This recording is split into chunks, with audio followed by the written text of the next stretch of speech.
The Lodger. By Marie Belloc Lowndes. Lover and friend hast thou put far from me, and mine acquaintance into darkness. Psalm 88 verse 18. The Lodger. Chapter 1. Robert Bunting and Ellen his wife sat before their dully burning, carefully banked-up fire. The room, especially when it be known that it was part of a house standing in a grimy, if not exactly sordid, London thoroughfare, was exceptionally clean and well cared for. A casual stranger, more particularly one of a superior class to their own, on suddenly opening the door of that sitting-room, would have thought that Mr. and Mrs. Bunting presented a very pleasant cozy picture of comfortable married life. Bunting, who was leaning back in a deep leather armchair, was clean-shaven and dapper, still in appearance what he had been for many years of his life, a self-respecting manservant. On his wife, now sitting up in an uncomfortable straight-backed chair, the marks of past servitude were less apparent. But they were there all the same, in her neat black stuff dress, and in her scrupulously clean, plain collar and cuffs. Mrs. Bunting, as a single woman, had been what is known as a useful maid. But peculiarly true of average English life is the time-worn English proverb as to appearances being deceitful. Mr. and Mrs. Bunting were sitting in a very nice room, and in their time, how long ago it now seemed, both husband and wife had been proud of their carefully chosen belongings.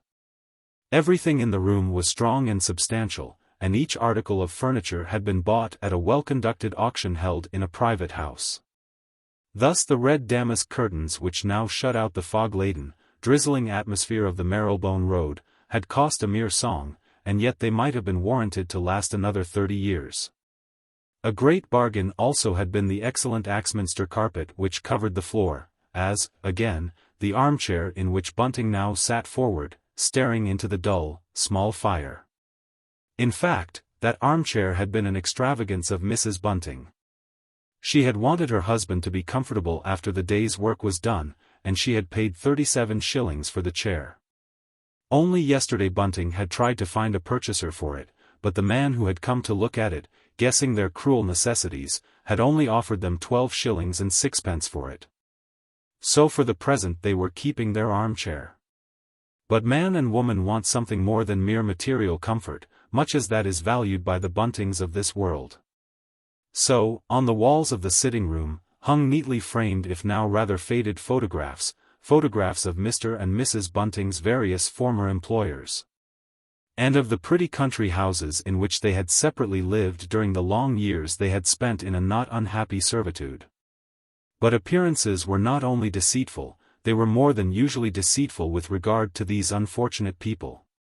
In spite of their good furniture, that substantial outward sign of respectability which is the last thing which wise folk who fall into trouble try to dispose of, they were almost at the end of their tether. Already they had learnt to go hungry, and they were beginning to learn to go cold. Tobacco, the last thing the sober man forgoes among his comforts, had been given up some time ago by Bunting. And even Mrs. Bunting, prim, prudent, careful woman as she was in her way, had realized what this must mean to him. So well, indeed, had she understood that some days back she had crept out and bought him a packet of Virginia. Bunting had been touched as he had not been for years by any woman's thought and love for him. Painful tears had forced themselves into his eyes, and husband and wife had both felt in their odd, unemotional way, moved to the heart. Fortunately he never guessed, how could he have guessed, with his slow, normal, rather dull mind, that his poor Ellen had since more than once bitterly regretted that fourpence ha'penny. For they were now very near the soundless depths which divide those who dwell on the safe tableland of security, those, that is, who are sure of making a respectable, if not a happy, living, and the submerged multitude who, through some lack in themselves, or owing to the conditions under which our strange civilization has become organized, struggle rudderless till they die in workhouse, hospital, or prison. Had the Buntings been in a class lower than their own, had they belonged to the great company of human beings technically known to so many of us as the poor, there would have been friendly neighbors ready to help them, and the same would have been the case had they belonged to the class of smug, well-meaning, if unimaginative folk whom they had spent so much of their lives in serving. There was only one person in the world who might possibly be brought to help them. That was an aunt of Bunting's first wife. With this woman, the widow of a man who had been well-to-do, lived Daisy, Bunting's only child by his first wife. And during the last long 2 days he had been trying to make up his mind to write to the old lady, and that though he suspected that she would almost certainly retort with a cruel, sharp rebuff. As to their few acquaintances, former fellow-servants, and so on, they had gradually fallen out of touch with them. There was but one friend who often came to see them in their deep trouble. This was a young fellow named Chandler, under whose grandfather Bunting had been footman years and years ago. Joe Chandler had never gone into service, he was attached to the police. In fact, not to put too fine a point upon it, young Chandler was a detective. When they had first taken the house which had brought them, so they both thought, such bad luck, Bunting had encouraged the young chap to come often. For his tales were well worth listening to, quite exciting at times. But now poor Bunting didn't want to hear that sort of stories of people being cleverly nabbed, or stupidly allowed to escape the fate they always, from Chandler's point of view, richly deserved. But Joe still came very faithfully once or twice a week, so timing his calls that neither host nor hostess need press food upon him, nay, more. He had done that which showed him to have a good and feeling heart. He had offered his father's old acquaintance a loan, and Bunting, at last, had taken 30s. Very little of that money now remained, Bunting still could jingle a few coppers in his pocket. And Mrs. Bunting had 2s. 9d, that and the rent they would have to pay in 5 weeks, was all they had left. Everything of the light, portable sort that would fetch money had been sold. Mrs. Bunting had a fierce horror of the pawn shop. She had never put her feet in such a place, and she declared she never would, she would rather starve first. But she had said nothing when there had occurred the gradual disappearance of various little possessions she knew that Bunting valued. Notably of the old-fashioned gold watch chain which had been given to him after the death of his first master, a master he had nursed faithfully and kindly through a long and terrible illness. There had also vanished a twisted gold tie-pin, and a large mourning ring, both gifts of former employers.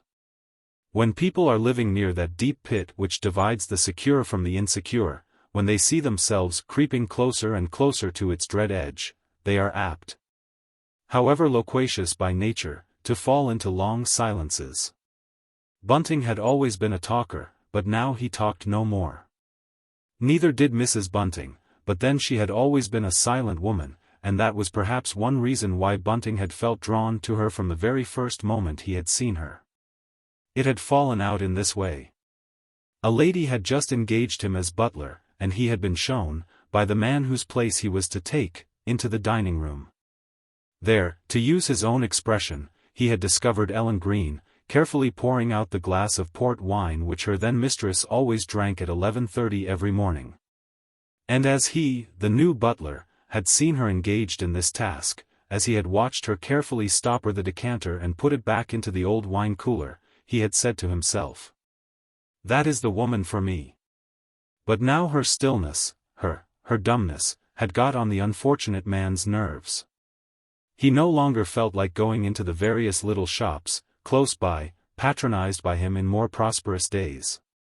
And Mrs. Bunting also went afield to make the slender purchases which still had to be made every day or two, if they were to be saved from actually starving to death.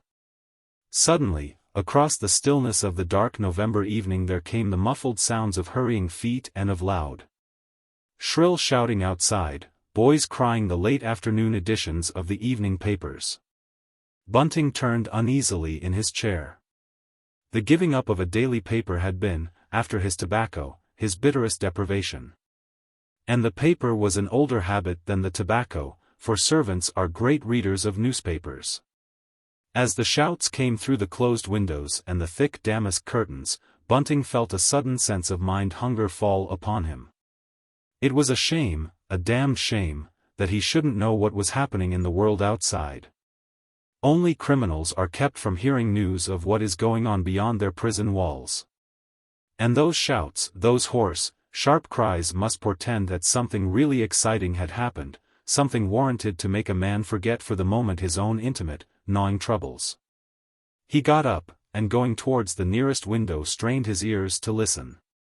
There fell on them, emerging now and again from the confused babble of hoarse shouts, the one clear word, murder.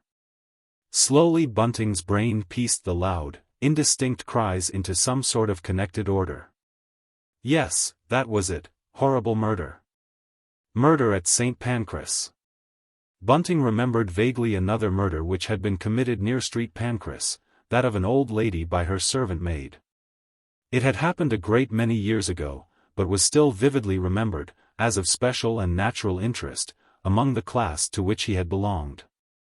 The newsboys, for there were more than one of them, a rather unusual thing in the Marylebone Road, were coming nearer and nearer. Now they had adopted another cry, but he could not quite catch what they were crying. They were still shouting hoarsely, excitedly, but he could only hear a word or two now and then.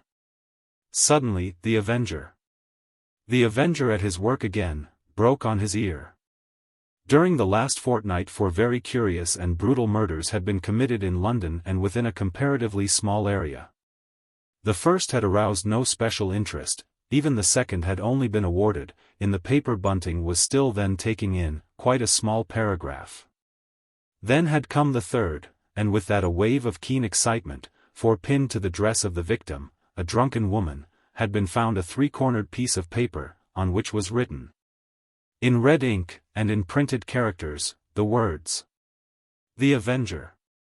It was then realized, not only by those whose business it is to investigate such terrible happenings, but also by the vast world of men and women who take an intelligent interest in such sinister mysteries, that the same miscreant had committed all 3 crimes. And before that extraordinary fact had had time to soak well into the public mind there took place yet another murder. And again the murderer had been to special pains to make it clear that some obscure and terrible lust for vengeance possessed him. Now everyone was talking of the Avenger and his crimes. Even the man who left their ha'porth of milk at the door each morning had spoken to Bunting about them that very day. Bunting came back to the fire and looked down at his wife with mild excitement. Then, seeing her pale, apathetic face, her look of weary, mournful absorption, a wave of irritation swept through him. He felt he could have shaken her. Ellen had hardly taken the trouble to listen when he, Bunting, had come back to bed that morning, and told her what the milkman had said. In fact, she had been quite nasty about it, intimating that she didn't like hearing about such horrid things.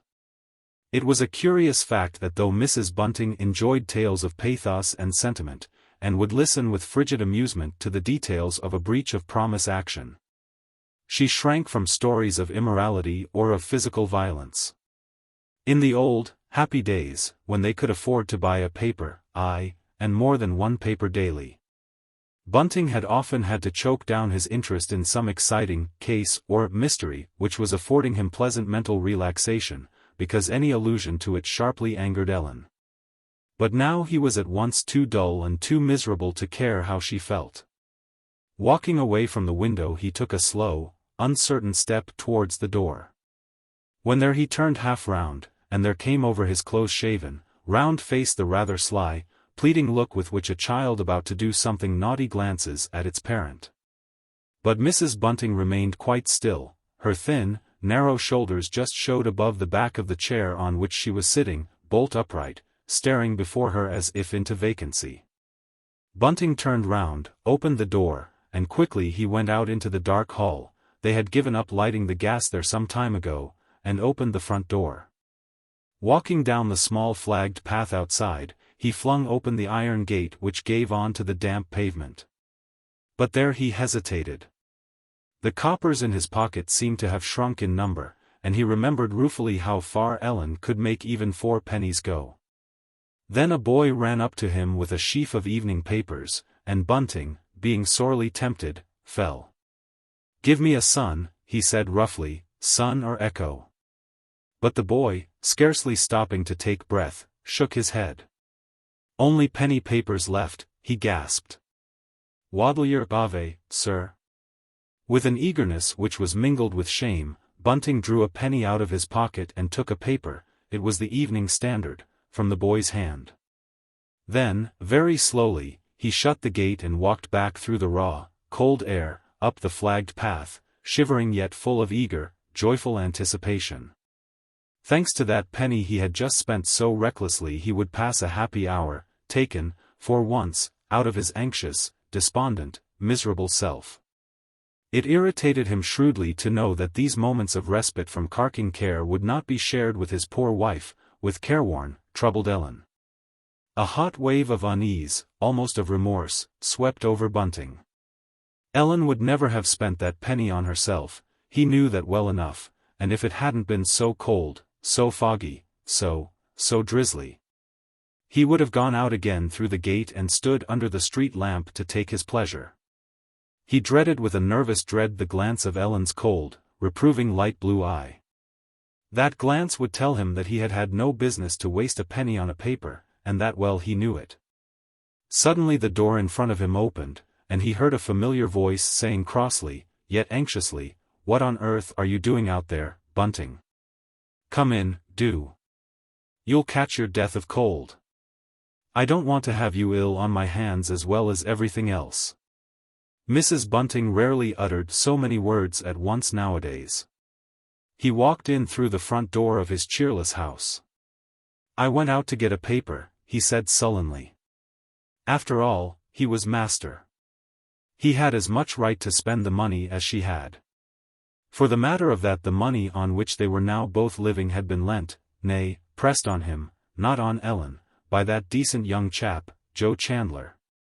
And he, Bunting, had done all he could. He had pawned everything he could pawn, while Ellen, so he resentfully noticed, still wore her wedding ring. He stepped past her heavily, and though she said nothing, he knew she grudged him his coming joy. Then, full of rage with her and contempt for himself, and giving himself the luxury of a very mild oath, Ellen had very early made it clear she would have no swearing in her presence, he lit the hall gas full flare. "How can we hope to get lodgers if they can't even see the card?" he shouted angrily. And there was truth in what he said, for now that he had lit the gas, the oblong card, though not the word "apartments" printed on it, could be plainly seen outlined against the old-fashioned fanlight above the front door. Bunting went into the sitting room, silently followed by his wife, and then, sitting down in his nice armchair, he poked the little banked-up fire. It was the first time Bunting had poked the fire for many a long day, and this exertion of marital authority made him feel better. A man has to assert himself sometimes, and he, Bunting, had not asserted himself enough lately. A little color came into Mrs. Bunting's pale face. She was not used to be flouted in this way. For Bunting, when not thoroughly upset, was the mildest of men. She began moving about the room, flicking off an imperceptible touch of dust here, straightening a piece of furniture there. But her hands trembled, they trembled with excitement, with self-pity, with anger. A penny? It was dreadful, dreadful to have to worry about a penny. But they had come to the point when one has to worry about pennies. Strange that her husband didn't realize that. Bunting looked round once or twice. He would have liked to ask Ellen to leave off fidgeting, but he was fond of peace, and perhaps, by now, a little bit ashamed of himself, so he refrained from remark. And she soon gave over what irritated him of her own accord. But Mrs. Bunting did not come and sit down as her husband would have liked her to do. The sight of him, absorbed in his paper as he was, irritated her, and made her long to get away from him. Opening the door which separated the sitting room from the bedroom behind, and, shutting out the aggravating vision of Bunting sitting comfortably by the now brightly burning fire, with the Evening Standard spread out before him, she sat down in the cold darkness, and pressed her hands against her temples. Never, never had she felt so hopeless, so broken as now. Where was the good of having been an upright, conscientious, self-respecting woman all her life long, if it only led to this utter, degrading poverty and wretchedness? She and Bunting were just past the age which gentlefolk think proper in a married couple seeking to enter service together, unless, that is, the wife happens to be a professed cook. A cook and a butler can always get a nice situation. But Mrs. Bunting was no cook. She could do all right the simple things any lodger she might get would require, but that was all. Lodgers? How foolish she had been to think of taking lodgers. For it had been her doing. Bunting had been like butter in her hands. Yet they had begun well, with a lodging-house in a seaside place. There they had prospered, not as they had hoped to do, but still pretty well. And then had come an epidemic of scarlet fever, and that had meant ruin for them, and for dozens, nay, hundreds, of other luckless people. Then had followed a business experiment which had proved even more disastrous, and which had left them in debt to an extent they could never hope to repay, to a good-natured former employer. After that, instead of going back to service, as they might have done, perhaps, either together or separately, they had made up their minds to make one last effort, and they had taken over. With the trifle of money that remained to them, the lease of this house in the Marylebone Road.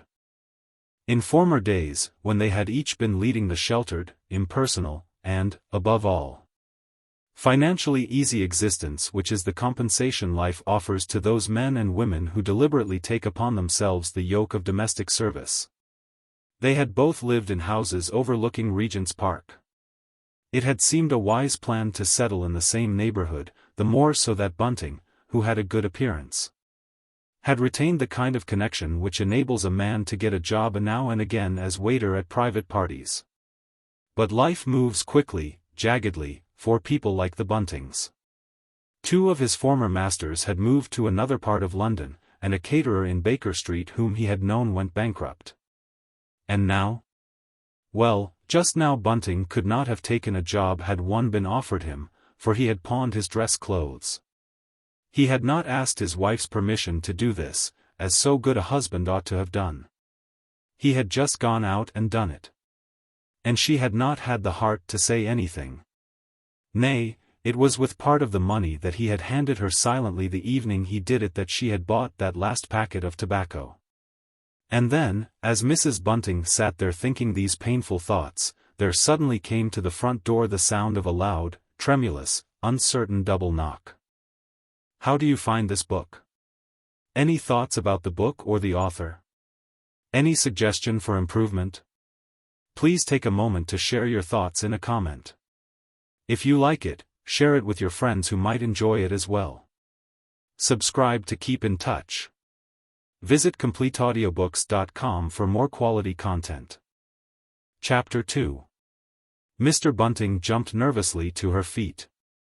She stood for a moment listening in the darkness, a darkness made the blacker by the line of light under the door behind which sat Bunting reading his paper.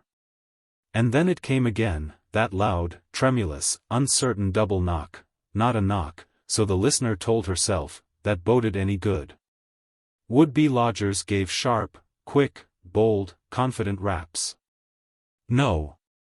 This must be some kind of beggar. The queerest people came at all hours, and asked, whining or threatening, for money.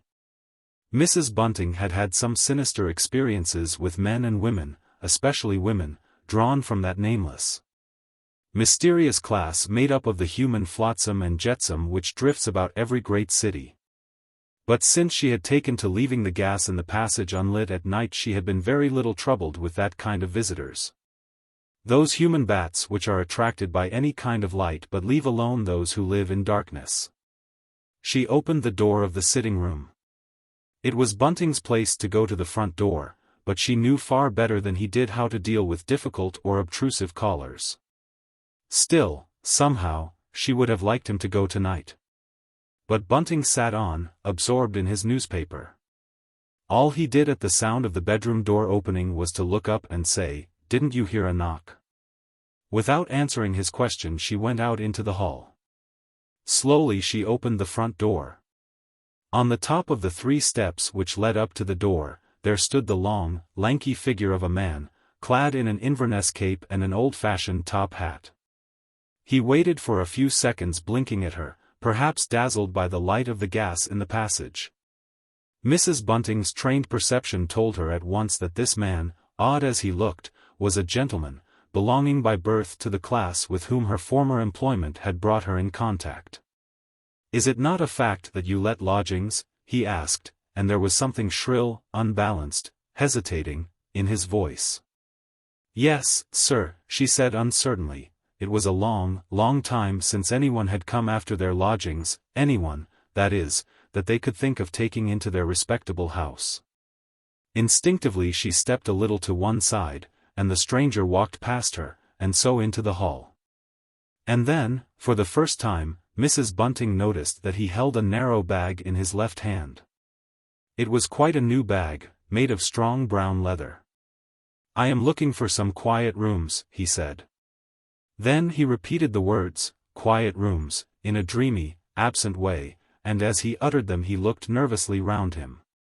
Then his sallow face brightened, for the hall had been carefully furnished, and was very clean. There was a neat hat and umbrella stand, and the stranger's weary feet fell soft on a good, serviceable dark red drugget, which matched in color the flock paper on the walls. A very superior lodging-house this, and evidently a superior lodging-house keeper. "You'd find my rooms quite quiet, sir," she said gently. "And just now I have 4 to let. The house is empty, save for my husband and me, sir." Mrs. Bunting spoke in a civil, passionless voice. It seemed too good to be true, this sudden coming of a possible lodger, and of a lodger who spoke in the pleasant, courteous way and voice which recalled to the poor woman her happy, far-off days of youth and of security. "That sounds very suitable," he said. "For rooms? Well, perhaps I ought only to take 2 rooms, but, still, I should like to see all 4 before I make my choice." How fortunate, how very fortunate it was that Bunting had lit the gas. But for that circumstance this gentleman would have passed them by. She turned towards the staircase, quite forgetting in her agitation that the front door was still open. And it was the stranger whom she already in her mind described as the lodger, who turned and rather quickly walked down the passage and shut it. "Oh, thank you, sir," she exclaimed. "I'm sorry you should have had the trouble." For a moment their eyes met. "It's not safe to leave a front door open in London," he said, rather sharply. "I hope you do not often do that. It would be so easy for anyone to slip in." Mrs. Bunting felt rather upset. The stranger had still spoken courteously, but he was evidently very much put out. "I assure you, sir, I never leave my front door open," she answered hastily. "You needn't be at all afraid of that." And then, through the closed door of the sitting-room, came the sound of Bunting coughing. It was just a little, hard cough, but Mrs. Bunting's future lodger started violently. "Who's that?" he said, putting out a hand and clutching her arm. "Whatever was that?" "Only my husband, sir. He went out to buy a paper a few minutes ago, and the cold just caught him, I suppose." "Your husband?" He looked at her intently, suspiciously. What, may I ask, is your husband's occupation?" Mrs. Bunting drew herself up. The question as to Bunting's occupation was no one's business but theirs. Still, it wouldn't do for her to show offense. "He goes out waiting," she said stiffly. "He was a gentleman's servant, sir. He could, of course, valet you should you require him to do so." And then she turned and led the way up the steep, narrow staircase. At the top of the first flight of stairs was what Mrs. Bunting, to herself, called the drawing-room floor. It consisted of a sitting-room in front, and a bedroom behind. She opened the door of the sitting-room and quickly lit the chandelier. This front room was pleasant enough, though perhaps a little over-encumbered with furniture. Covering the floor was a green carpet simulating moss. 4 chairs were placed round the table which occupied the exact middle of the apartment, and in the corner, opposite the door giving on to the landing, was a roomy, old-fashioned chiffonier. On the dark green walls hung a series of 8 engravings, portraits of early Victorian belles, clad in lace and tarlatan ball dresses, clipped from an old book of beauty. Mrs. Bunting was very fond of these pictures. She thought they gave the drawing-room a note of elegance and refinement. As she hurriedly turned up the gas she was glad indeed, that she had summoned up sufficient energy, 2 days ago, to give the room a thorough turnout. It had remained for a long time in the state in which it had been left by its last dishonest, dirty occupants when they had been scared into going away by Bunting's rough threats of the police. But now it was in apple pie order, with one paramount exception, of which Mrs. Bunting was painfully aware. There were no white curtains to the windows, but that omission could soon be remedied if this gentleman really took the lodgings. But what was this? The stranger was looking round him rather dubiously. "This is rather too grand for me," he said at last. "I should like to see your other rooms, Mrs. Bunting," she said softly. "Bunting, sir." And as she spoke the dark, heavy load of care again came down and settled on her sad, burdened heart. Perhaps she had been mistaken, after all, or rather, she had not been mistaken in one sense, but perhaps this gentleman was a poor gentleman, too poor, that is, to afford the rent of more than one room, say 8 or 10 shillings a week. 8 or 10 shillings a week would be very little use to her and Bunting, though better than nothing at all. "Will you just look at the bedroom, sir?" "No," he said, "no. I think I should like to see what you have farther up the house, Mrs." And then, as if making a prodigious mental effort, he brought out her name, Bunting, with a kind of gasp. The 2 top rooms were, of course, immediately above the drawing-room floor. But they looked poor and mean, owing to the fact that they were bare of any kind of ornament. Very little trouble had been taken over their arrangement. In fact, they had been left in much the same condition as that in which the Buntings had found them. For the matter of that, it is difficult to make a nice, genteel sitting-room out of an apartment of which the principal features are a sink and a big gas stove. The gas stove, of an obsolete pattern, was fed by a tiresome, shilling-in-the-slot arrangement. It had been the property of the people from whom the Buntings had taken over the lease of the house, who, knowing it to be of no monetary value, had thrown it in among the humble fittings they had left behind. What furniture there was in the room was substantial and clean, as everything belonging to Mrs. Bunting was bound to be, but it was a bare, uncomfortable-looking place. And the landlady now felt sorry that she had done nothing to make it appear more attractive. To her surprise, however, her companion's dark, sensitive, hatchet-shaped face became irradiated with satisfaction. "Capital! Capital!" he exclaimed, for the first time putting down the bag he held at his feet, and rubbing his long, thin hands together with a quick, nervous movement. "This is just what I have been looking for." He walked with long, eager strides towards the gas stove. "First rate, quite first rate. Exactly what I wanted to find. You must understand, Mrs. Bunting, that I am a man of science. I make, that is, all sorts of experiments, and I often require the presence of great heat." He shot out a hand, which she noticed shook a little, towards the stove. "This, too, will be useful, exceedingly useful, to me," and he touched the edge of the stone sink with a lingering, caressing touch. He threw his head back and passed his hand over his high, bare forehead, then, moving towards a chair, he sat down, wearily. "I'm tired," he muttered in a low voice, "tired. I've been walking about all day, Mrs. Bunting, and I could find nothing to sit down upon. They do not put benches for tired men in the London streets. They do so on the Continent. In some ways they are far more humane on the Continent than they are in England, Mrs. Bunting." "Indeed, sir," she said civilly. And then, after a nervous glance, she asked the question of which the answer would mean so much to her, "Then you mean to take my rooms, sir?" "This room, certainly," he said, looking round.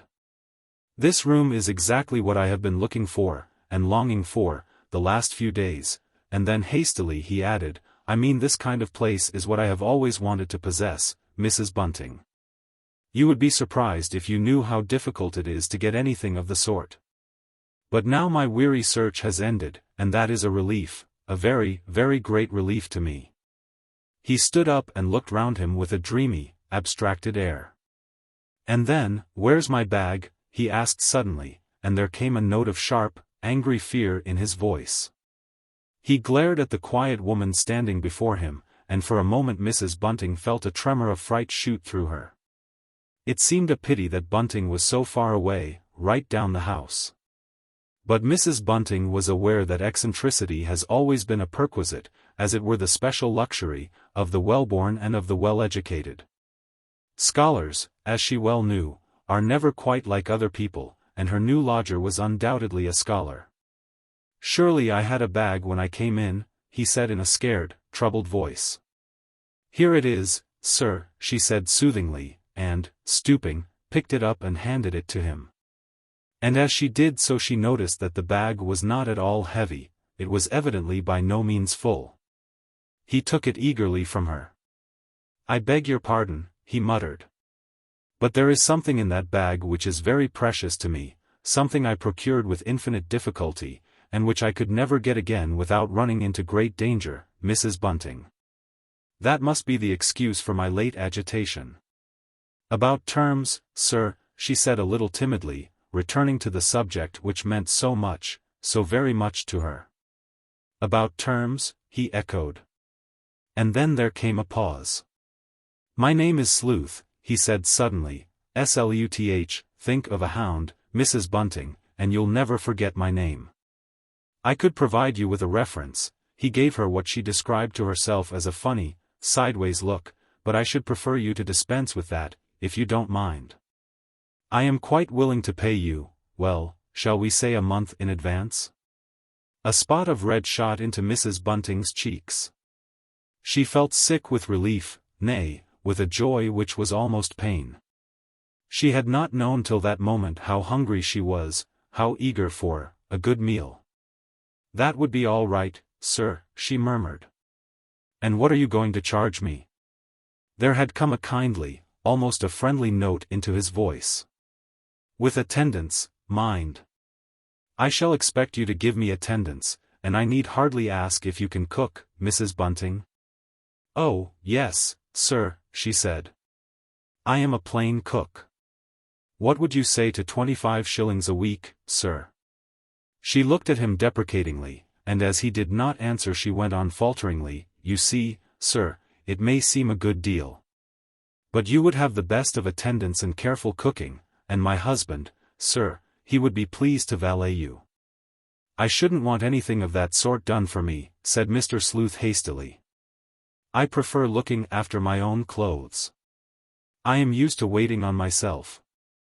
But, Mrs. Bunting, I have a great dislike to sharing lodgings." She interrupted eagerly, "I could let you have the use of the 2 floors for the same price, that is, until we get another lodger. I shouldn't like you to sleep in the back room up here, sir. It's such a poor little room. You could do as you say, sir, do your work and your experiments up here, and then have your meals in the drawing room." "Yes," he said hesitatingly, "that sounds a good plan. And if I offered you £2, or 2 guineas? Might I then rely on your not taking another lodger?" "Yes," she said quietly.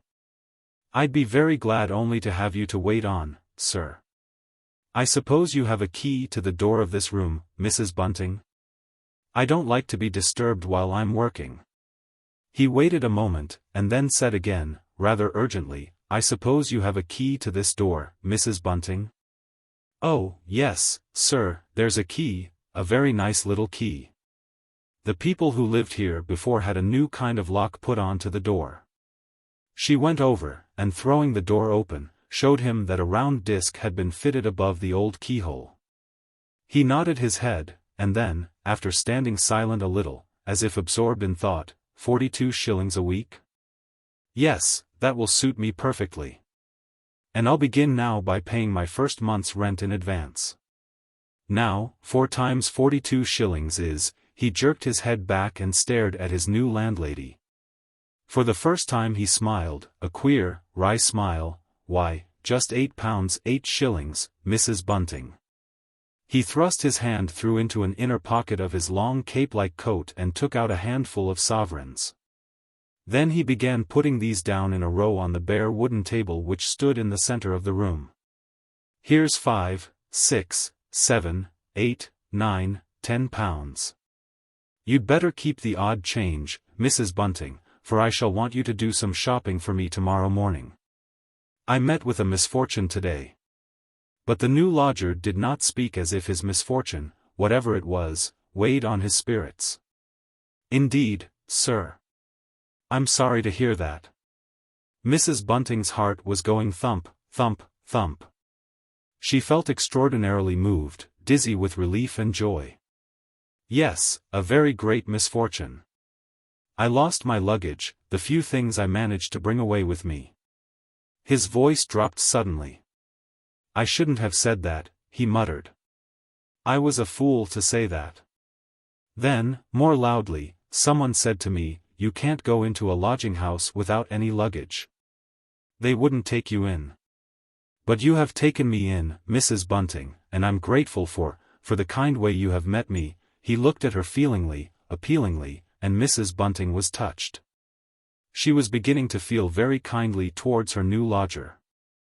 I hope I know a gentleman when I see one, she said, with a break in her staid voice. I shall have to see about getting some clothes tomorrow, Mrs. Bunting. Again he looked at her appealingly. I expect you'd like to wash your hands now, sir. And would you tell me what you'd like for supper? We haven't much in the house. Oh, anything'll do, he said hastily. I don't want you to go out for me. It's a cold, foggy, wet night, Mrs. Bunting. If you have a little bread and butter and a cup of milk I shall be quite satisfied. I have a nice sausage, she said hesitatingly. It was a very nice sausage, and she had bought it that same morning for Bunting's supper. As to herself, she had been going to content herself with a little bread and cheese. But now, wonderful, almost, intoxicating thought, she could send Bunting out to get anything they both liked. The 10 sovereigns lay in her hand full of comfort and good cheer. A sausage? No, I fear that will hardly do.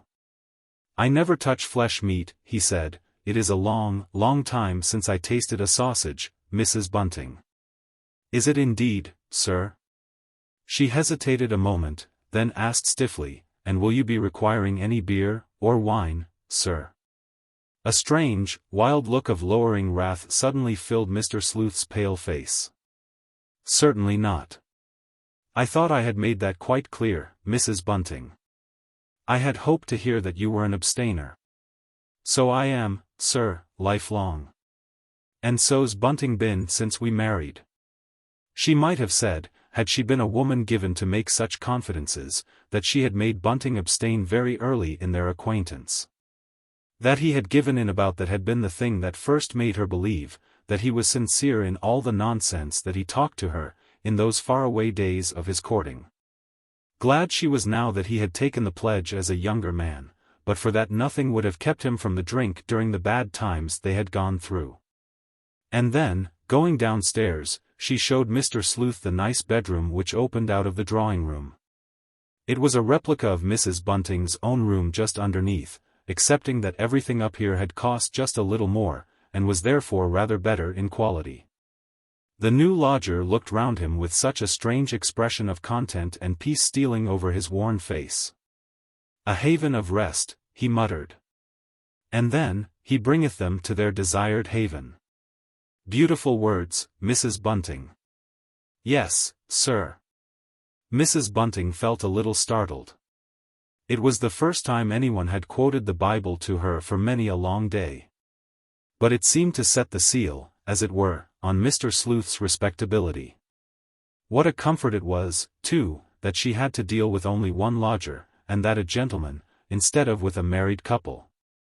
Very peculiar married couples had drifted in and out of Mr. and Mrs. Bunting's lodgings, not only here, in London, but at the seaside. How unlucky they had been, to be sure. Since they had come to London not a single pair of lodgers had been even moderately respectable and kindly. The last lot had belonged to that horrible underworld of men and women who, having, as the phrase goes, seen better days, now only keep their heads above water with the help of petty fraud. I'll bring you up some hot water in a minute, sir, and some clean towels, she said, going to the door. And then Mr. Sleuth turned quickly round. Mrs. Bunting, and as he spoke he stammered a little. I don't want you to interpret the word attendance too liberally. You need not run yourself off your feet for me. I'm accustomed to look after myself. And, queerly, uncomfortably, she felt herself dismissed, even a little snubbed. All right, sir, she said. I'll only just let you know when I've your supper ready. Chapter 3. But what was a little snub compared with the intense relief and joy of going down and telling Bunting of the great piece of good fortune which had fallen their way? Staid Mrs. Bunting seemed to make but one leap down the steep stairs. In the hall, however, she pulled herself together, and tried to still her agitation. She had always disliked and despised any show of emotion. She called such betrayal of feeling making a fuss. Opening the door of their sitting room, she stood for a moment looking at her husband's bent back, and she realized, with a pang of pain, how the last few weeks had aged him. Bunting suddenly looked round, and, seeing his wife, stood up. He put the paper he had been holding down onto the table. Well, he said, well, who was it, then? He felt rather ashamed of himself. It was he who ought to have answered the door and done all that parleying of which he had heard murmurs. And then in a moment his wife's hand shot out, and the 10 sovereigns fell in a little clinking heap on the table. Look there, she whispered, with an excited, tearful quiver in her voice. Look there, Bunting. And Bunting did look there, but with a troubled, frowning gaze. He was not quick-witted, but at once he jumped to the conclusion that his wife had just had in a furniture dealer, and that this £10 represented all their nice furniture upstairs. If that were so, then it was the beginning of the end. That furniture in the first floor front had cost, Ellen had reminded him of the fact bitterly only yesterday, £17 9 shillings, and every single item had been a bargain. It was too bad that she had only got £10 for it. Yet he hadn't the heart to reproach her. He did not speak as he looked across at her, and meeting that troubled, rebuking glance, she guessed what it was that he thought had happened. We've a new lodger, she cried. And, Bunting? He's quite the gentleman. He actually offered to pay 4 weeks in advance, at 2 guineas a week. No, never. Bunting moved quickly round the table, and together they stood there, fascinated by the little heap of gold. But there's 10 sovereigns here, he said suddenly. Yes, the gentleman said I'd have to buy some things for him tomorrow. And, oh, Bunting, he's so well spoken, I really felt that, and then Mrs. Bunting, taking a step or two sideways, sat down. And throwing her little black apron over her face burst into gasping sobs. Bunting patted her back timidly. Ellen, he said, much moved by her agitation, Ellen. Don't take on so, my dear. I won't, she sobbed, I won't. I'm a fool, I know I am. But, oh, I didn't think we was ever going to have any luck again. And then she told him, or rather tried to tell him, what the lodger was like. Mrs. Bunting was no hand at talking, but one thing she did impress on her husband's mind, namely, that Mr. Sleuth was eccentric, as so many clever people are eccentric, that is, in a harmless way, and that he must be humored. He says he doesn't want to be waited on much, she said at last wiping her eyes, but I can see he will want a good bit of looking after, all the same, poor gentleman. And just as the words left her mouth there came the unfamiliar sound of a loud ring.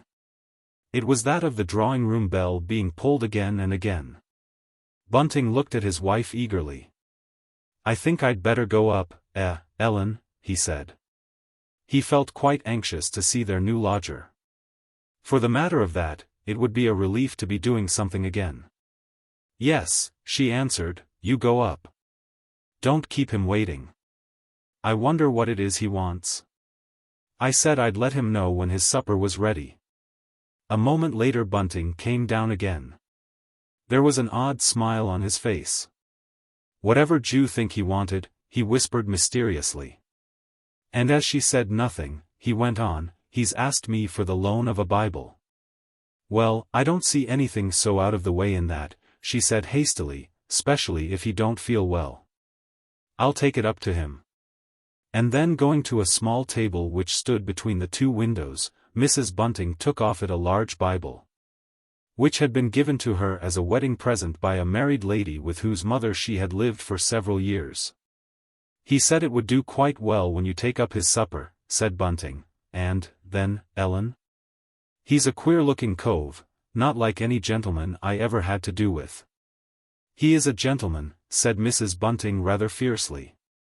Oh, yes, that's all right. But still he looked at her doubtfully. I asked him if he'd like me to just put away his clothes. But, Ellen, he said he hadn't got any clothes. No more he hasn't, she spoke quickly, defensively. He had the misfortune to lose his luggage. He's one dishonest folk you'd take advantage of. Yes, one can see that with half an eye, Bunting agreed. And then there was silence for a few moments, while Mrs. Bunting put down on a little bit of paper the things she wanted her husband to go out and buy for her. She handed him the list, together with a sovereign. Be as quick as you can, she said, for I feel a bit hungry. I'll be going down now to see about Mr. Sleuth's supper. He only wants a glass of milk and 2 eggs. I'm glad I've never fallen to bad eggs. Sleuth, echoed Bunting, staring at her. What a queer name. How'd you spell it, Sluth? No, she shot out, Sluth. Oh, he said doubtfully. He said, think of a hound and you'll never forget my name, and Mrs. Bunting smiled. When he got to the door, Bunting turned round. We'll now be able to pay young Chandler back some that 30 shillings. I am glad. She nodded, her heart, as the saying is, too full for words. And then each went about his and her business, Bunting out into the drenching fog, his wife down to her cold kitchen. The lodger's tray was soon ready. Everything upon it nicely and daintily arranged. Mrs. Bunting knew how to wait upon a gentleman.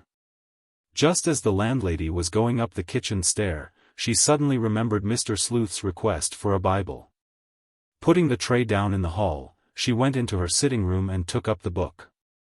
But when back in the hall she hesitated a moment as to whether it was worth while to make 2 journeys. But, no, she thought she could manage. Clasping the large, heavy volume under her arm, and taking up the tray, she walked slowly up the staircase. But a great surprise awaited her.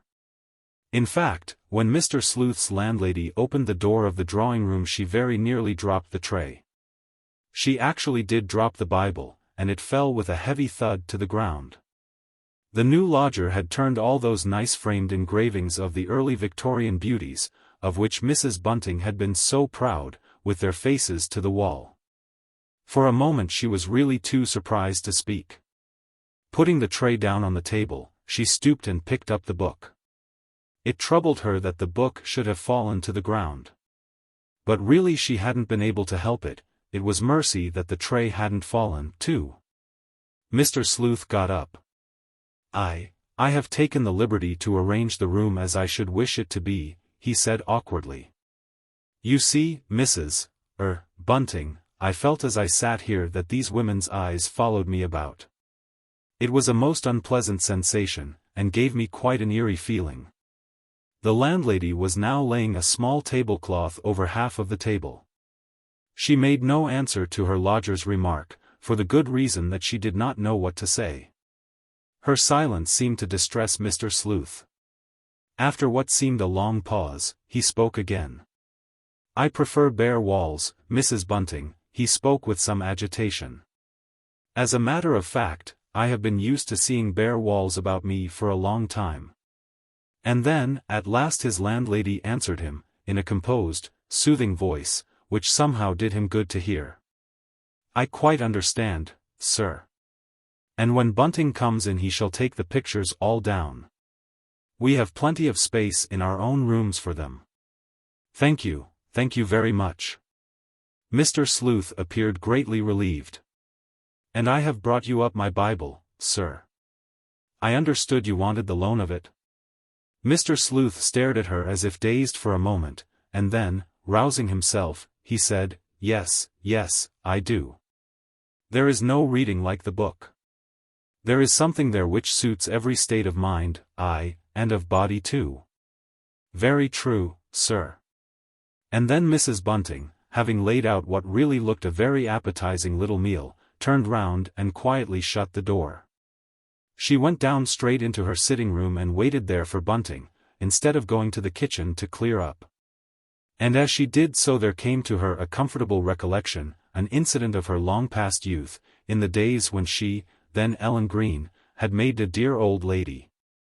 The old lady had a favorite nephew, a bright, jolly young gentleman, who was learning to paint animals in Paris.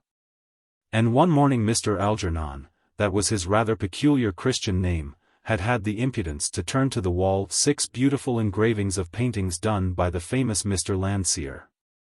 Mrs. Bunting remembered all the circumstances as if they had only occurred yesterday, and yet she had not thought of them for years. It was quite early. She had come down, for in those days maids weren't thought so much of as they are now, and she slept with the upper housemaid, and it was the upper housemaid's duty to be down very early, and, there, in the dining room, she had found Mr. Algernon engaged in turning each engraving to the wall. Now, his aunt thought all the world of those pictures, and Ellen had felt quite concerned, for it doesn't do for a young gentleman to put himself wrong with a kind aunt. "Oh, sir," she had exclaimed in dismay, "whatever are you doing?" And even now she could almost hear his merry voice, as he had answered, "I am doing my duty, fair Helen." He had always called her fair Helen when no one was listening. "How can I draw ordinary animals when I see these half-human monsters staring at me all the time I am having my breakfast, my lunch, and my dinner?" That was what Mr. Algernon had said in his own saucy way, and that was what he repeated in a more serious, respectful manner to his aunt, when that dear old lady had come downstairs. In fact he had declared, quite soberly, that the beautiful animals painted by Mr. Landseer put his eye out. But his aunt had been very much annoyed. In fact, she had made him turn the pictures all back again. And as long as he stayed there he just had to put up with what he called those half-human monsters. Mrs. Bunting, sitting there, thinking the matter of Mr. Sleuth's odd behavior over, was glad to recall that funny incident of her long-gone youth. It seemed to prove that her new lodger was not so strange as he appeared to be. Still, when Bunting came in, she did not tell him the queer thing which had happened. She told herself that she would be quite able to manage the taking down of the pictures in the drawing-room herself. But before getting ready their own supper, Mr. Sleuth's landlady went upstairs to clear away, and when on the staircase she heard the sound of, was it talking, in the drawing-room? Startled, she waited a moment on the landing outside the drawing-room door, then she realized that it was only the lodger reading aloud to himself. There was something very awful in the words which rose and fell on her listening ears. "A strange woman is a narrow gate. She also lieth in wait as for a prey, and increaseth the transgressors among men." She remained where she was, her hand on the handle of the door, and again there broke on her shrinking ears that curious, high, sing-song voice, "Her house is the way to hell. Going down to the chambers of death." It made the listener feel quite queer. But at last she summoned up courage, knocked, and walked in. "I'd better clear away, sir, had I not?" she said. And Mr. Sleuth nodded. Then he got up and closed the book. "I think I'll go to bed now," he said. "I am very, very tired. I've had a long and a very weary day, Mrs. Bunting." After he had disappeared into the back room, Mrs. Bunting climbed up on a chair and unhooked the pictures which had so offended Mr. Sleuth. Each left an unsightly mark on the wall, but that, after all, could not be helped. Treading softly, so that Bunting should not hear her, she carried them down, 2 by 2, and stood them behind her bed. Chapter 4. Mrs. Bunting woke up the next morning feeling happier than she had felt for a very, very long time. For just one moment she could not think why she felt so different, and then she suddenly remembered. How comfortable it was to know that upstairs, just over her head, lay, in the well-found bed she had bought with such satisfaction at an auction held in a Baker Street house. A lodger who was paying 2 guineas a week. Something seemed to tell her that Mr. Sleuth would be a permanency. In any case, it wouldn't be her fault if he wasn't. As to his queerness, well, there's always something funny in everybody. But after she had got up, and as the morning wore itself away, Mrs. Bunting grew a little anxious, for there came no sound at all from the new lodger's rooms. At 12, however, the drawing-room bell rang. Mrs. Bunting hurried upstairs. She was painfully anxious to please and satisfy Mr. Sleuth. His coming had only been in the nick of time to save them from terrible disaster. She found her lodger up, and fully dressed. He was sitting at the round table which occupied the middle of the sitting-room, and his landlady's large Bible lay open before him. As Mrs. Bunting came in, he looked up, and she was troubled to see how tired and worn he seemed. "You did not happen," he asked, "to have a concordance, Mrs. Bunting?" She shook her head. She had no idea what a concordance could be, but she was quite sure that she had nothing of the sort about. And then her new lodger proceeded to tell her what it was he desired her to buy for him. She had supposed the bag he had brought with him to contain certain little necessaries of civilized life, such articles, for instance, as a comb and brush, a set of razors, a toothbrush. To say nothing of a couple of nightshirts, but no, that was evidently not so, for Mr. Sleuth required all these things to be bought now. After having cooked him a nice breakfast, Mrs. Bunting hurried out to purchase the things of which he was in urgent need. How pleasant it was to feel that there was money in her purse again, not only someone else's money, but money she was now in the very act of earning so agreeably. Mrs. Bunting first made her way to a little barber's shop close by. It was there she purchased the brush and comb and the razors. It was a funny, rather smelly little place, and she hurried as much as she could, the more so that the foreigner who served her insisted on telling her some of the strange, peculiar details of this Avenger murder which had taken place 48 hours before, and in which Bunting took such a morbid interest. The conversation upset Mrs. Bunting. She didn't want to think of anything painful or disagreeable on such a day as this. Then she came back and showed the lodger her various purchases. Mr. Sleuth was pleased with everything, and thanked her most courteously. But when she suggested doing his bedroom he frowned, and looked quite put out. "Please wait till this evening," he said hastily. "It is my custom to stay at home all day. I only care to walk about the streets when the lights are lit. You must bear with me, Mrs. Bunting, if I seem a little, just a little, unlike the lodgers you have been accustomed to. And I must ask you to understand that I must not be disturbed when thinking out my problems." He broke off short, sighed, then added solemnly, "For mine are the great problems of life and death." And Mrs. Bunting willingly fell in with his wishes. In spite of her prim manner and love of order, Mr. Sleuth's landlady was a true woman. She had, that is, an infinite patience with masculine vagaries and oddities. When she was downstairs again, Mr. Sleuth's landlady met with a surprise, but it was quite a pleasant surprise. While she had been upstairs, talking to the lodger, Bunting's young friend, Joe Chandler, the detective, had come in. And as she walked into the sitting-room she saw that her husband was pushing half a sovereign across the table towards Joe. Joe Chandler's fair, good-natured face was full of satisfaction, not at seeing his money again, mark you, but at the news Bunting had evidently been telling him, that news of the sudden wonderful change in their fortunes, the coming of an ideal lodger. "Mr. Sleuth don't want me to do his bedroom till he's gone out," she exclaimed. And then she sat down for a bit of a rest. It was a comfort to know that the lodger was eating his good breakfast, and there was no need to think of him for the present.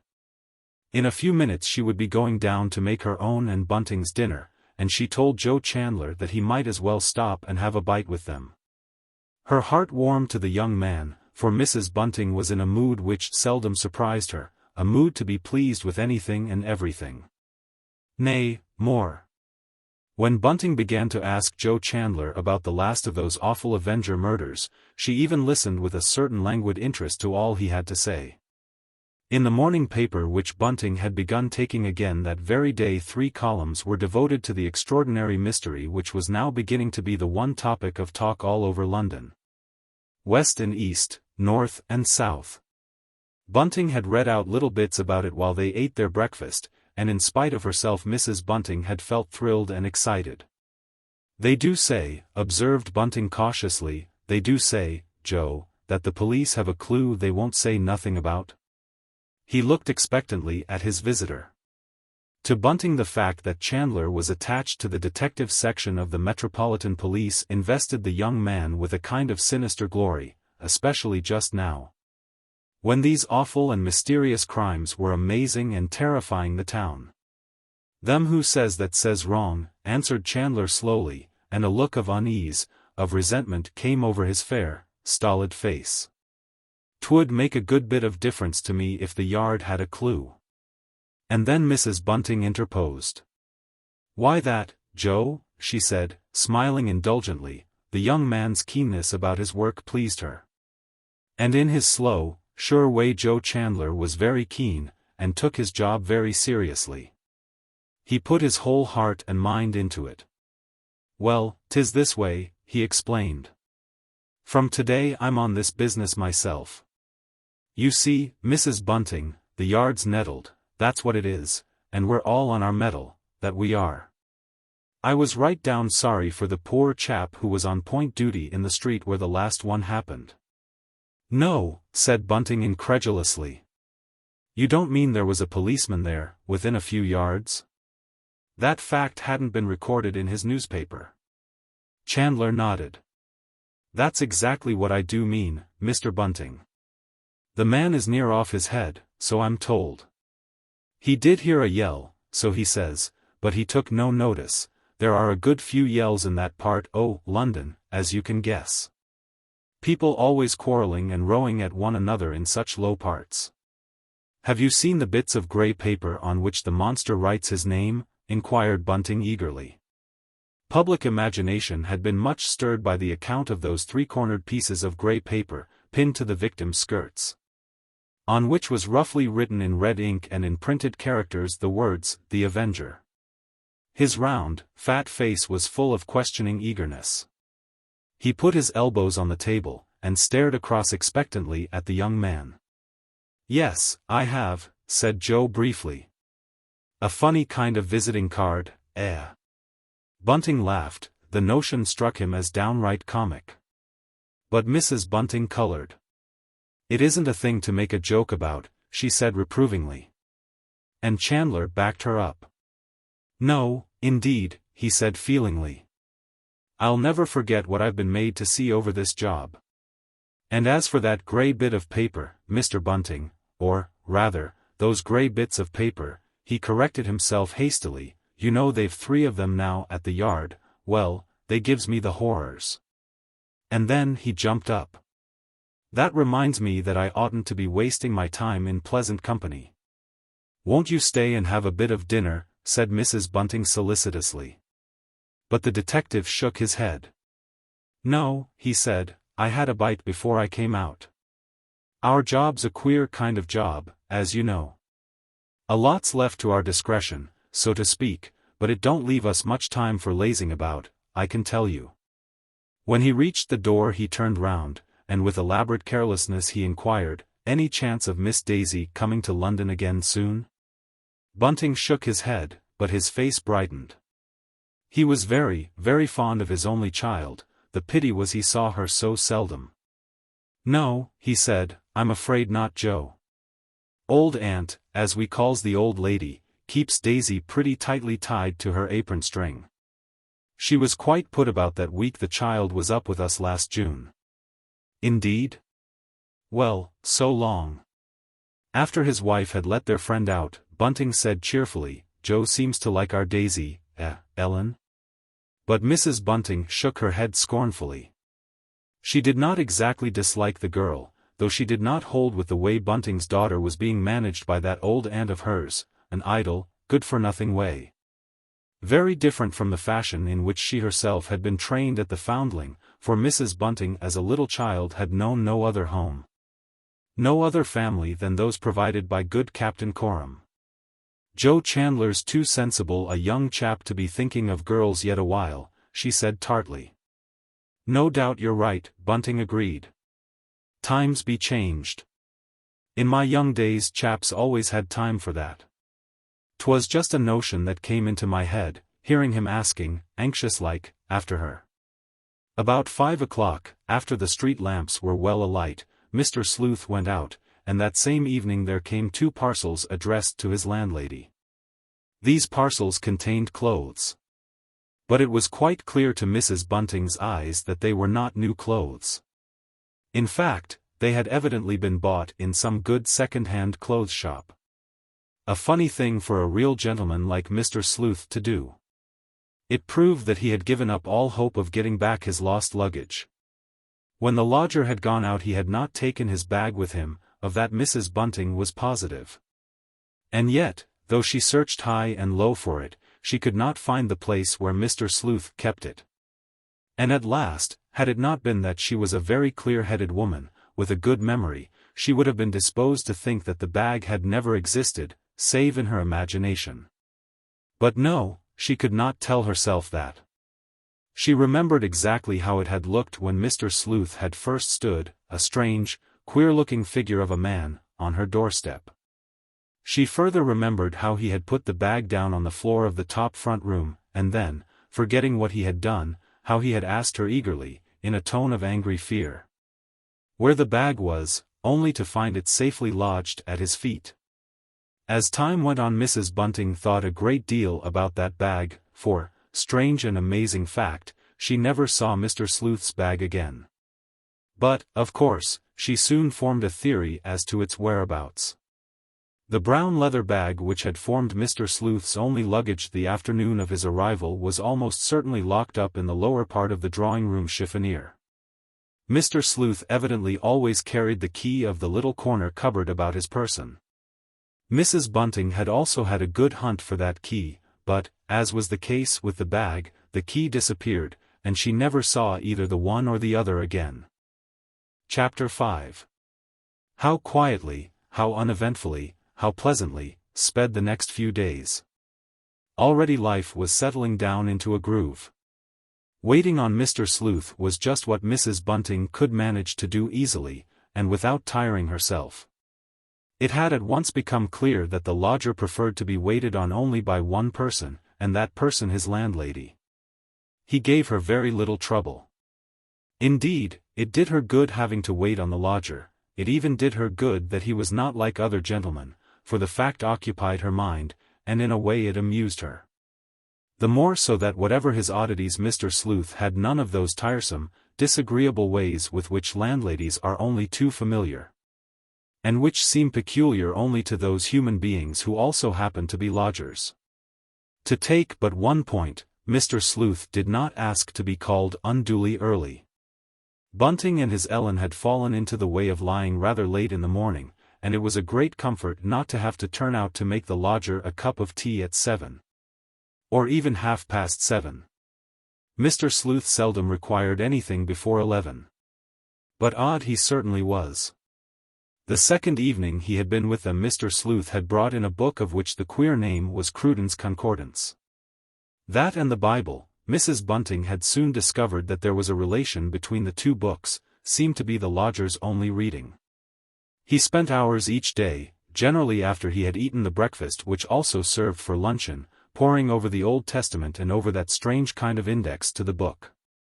As for the delicate and yet the all-important question of money, Mr. Sleuth was everything that the most exacting landlady could have wished. Never had there been a more confiding or trusting gentleman. On the very first day he had been with them he had allowed his money, the considerable sum of 184 sovereigns, to lie about wrapped up in little pieces of rather dirty newspaper on his dressing table. That had quite upset Mrs. Bunting. She had allowed herself respectfully to point out to him that what he was doing was foolish, indeed wrong. But as only answer he had laughed, and she had been startled when the loud, unusual and discordant sound had issued from his thin lips. "I know those I can trust," he had answered, stuttering rather, as was his way when moved. And I assure you, Mrs. Bunting, that I hardly have to speak to a human being, especially to a woman," and he had drawn in his breath with a hissing sound, "before I know exactly what manner of person is before me." It hadn't taken the landlady very long to find out that her lodger had a queer kind of fear and dislike of women. When she was doing the staircase and landing, she would often hear Mr. Sleuth reading aloud to himself passages in the Bible that were very uncomplimentary to her sex. But Mrs. Bunting had no very great opinion of her sister woman, so that didn't put her out. Besides, where one's lodger is concerned, a dislike of women is better than the other thing. In any case, where would have been the good of worrying about the lodger's funny ways? Of course, Mr. Sleuth was eccentric. If he hadn't been, as Bunting funnily styled it, just a leetle touched upstairs, he wouldn't be here, living this strange, solitary life in lodgings. He would be living in quite a different sort of way with some of his relatives, or with a friend of his own class. There came a time when Mrs. Bunting, looking back, as even the least imaginative of us are apt to look back to any part of our own past lives which becomes for any reason poignantly memorable, wondered how soon it was that she had discovered that her lodger was given to creeping out of the house at a time when almost all living things prefer to sleep. She brought herself to believe, but I am inclined to doubt whether she was right in so believing, that the first time she became aware of this strange nocturnal habit of Mr. Sleuth's happened to be during the night which preceded the day on which she had observed a very curious circumstance. This very curious circumstance was the complete disappearance of one of Mr. Sleuth's 3 suits of clothes. It always passes my comprehension how people can remember, over any length of time, not every moment of certain happenings, for that is natural enough, but the day, the hour, the minute when these happenings took place. Much as she thought about it afterwards. Even Mrs. Bunting never quite made up her mind whether it was during the 5th or the 6th night of Mr. Sleuth's stay under her roof that she became aware that he had gone out at 2 in the morning and had only come in at 5. But that there did come such a night is certain as is the fact that her discovery coincided with various occurrences which were destined to remain retrospectively memorable.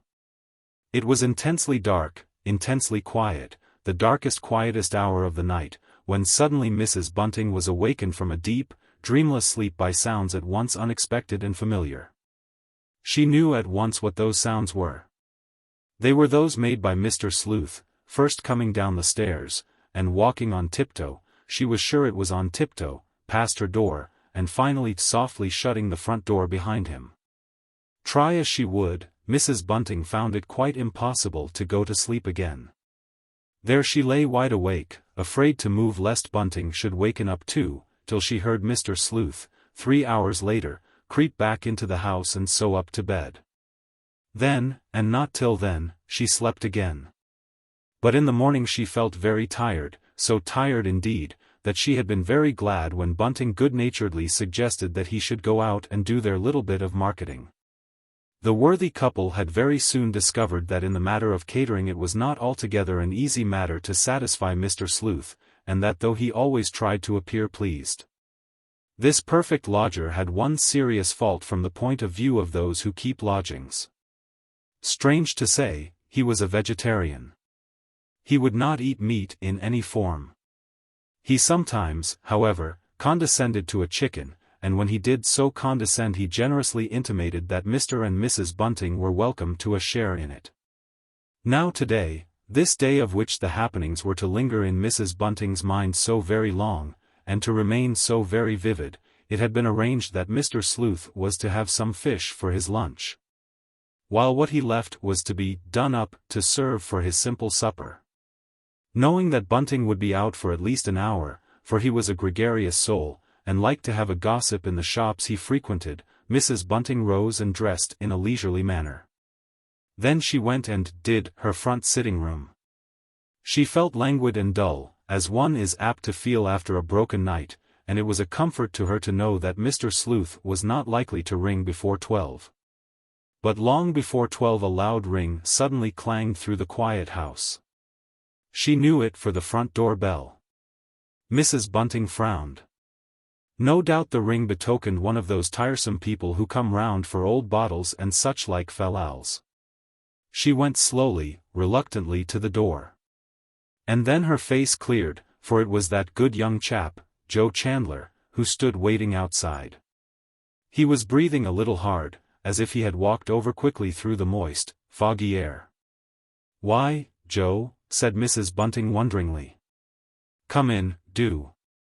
Bunting's out, but he won't be very long now. You've been quite a stranger these last few days." "Well, you know why, Mrs. Bunting." She stared at him for a moment, wondering what he could mean. Then, suddenly she remembered. Why, of course, Joe was on a big job just now, the job of trying to catch the Avenger. Her husband had alluded to the fact again and again when reading out to her little bits from the halfpenny evening paper he was taking again. She led the way to the sitting room. It was a good thing Bunting had insisted on lighting the fire before he went out, for now the room was nice and warm, and it was just horrible outside. She had felt a chill go right through her as she had stood, even for that second, at the front door. And she hadn't been alone to feel it, for, "I say, it is jolly to be in here, out of that awful cold," exclaimed Chandler, sitting down heavily in Bunting's easy chair. And then Mrs. Bunting bethought herself that the young man was tired, as well as cold. He was pale, almost pallid under his usual healthy, tanned complexion, the complexion of the man who lives much out of doors. "Wouldn't you like me just to make you a cup of tea?" she said solicitously. "Well, to tell truth, I should be right down thankful for one, Mrs. Bunting." Then he looked round, and again he said her name, Mrs. Bunting. He spoke in so odd, so thick a tone that she turned quickly. "Yes, what is it, Joe?" she asked. And then, in sudden terror, "You've never come to tell me that anything's happened to Bunting? He's not had an accident?" "Goodness, no. Whatever made you think that?" But, Mrs. Bunting, there's been another of them." His voice dropped almost to a whisper. He was staring at her with unhappy, it seemed to her terror-filled, eyes. "Another of them?" She looked at him, bewildered, at a loss. And then what he meant flashed across her: another of them meant another of these strange, mysterious, awful murders. But her relief for the moment was so great, for she really had thought for a second that he had come to give her ill news of Bunting, that the feeling that she did experience on hearing this piece of news was actually pleasurable. Though she would have been much shocked had that fact been brought to her notice. Almost in spite of herself, Mrs. Bunting had become keenly interested in the amazing series of crimes which was occupying the imagination of the whole of London's netherworld.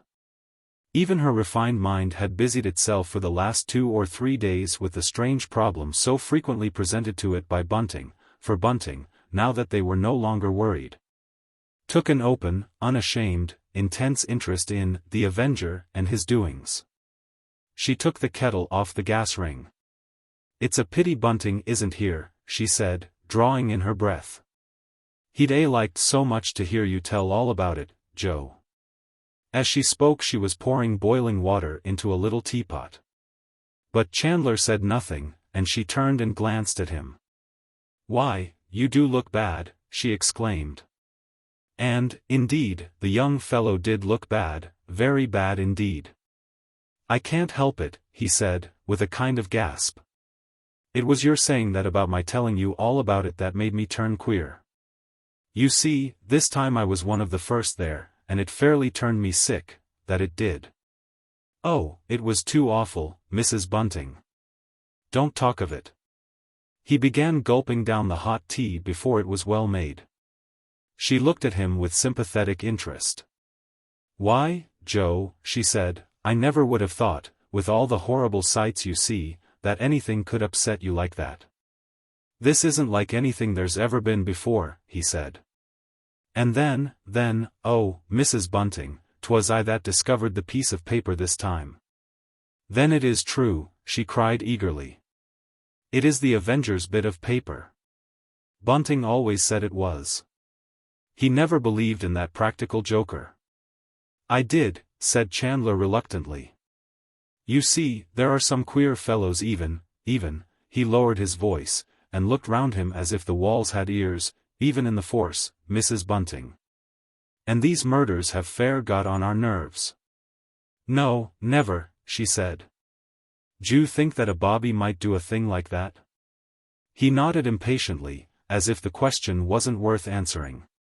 Then, it was all along of that bit of paper and my finding it while the poor soul was still warm, he shuddered, that brought me out west this morning. One of our bosses lives close by, in Prince Albert Terrace, and I had to go and tell him all about it. They never offered me a bit or a sup. I think they might have done that, don't you, Mrs. Bunting? Yes, she said absently. Yes, I do think so. But, there, I don't know that I ought to say that, went on Chandler. He had me up in his dressing room, and was very considerate like to me while I was telling him. Have a bit of something now, she said suddenly. Oh, no, I couldn't eat anything, he said hastily. I don't feel as if I could ever eat anything any more. That'll only make you ill. Mrs. Bunting spoke rather crossly, for she was a sensible woman. And to please her he took a bite out of the slice of bread and butter she had cut for him. I expect you're right, he said. And I've a goodish heavy day in front of me. Been up since 4, too. 4, she said.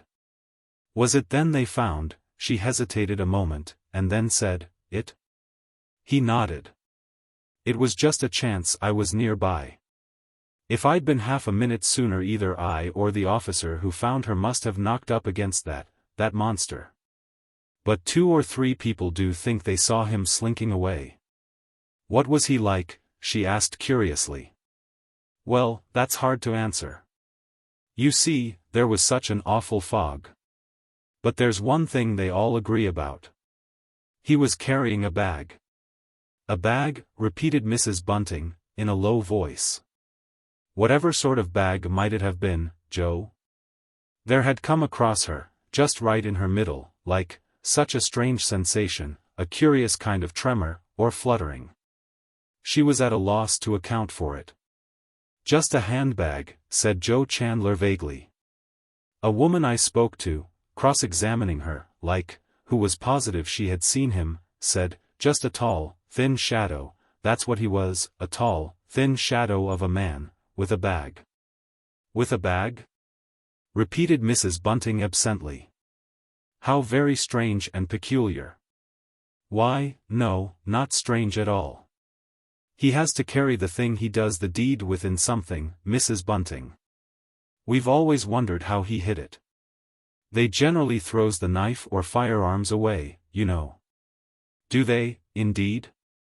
Mrs. Bunting still spoke in that absent, wondering way. She was thinking that she really must try and see what the lodger had done with his bag. It was possible, in fact, when one came to think of it, it was very probable, that he had just lost it, being so forgetful a gentleman, on one of the days he had gone out. As she knew he was fond of doing, into the Regent's Park. There'll be a description circulated in an hour or 2, went on Chandler. Perhaps that'll help catch him. There isn't a London man or woman, I don't suppose, who wouldn't give a good bit to lay that chap by the heels. Well, I suppose I must be going now. Won't you wait a bit longer for Bunting? She said hesitatingly. No, I can't do that. But I'll come in, maybe, either this evening or tomorrow, and tell you any more that's happened. Thanks kindly for the tea. It's made a man of me, Mrs. Bunting. Well, you've had enough to unman you, Joe. That I have, he said heavily. A few minutes later Bunting did come in, and he and his wife had quite a little tiff, the first tiff they had had since Mr. Sleuth became their lodger. It fell out this way.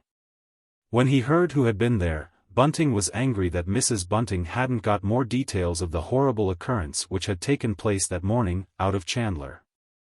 You don't mean to say, Ellen, that you can't even tell me where it happened, he said indignantly. I suppose you put Chandler off, that's what you did. Why, whatever did he come here for, excepting to tell us all about it?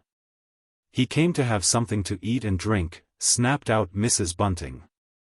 That's what the poor lad came for, if you wants to know. He could hardly speak of it at all, he felt so bad. In fact, he didn't say a word about it until he'd come right into the room and sat down. He told me quite enough. Didn't he tell you if the piece of paper on which the murderer had written his name was square or three-cornered? Demanded Bunting. No, he did not. And that isn't the sort of thing I should have cared to ask him. The more fool you. And then he stopped abruptly. The newsboys were coming down the Marylebone Road, shouting out the awful discovery which had been made that morning, that of the Avenger's fifth murder.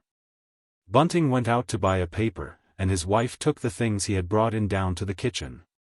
The noise the newspaper sellers made outside had evidently wakened Mr. Sleuth, for his landlady hadn't been in the kitchen 10 minutes before his bell rang. Chapter 6. Mr. Sleuth's bell rang again. Mr. Sleuth's breakfast was quite ready, but for the first time since he had been her lodger Mrs. Bunting did not answer the summons at once.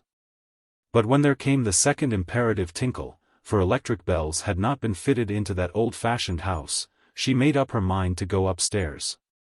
As she emerged into the hall from the kitchen stairway, Bunting, sitting comfortably in their parlor, heard his wife stepping heavily under the load of the well-laden tray. "Wait a minute," he called out.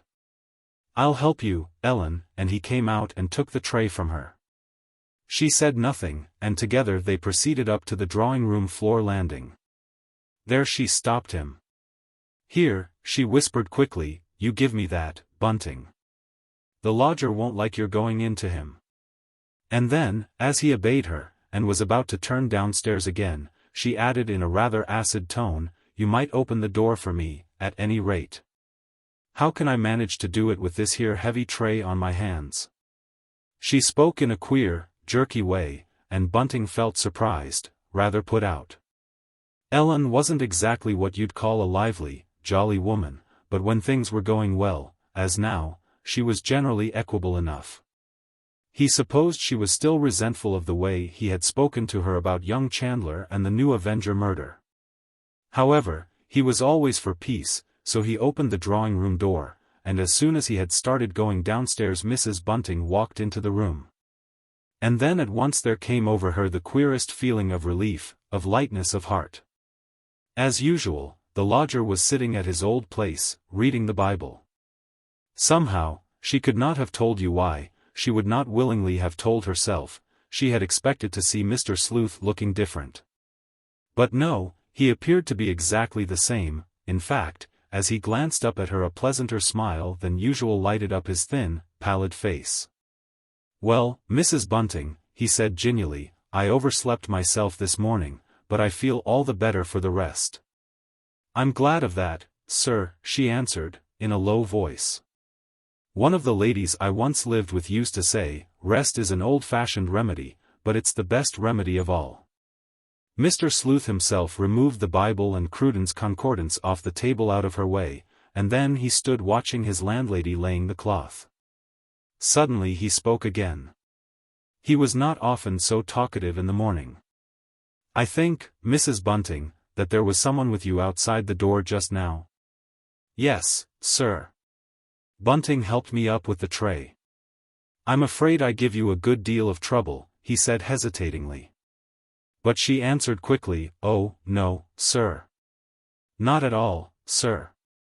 I was only saying yesterday that we've never had a lodger that gave us as little trouble as you do, sir. I'm glad of that. I am aware that my habits are somewhat peculiar." He looked at her fixedly, as if expecting her to give some sort of denial to this observation. But Mrs. Bunting was an honest and truthful woman. It never occurred to her to question his statement. Mr. Sleuth's habits were somewhat peculiar. Take that going out at night, or rather in the early morning, for instance. So she remained silent. After she had laid the lodger's breakfast on the table she prepared to leave the room. "I suppose I'm not to do your room till you goes out, sir?" And Mr. Sleuth looked up sharply. No, no, he said. I never want my room done when I am engaged in studying the scriptures, Mrs. Bunting. But I am not going out today. I shall be carrying out a somewhat elaborate experiment, upstairs. If I go out at all, he waited a moment, and again he looked at her fixedly, I shall wait till night-time to do so. And then, coming back to the matter in hand, he added hastily, perhaps you could do my room when I go upstairs, about 5 o'clock, if that time is convenient to you, that is? Oh, yes, sir. That'll do nicely.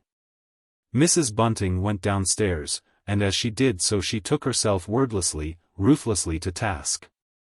But she did not face, even in her inmost heart, the strange tenors and tremors which had so shaken her. She only repeated to herself again and again, I've got upset, that's what I've done, and then she spoke aloud, I must get myself a dose at the chemist's next time I'm out. That's what I must do. And just as she murmured the word do, there came a loud double knock on the front door. It was only the postman's knock, but the postman was an unfamiliar visitor in that house, and Mrs. Bunting started violently. She was nervous, that's what was the matter with her, so she told herself angrily. No doubt this was a letter for Mr. Sleuth, the lodger must have relations and acquaintances somewhere in the world. All gentlefolk have. But when she picked the small envelope off the hall floor, she saw it was a letter from Daisy, her husband's daughter. Bunting, she called out sharply. Here's a letter for you. She opened the door of their sitting room and looked in. Yes, there was her husband, sitting back comfortably in his easy chair, reading a paper. And as she saw his broad, rather rounded back, Mrs. Bunting felt a sudden thrill of sharp irritation. There he was, doing nothing, in fact, doing worse than nothing, wasting his time reading all about those horrid crimes. She sighed, a long, unconscious sigh. Bunting was getting into idle ways, bad ways for a man of his years. But how could she prevent it? He had been such an active, conscientious sort of man when they had first made acquaintance. She also could remember, even more clearly than Bunting did himself, that first meeting of theirs in the dining room of No. 90 Cumberland Terrace. As she had stood there, pouring out her mistress's glass of port wine, she had not been too much absorbed in her task to have a good out-of-her-eye look at the spruce, nice, respectable-looking fellow who was standing over by the window. How superior he had appeared even then to the man she already hoped he would succeed as butler. Today, perhaps because she was not feeling quite herself, the past rose before her very vividly, and a lump came into her throat. Putting the letter addressed to her husband on the table, she closed the door softly, and went down into the kitchen. There were various little things to put away and clean up, as well as their dinner to cook. And all the time she was down there she fixed her mind obstinately, determinedly on Bunting and on the problem of Bunting. She wondered what she'd better do to get him into good ways again. Thanks to Mr. Sleuth, their outlook was now moderately bright. A week ago everything had seemed utterly hopeless. It seemed as if nothing could save them from disaster. But everything was now changed. Perhaps it would be well for her to go and see the new proprietor of that registry office, in Baker Street, which had lately changed hands. It would be a good thing for Bunting to get even an occasional job, for the matter of that he could now take up a fairly regular thing in the way of waiting. Mrs. Bunting knew that it isn't easy to get a man out of idle ways once he has acquired those ways. When, at last, she went upstairs again she felt a little ashamed of what she had been thinking, for Bunting had laid the cloth, and laid it very nicely, too, and brought up the 2 chairs to the table. Ellen, he cried eagerly, here's news. Daisy's coming tomorrow. There's scarlet fever in their house. Old Aunt thinks she'd better come away for a few days. So, you see, she'll be here for her birthday. 18, that's what she be on the 19th. It do make me feel old, that it do. Mrs. Bunting put down the tray. I can't have the girl here just now, she said shortly. I've just as much to do as I can manage. The lodger gives me more trouble than you seem to think for. Rubbish, he said sharply. I'll help you with the lodger. It's your own fault you haven't had help with him before. Of course, Daisy must come here. Whatever other place could the girl go to? Bunting felt pugnacious, so cheerful as to be almost light-hearted. But as he looked across at his wife his feeling of satisfaction vanished. Ellen's face was pinched and drawn today. She looked ill and horribly tired. It was very aggravating of her to go and behave like this, just when they were beginning to get on nicely again. For the matter of that, he said suddenly, Daisy'll be able to help you with the work, Ellen, and she'll brisk us both up a bit. Mrs. Bunting made no answer. She sat down heavily at the table. And then she said languidly, You might as well show me the girl's letter. He handed it across to her, and she read it slowly to herself. Dear Father, it ran, I hope this finds you as well as it leaves me. Mrs. Puddle's youngest has got scarlet fever, and Aunt thinks I had better come away at once, just to stay with you for a few days. Please tell Ellen I won't give her no trouble. I'll start at 10 if I don't hear nothing. Your loving daughter. Daisy. Yes, I suppose Daisy will have to come here, Mrs. Bunting slowly. It'll do her good to have a bit of work to do for once in her life. And with that ungraciously worded permission Bunting had to content himself. Quietly the rest of that eventful day sped by. When dusk fell Mr. Sleuth's landlady heard him go upstairs to the top floor. She remembered that this was the signal for her to go and do his room. He was a tidy man, was the lodger. He did not throw his things about as so many gentlemen do, leaving them all over the place. No, he kept everything scrupulously tidy. His clothes, and the various articles Mrs. Bunting had bought for him during the first 2 days he had been there, were carefully arranged in the chest of drawers. He had lately purchased a pair of boots. Those he had arrived in were peculiar-looking footgear, buff leather shoes with rubber soles, and he had told his landlady on that very first day that he never wished them to go down to be cleaned. A funny idea, a funny habit that, of going out for a walk after midnight in weather so cold and foggy that all other folk were glad to be at home, snug in bed. But then Mr. Sleuth himself admitted that he was a funny sort of gentleman. After she had done his bedroom the landlady went into the sitting room and gave it a good dusting. This room was not kept quite as nice as she would have liked it to be. Mrs. Bunting longed to give the drawing-room something of a good turn-out. But Mr. Sleuth disliked her to be moving about in it when he himself was in his bedroom, and when up he sat there almost all the time. Delighted as he had seemed to be with the top room, he only used it when making his mysterious experiments, and never during the daytime. And now, this afternoon, she looked at the rosewood chiffonier with longing eyes, she even gave that pretty little piece of furniture a slight shake. If only the doors would fly open, as the locked doors of old cupboards sometimes do, even after they have been securely fastened, how pleased she would be. How much more comfortable somehow she would feel. But the chiffonier refused to give up its secret. About 8 o'clock on that same evening Joe Chandler came in, just for a few minutes' chat. He had recovered from his agitation of the morning, but he was full of eager excitement, and Mrs. Bunting listened in silence, intensely interested in spite of herself, while he and Bunting talked. Yes, he said, I'm as right as a trivet now. I've had a good rest, laid down all this afternoon.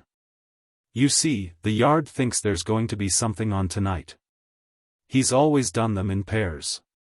So he has, exclaimed Bunting wonderingly. So he has. Now, I never thought that. Then you think, Joe, that the monster'll be on the job again tonight? Chandler nodded. Yes. And I think there's a very good chance of his being caught too.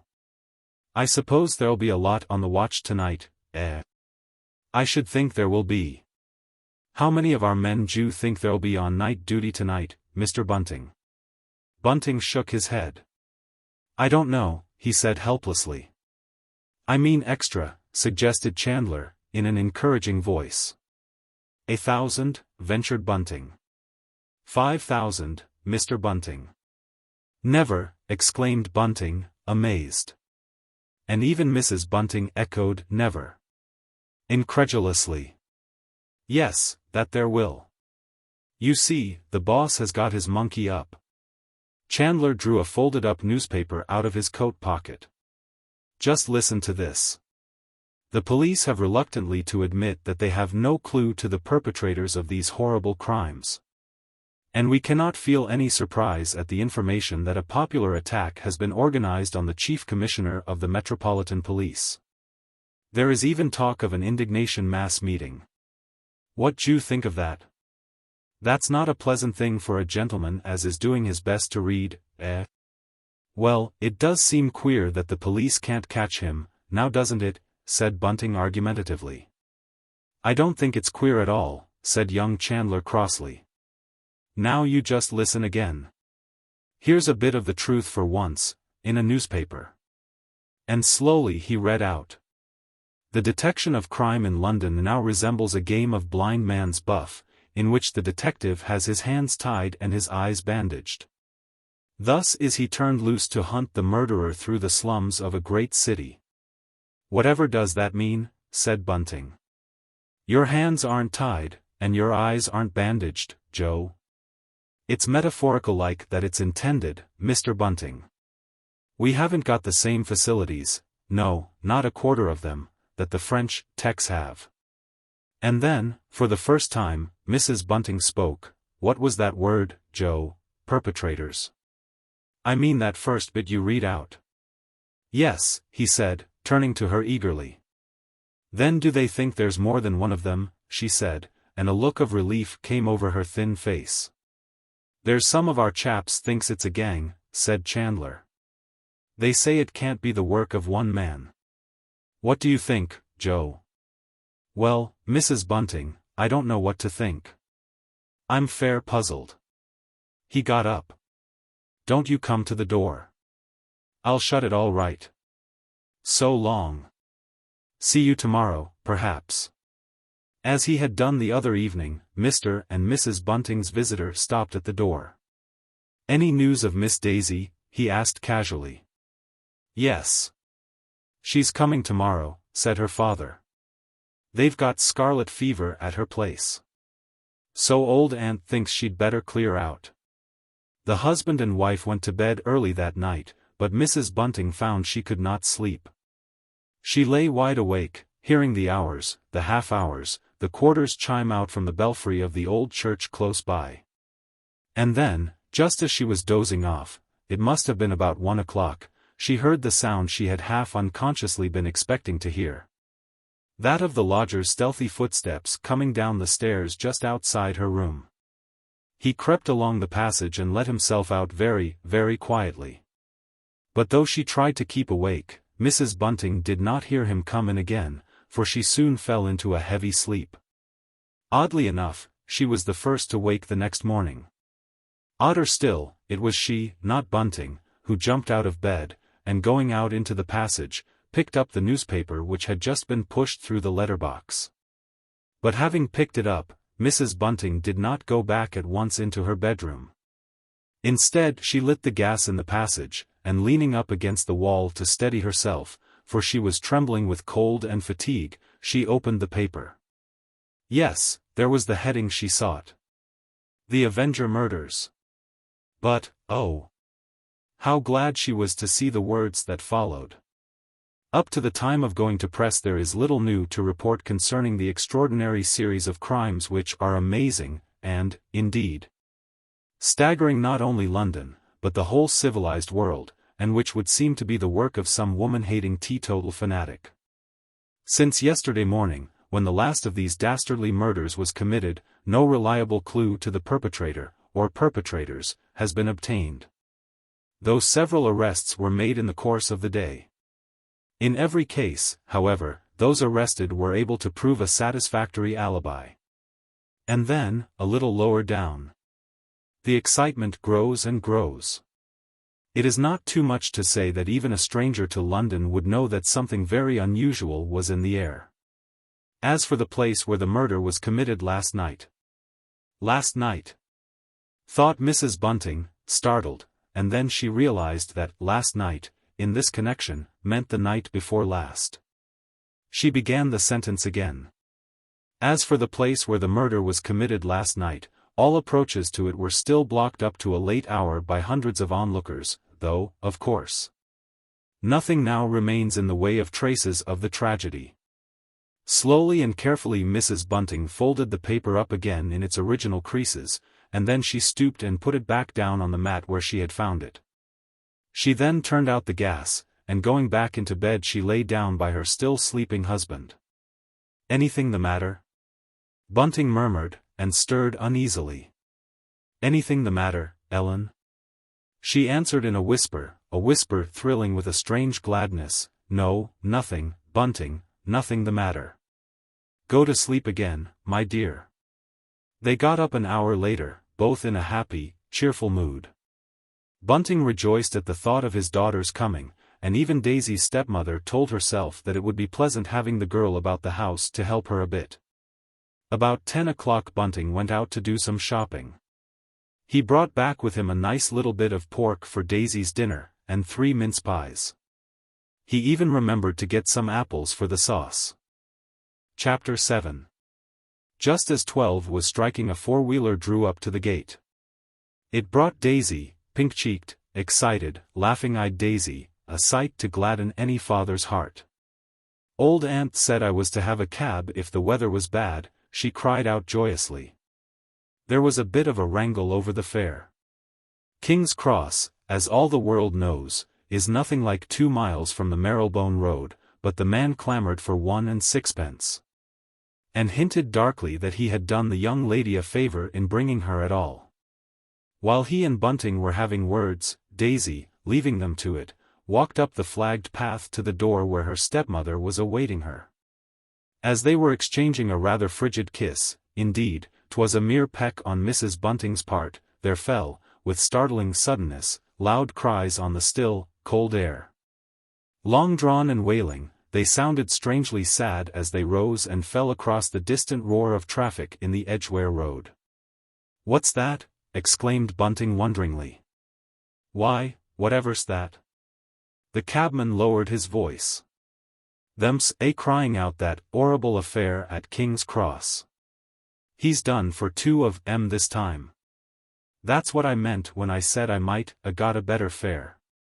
I wouldn't say nothink before little missy there, but folk ave been coming from all over London the last 5 or 6 hours, plenty of toffs, too, but there's nothing to see now." "What? Another woman murdered last night?" Bunting felt tremendously thrilled. What had the 5,000 constables been about to let such a dreadful thing happen? The cabman stared at him, surprised. 2 of 'em, I tell yer, within a few yards of one another. He got a nerve, but, of course, they was drunk. He got a down on the drink." "Have they caught him?" asked Bunting perfunctorily. "Lord, no. They'll never catch 'im. It must happened hours and hours ago, they was both stone cold. One each end of a little passage what ain't used no more. That's why they didn't find 'em before." The hoarse cries were coming nearer and nearer, 2 news vendors trying to outshout each other. "Horrible discovery near King's Cross," they yelled exultingly. "The Avenger again." And Bunting, with his daughter's large straw holdall in his hand, ran forward into the roadway and recklessly gave a boy a penny for a halfpenny paper. He felt very much moved and excited. Somehow his acquaintance with young Joe Chandler made these murders seem a personal affair. He hoped that Chandler would come in soon and tell them all about it, as he had done yesterday morning when he, Bunting, had unluckily been out. As he walked back into the little hall, he heard Daisy's voice, high, voluble, excited, giving her stepmother a long account of the scarlet fever case. And how at first old Aunt's neighbors had thought it was not scarlet fever at all, but just nettle rash. But as Bunting pushed open the door of the sitting room, there came a note of sharp alarm in his daughter's voice, and he heard her cry, "Why, Ellen, whatever is the matter? You do look bad." And his wife's muffled answer, "Open the window, do. Horrible discovery near King's Cross, a clue at last, yelled the newspaper boys triumphantly. And then, helplessly, Mrs. Bunting began to laugh. She laughed, and laughed, and laughed, rocking herself to and fro as if in an ecstasy of mirth. "Why, father, whatever's the matter with her?" Daisy looked quite scared. "She's in hysterics, that's what it is," he said shortly.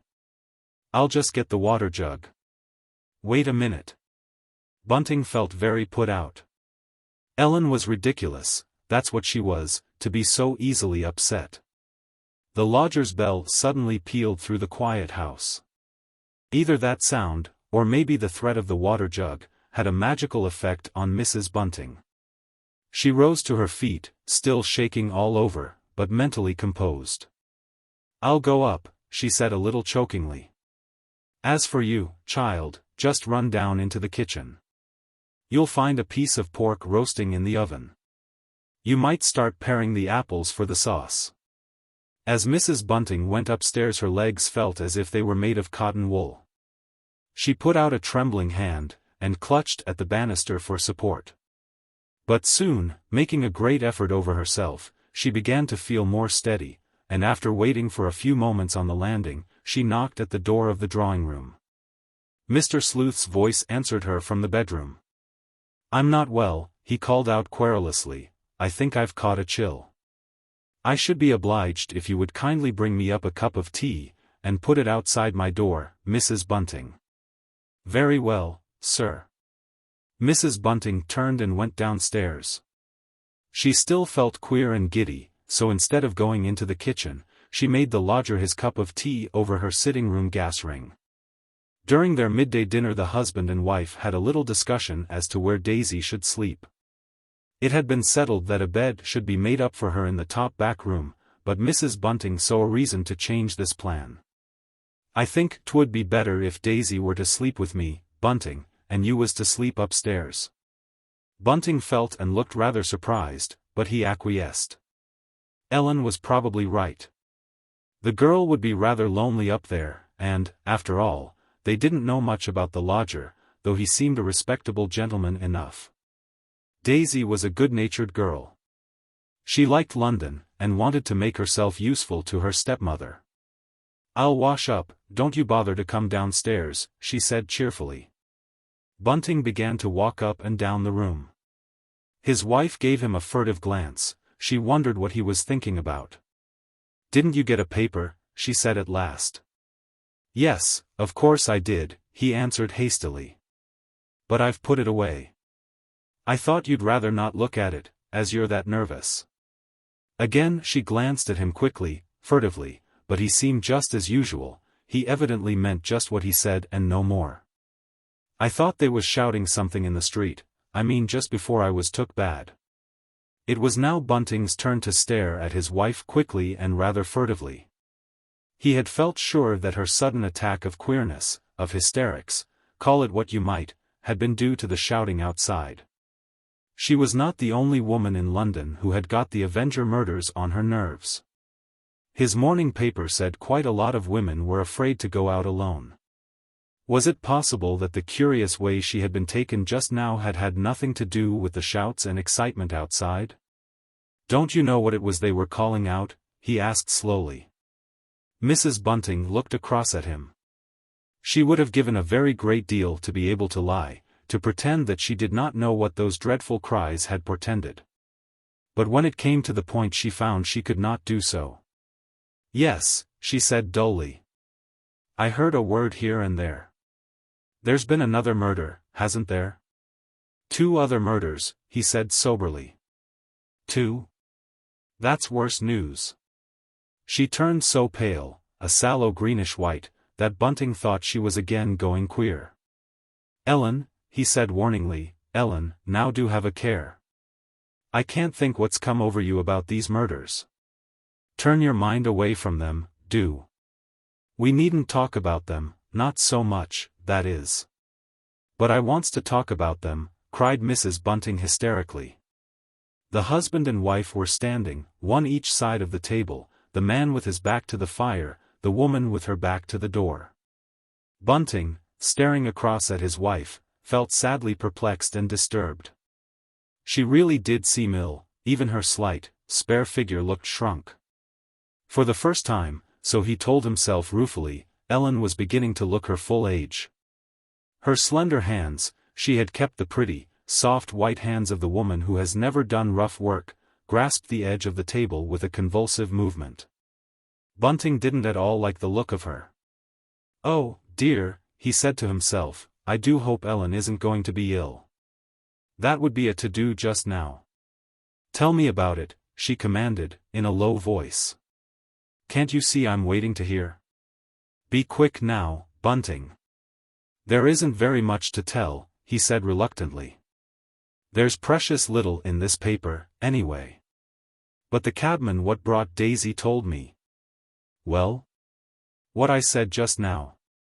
There's two of 'em this time, and they'd both been drinking heavily, poor creatures."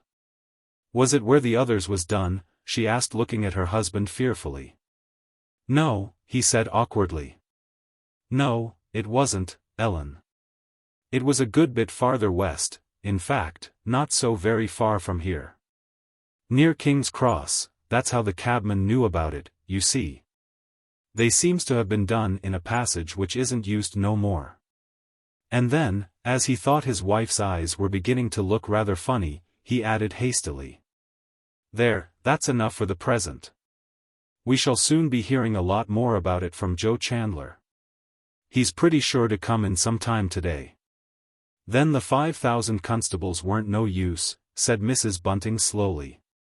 She had relaxed her grip of the table, and was standing more upright. "No use at all," said Bunting briefly. "He is artful and no mistake about it. But wait a minute," he turned and took up the paper which he had laid aside, on a chair. "Yes, they says here that they has a clue." "A clue, Bunting?" Mrs. Bunting spoke in a soft, weak, die-away voice, and again, stooping somewhat, she grasped the edge of the table. But her husband was not noticing her now. He was holding the paper close up to his eyes, and he read from it, in a tone of considerable satisfaction. "It is gratifying to be able to state that the police at last believe they are in possession of a clue which will lead to the arrest of the—" And then Bunting dropped the paper and rushed round the table. His wife, with a curious sighing moan, had slipped down onto the floor, taking with her the tablecloth as she went. She lay there in what appeared to be a dead faint. And Bunting, scared out of his wits, opened the door and screamed out, "Daisy! Daisy! Come up, child." Ellen's took bad again. And Daisy, hurrying in, showed an amount of sense and resource which even at this anxious moment roused her fond father's admiration. "Get a wet sponge, Dad, quick!" she cried, "a sponge, and, if you've got such a thing, a drop o' brandy. I'll see after her." And then, after he had got the little medicine flask, "I can't think what's wrong with Ellen," said Daisy wonderingly. "She seemed quite all right when I first came in. She was listening, interested like, to what I was telling her, and then, suddenly, well, you saw how she was took, Father? 'Tain't like Ellen this, is it now?" "No," he whispered. "No, 'tain't. But you see, child, we've been going through a pretty bad time, worse nor I should ever have let you know of, my dear. Ellen's just feeling it now, that's what it is. She didn't say nothing, for Ellen's a good plucked one, but it's told on her, it's told on her." And then Mrs. Bunting, sitting up, slowly opened her eyes, and instinctively put her hand up to her head to see if her hair was all right. She hadn't really been quite off. It would have been better for her if she had. She had simply had an awful feeling that she couldn't stand up, more, that she must fall down. Bunting's words touched a most unwanted chord in the poor woman's heart, and the eyes which she opened were full of tears. She had not thought her husband knew how she had suffered during those weeks of starving and waiting. But she had a morbid dislike of any betrayal of sentiment. To her such betrayal betokened foolishness, and so all she said was, "There's no need to make a fuss. I only turned over a little queer." I never was right off, Daisy. Pettishly she pushed away the glass in which Bunting had hurriedly poured a little brandy. I wouldn't touch such stuff, no, not if I was dying, she exclaimed. Putting out a languid hand, she pulled herself up, with the help of the table, onto her feet. Go down again to the kitchen, child, but there was a sob, a kind of tremor in her voice. You haven't been eating properly, Ellen, that's what's the matter with you, said Bunting suddenly. Now I come to think of it, you haven't eat half enough these last 2 days. I always did say, in old days many a time I telled you, that a woman couldn't live on air. But there, you never believed me. Daisy stood looking from one to the other, a shadow over her bright, pretty face. I'd no idea you'd had such a bad time, father, she said feelingly. Why didn't you let me know about it? I might have got something out of old Aunt. We didn't want anything of that sort, said her stepmother hastily. But of course, well, I expect I'm still feeling the worry now. I don't seem able to forget it.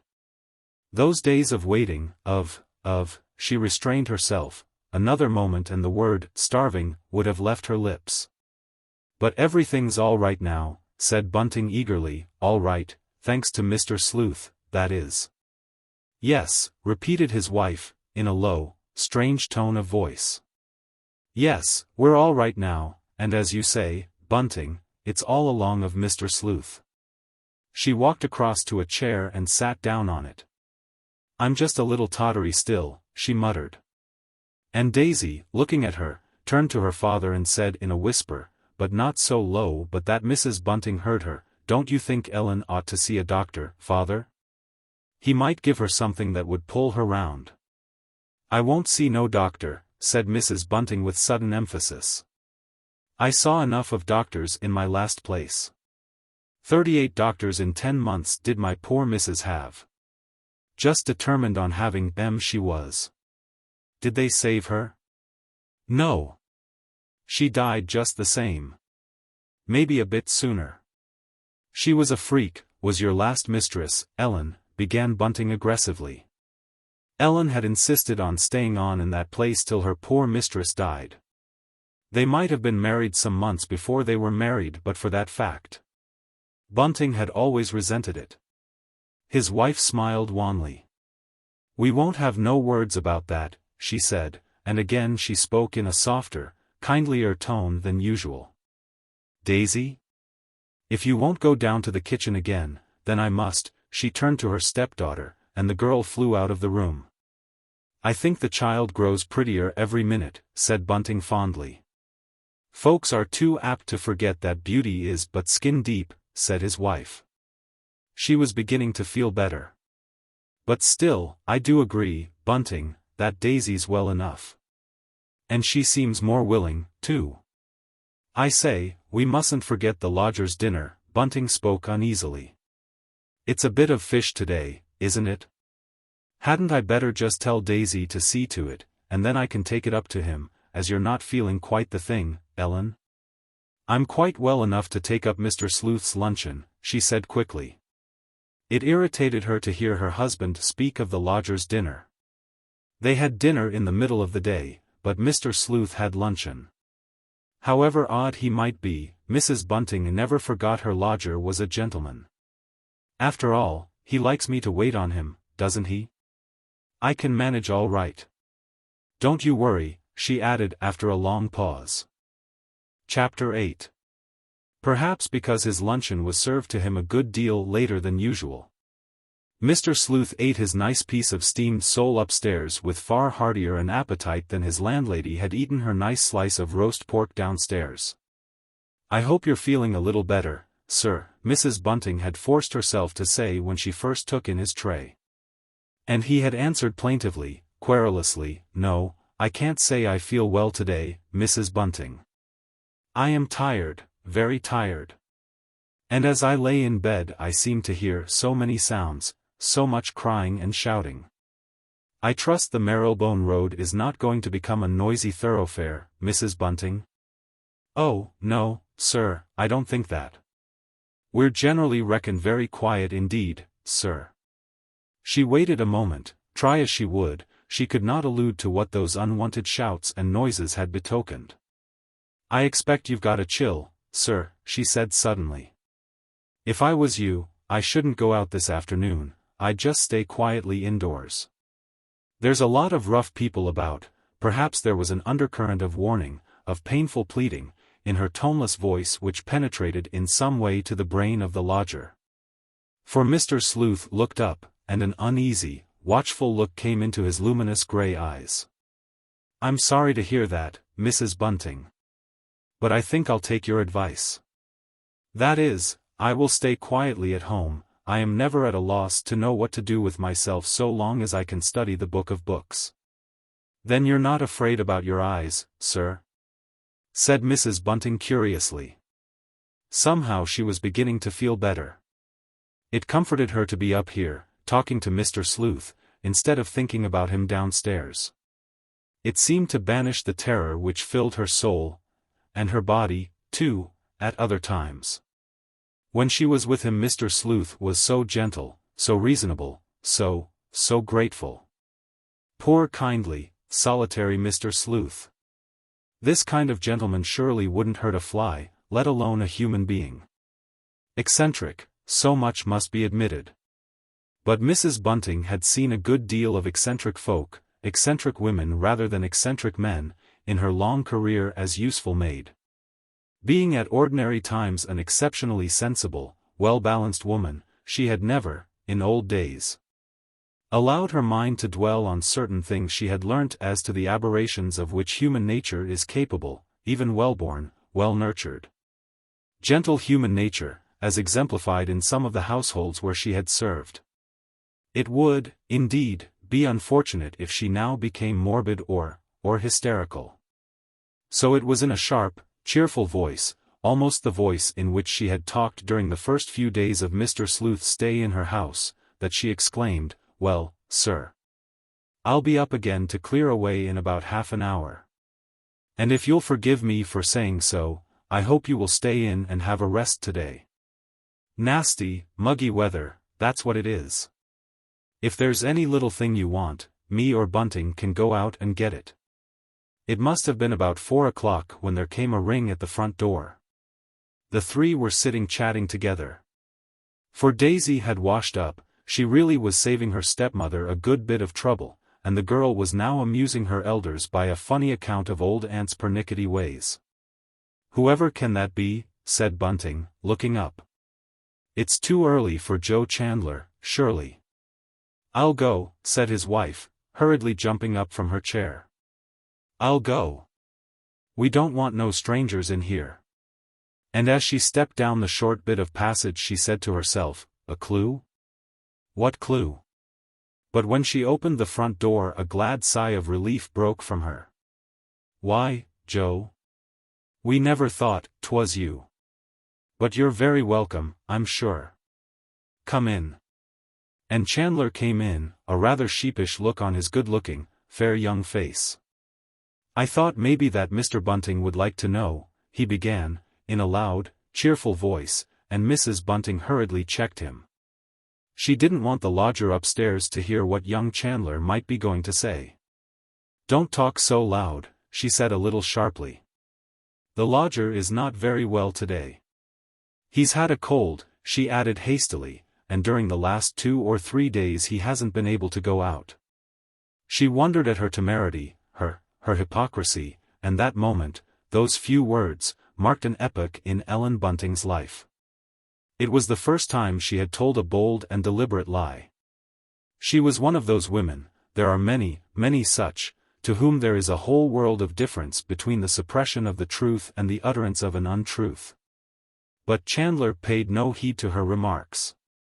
"Has Miss Daisy arrived?" he asked, in a lower voice. She nodded. And then he went through into the room where the father and daughter were sitting. "Well," said Bunting, starting up. "Well, Joe? Now you can tell us all about that mysterious clue. I suppose it'd be too good news to expect you to tell us they've caught him?" "No fear of such good news as that yet awhile. If they'd caught him," said Joe ruefully, well, I don't suppose I should be here, Mr. Bunting. But the Yard are circulating a description at last. And, well, they've found his weapon." "No?" cried Bunting excitedly. "You don't say so. Whatever sort of a thing is it? And are they sure 'tis his?" "Well, 'tain't sure, but it seems to be likely." Mrs. Bunting had slipped into the room and shut the door behind her. But she was still standing with her back against the door, looking at the group in front of her. None of them were thinking of her, she thanked God for that. She could hear everything that was said without joining in the talk and excitement. "Listen to this," cried Joe Chandler exultantly. "'Tain't given out yet, not for the public, that is, but we was all given it by 8 o'clock this morning. Quick work that, eh?"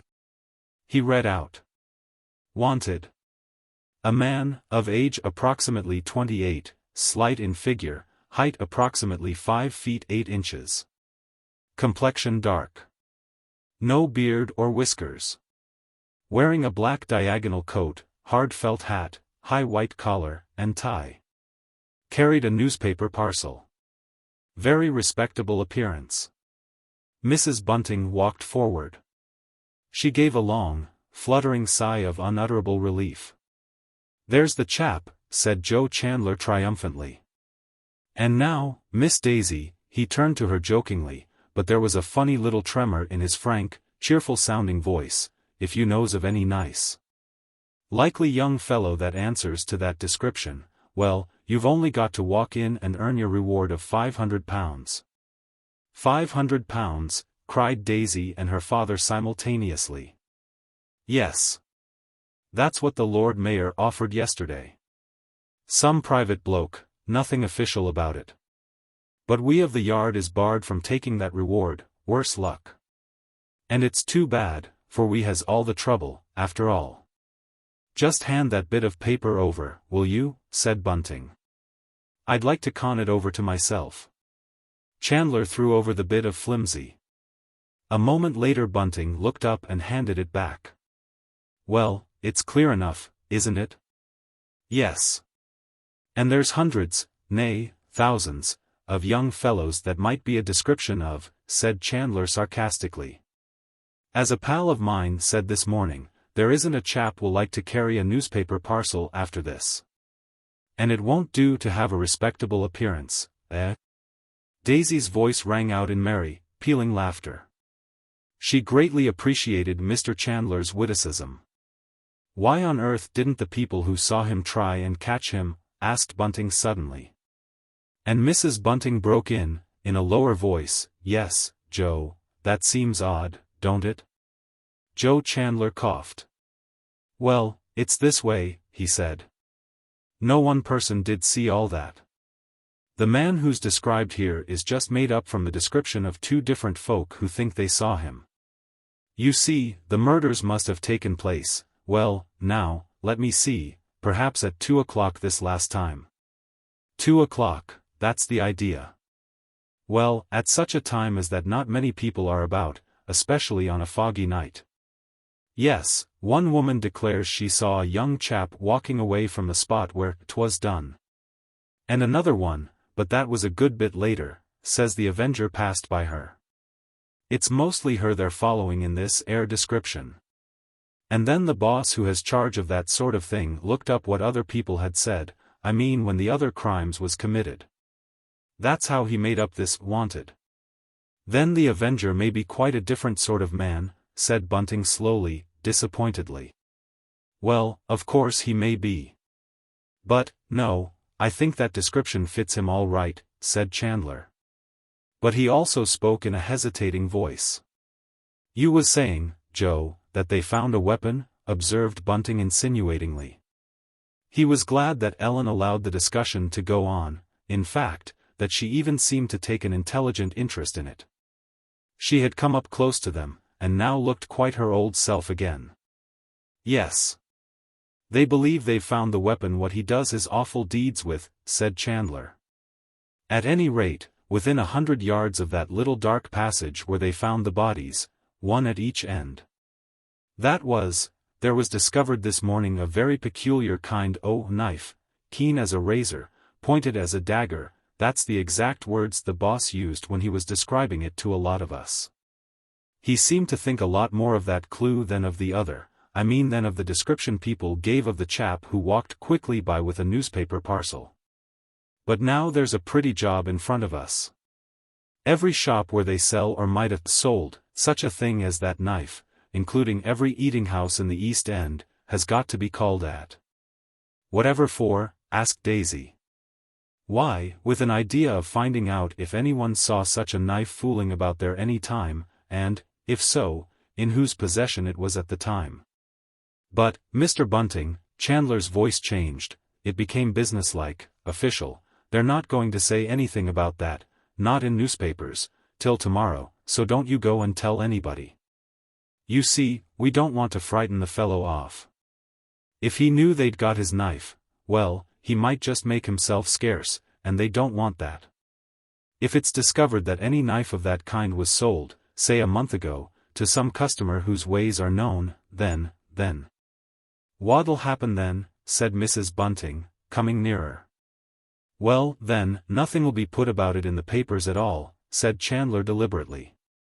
The only object of letting the public know about it would be if nothing was found, I mean if the search of the shops, and so on, was no good.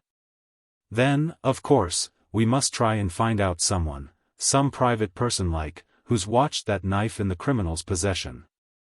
It's there the reward, the £500 will come in. Oh, I'd give anything to see that knife, exclaimed Daisy, clasping her hands together. You cruel, bloodthirsty girl, cried her stepmother passionately. They all looked round at her, surprised. Come, Ellen, said Bunting reprovingly. Well, it is a horrible idea, said his wife sullenly. To go and sell a fellow being for £500. But Daisy was offended. Of course I'd like to see it, she cried defiantly. I never said nothing about the reward. That was Mr. Chandler said that. I only said I'd like to see the knife. Chandler looked at her soothingly. Well, the day may come when you will see it, he said slowly. A great idea had come into his mind. No. What makes you think that? If they catches him, and if you comes along with me to see our Black Museum at the Yard, you'll certainly see the knife, Miss Daisy. They keeps all them kind of things there. So if, as I say, this weapon should lead to the conviction of the Avenger, well, then, that knife, you'll be there, and you'll see it. The Black Museum? Why, whatever do they have a museum in your place for? Asked Daisy wonderingly. I thought there was only the British Museum. And then even Mrs. Bunting, as well as Bunting and Chandler, laughed aloud. You are a goosey girl, said her father fondly. Why, there's a lot of museums in London, the town's thick with 'em. Ask Ellen there. She and me used to go to them kind of places when we was courting, if the weather was bad. But our museum's the one that would interest Miss Daisy, broke in Chandler eagerly. It's a regular chamber of horrors. Why, Joe, you never told us about that place before, said Bunting excitedly. D'you really mean that there's a museum where they keeps all sorts of things connected with crimes? Things like knives murders have been committed with? Knives? Cried Joe, pleased at having become the center of attention, for Daisy had also fixed her blue eyes on him, and even Mrs. Bunting looked at him expectantly. Much more than knives, Mr. Bunting. Why, they've got there, in little bottles, the real poison what people have been done away with. And can you go there whenever you like? Asked Daisy wonderingly. She had not realized before what extraordinary and agreeable privileges are attached to the position of a detective member of the London police force. Well, I suppose I could, Joe smiled. Anyway, I can certainly get leave to take a friend there. He looked meaningly at Daisy, and Daisy looked eagerly at him. But would Ellen ever let her go out by herself with Mr. Chandler? Ellen was so prim, so irritatingly proper. But what was this father was saying? D'you really mean that, Joe? Yes, of course I do. Well, then, look here. If it isn't asking too much of a favor, should like to go along there with you very much one day. I don't want to wait till the Avengers caught. Bunting smiled broadly. I'd be quite content as it is with what there is in that museum o' yours. Ellen, there, he looked across at his wife, don't agree with me about such things. Yet I don't think I'm a bloodthirsty man. But I'm just terribly interested in all that sort of thing, always have been. I used to positively envy the butler in that Balaam mystery. Again a look passed between Daisy and the young man. It was a look which contained and carried a great many things backwards and forwards, such as, now. Isn't it funny that your father should want to go to such a place? But still, I can't help it if he does want to go, so we must put up with his company, though it would have been much nicer for us to go just by our two selves. And then Daisy's look answered quite as plainly, though perhaps Joe didn't read her glance quite as clearly as she had read his, yes, it is tiresome. But father means well. And 'twill be very pleasant going there, even if he does come too. Well, what d'you say to the day after tomorrow, Mr. Bunting? I'd call for you here about, shall we say 2:30? And just take you and Miss Daisy down to the yard. 'Twouldn't take very long, we could go all the way by bus, right down to Westminster Bridge. He looked round at his hostess. Wouldn't you join us, Mrs. Bunting? 'Tis truly a wonderful interesting place. But his hostess shook her head decidedly. 'Twould turn me sick, she exclaimed, to see the bottle of poison what had done away with the life of some poor creature. And as for knives. A look of real horror, of startled fear, crept over her pale face. There, said Bunting hastily. Live and let live, that's what I always say. Ellen ain't on in this turn. She can just stay at home and mind the cat, I beg his pardon, I mean the lodger. I won't have Mr. Sleuth laughed at, said Mrs. Bunting darkly. But there. I'm sure it's very kind of you, Joe, to think of giving Bunting and Daisy such a rare treat. She spoke sarcastically, but none of the three who heard her understood that. Chapter 9. The moment she passed through the great arched door which admits the stranger to that portion of New Scotland Yard where throbs the heart of that great organism which fights the forces of civilized crime, Daisy Bunting felt that she had indeed become free of the kingdom of romance. Even the lift in which the three of them were whirled up to one of the upper floors of the huge building was to the girl a new and delightful experience. Daisy had always lived a simple, quiet life in the little country town where dwelt old Aunt, and this was the first time a lift had come her way. With a touch of personal pride in the vast building, Joe Chandler marched his friends down a wide, airy corridor. Daisy clung to her father's arm, a little bewildered, a little oppressed by her good fortune. Her happy young voice was stilled by the awe she felt at the wonderful place where she found herself, and by the glimpses she caught of great rooms full of busy, silent men engaged in unraveling, or so she supposed, the mysteries of crime. They were passing a half-open door when Chandler suddenly stopped short. Look in there, he said, in a low voice, addressing the father rather than the daughter, that's the fingerprint room. We've records here of over 200,000 men's and women's fingertips. I expect you know, Mr. Bunting, as how, once we've got the print of a man's 5 fingertips, well, he's done for, if he ever does anything else, that is. Once we've got that bit of him registered he can't never escape us, no, not if he tries ever so. But though there's nigh on 250,000 records in there, yet it don't take, well, not half an hour, for them to tell whether any particular man has ever been convicted before. Wonderful thought, ain't it? Wonderful, said Bunting, drawing a deep breath. And then a troubled look came over his stolid face. Wonderful, but also a very fearful thought for the poor wretches as has got their fingerprints in, Joe. Joe laughed. Agreed, he said. And the cleverer ones knows that only too well. Why, not long ago, one man who knew his record was here safe, managed to slash about his fingers something awful, just so as to make a blurred impression, you takes my meaning? But there, at the end of 6 weeks the skin grew all right again, and in exactly the same little creases as before. "Poor devil," said Bunting under his breath, and a cloud even came over Daisy's bright eager face. They were now going along a narrower passage, and then again they came to a half-open door, leading into a room far smaller than that of the fingerprint identification room. "If you'll glance in there," said Joe briefly, "you'll see how he finds out all about any man whose fingertips has given him away, so to speak. It's here we keeps an account of what he's done, his previous convictions, and so on. His fingertips are where I told you, and his record in there, just connected by a number." "Wonderful," said Bunting, drawing in his breath. But Daisy was longing to get on, to get to the Black Museum. All this that Joe and her father were saying was quite unreal to her, and, for the matter of that, not worth taking the trouble to understand. However, she had not long to wait. A broad-shouldered, pleasant-looking young fellow, who seemed on very friendly terms with Joe Chandler, came forward suddenly, and, unlocking a commonplace-looking door, ushered the little party of three through into the Black Museum.